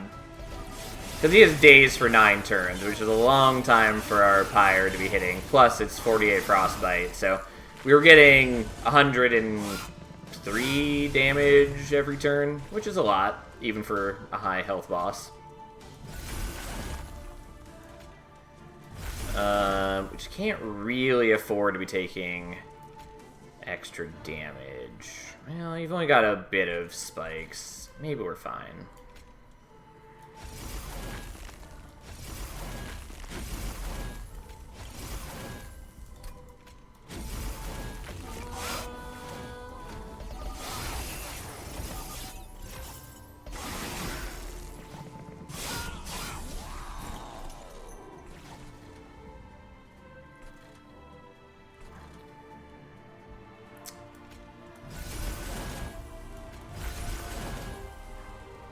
Doesn't really matter who I'm giving the health to. Divinity is dazed for so long that they're never going to get a chance to do anything. We definitely want to daze you. And then I think it doesn't matter too much. Oh no, we do die to the spikes. I thought we were fine there, but I guess we took more damage. Oh, it was from the fucking Wilt Wing exploding, wasn't it? I forgot that there's a Wilt Wing in that floor just because there's so much going on to that floor. God damn it. Ah! Well, let's try this again. Unfortunately, it just takes a while.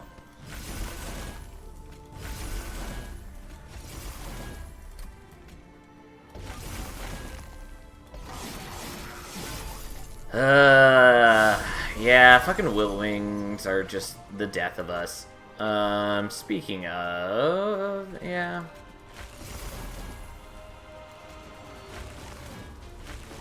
I guess let's get a little bit of extra damage in on you.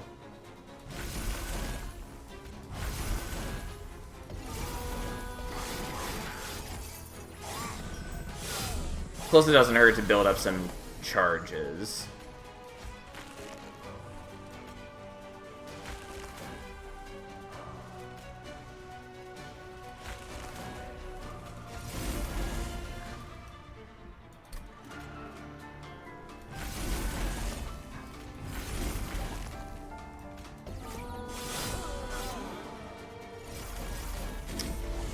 Zero gonna die, that's fine. And let's build up charges.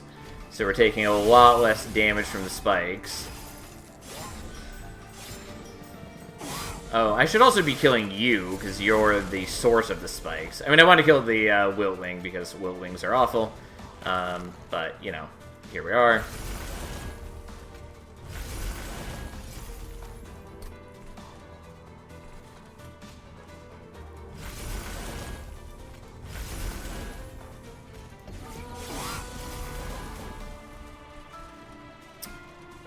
Do I want to daze you now?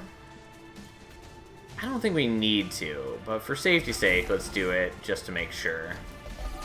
It worked out last time, but just in case I've somehow made things not work the same way, I don't want to be on the hook for that not working out.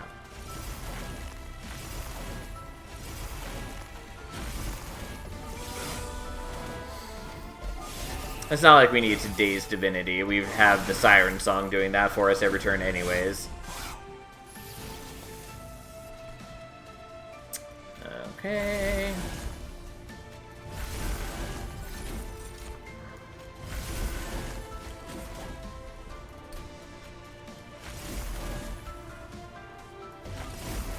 Again, I don't think that's necessary, but we've done it anyways. Yeah. He's got 10 turns of daze on him and a good chunk of frostbite. Everything's fine. Everything's fine.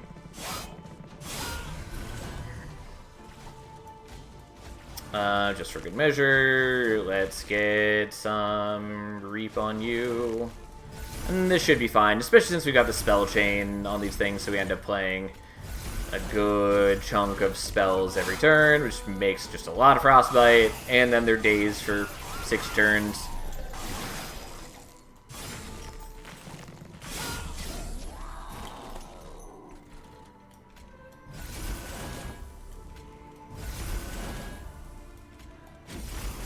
Okay, we need to build up more charges here. We're also going to daze you, for good measure.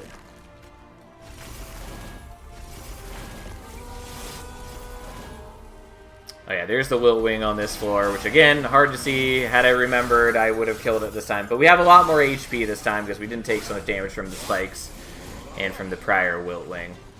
So at least there's that.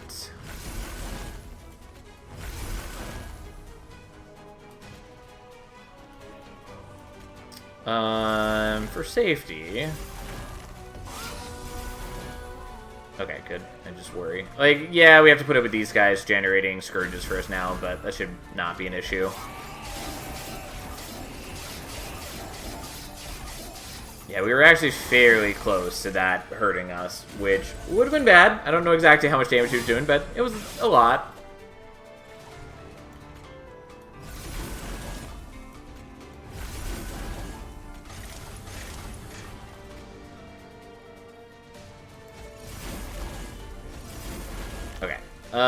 I think we're fine, but I'm not going to fuck with it. We're not going to play the Siren Song because I know that we're winning here, and I don't want to risk somehow fucking up right at the end.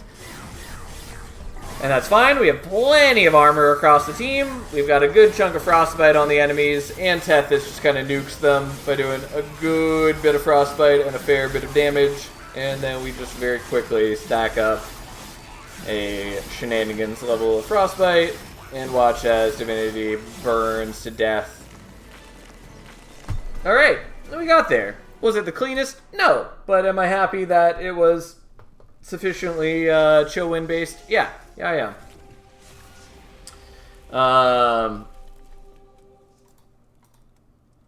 Yeah, also didn't mean to skip off of that before the results screen, but that's fine. Anyways, we did chill wins. I'm glad to have that out of the way. There we go. Chillwind. And finally, Tethys is on the board, which means that Queen and Penumbra are the only ones who are not on the board. Which is fine. Queen shouldn't be too difficult. The only problem was royalty specifically. I want to make sure that that Queen is a participating, like, major member of the deck. Like, this one, it was a bit on the edge. Tethys often didn't actually get to attack. But, on the other hand, we built it so that Tethys would win Relentless for us. And we just use everything else to get all the other enemies taken care of. Which I think is as best as we're going to get out of Chillwind, basically.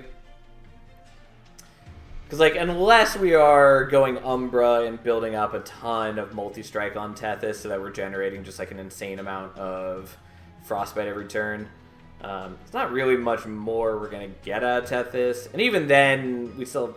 Whatever. It's the best we were going to get. And overall, we're killing things with Frostbite primarily, and I'm pretty content with that. So, anyways, we got Tethys on the board. I will say Chillwind is a lot better when you can mix it with handheld totems so that you can get the sweeps and you can actually apply Frostbite to the whole enemy team. It's still not as impressive in High Covenant, High Shards, just because enemies have a lot more HP. But you kill all backliners guaranteed. And if you're setting up bottom floor, you do a lot of damage to the heavies before they reach the pyre. So, yeah. Anyways. Overall, a successful day. We did a couple. Because we did Fade, we did Wilden 10, we did Tethys. I think that's all we did. Yeah, that sounds about right. I also had a late start. Anyways. That's where we're stopping for the night. Because it's late for me, and I gotta at least make an attempt at sleeping proper hours, so...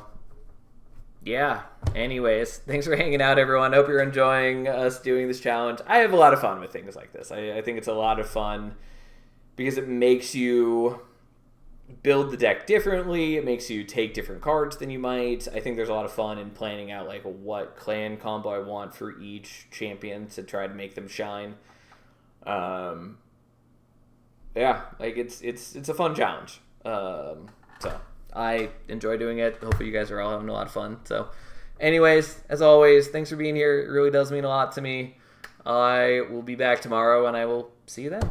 So have a nice night, everyone.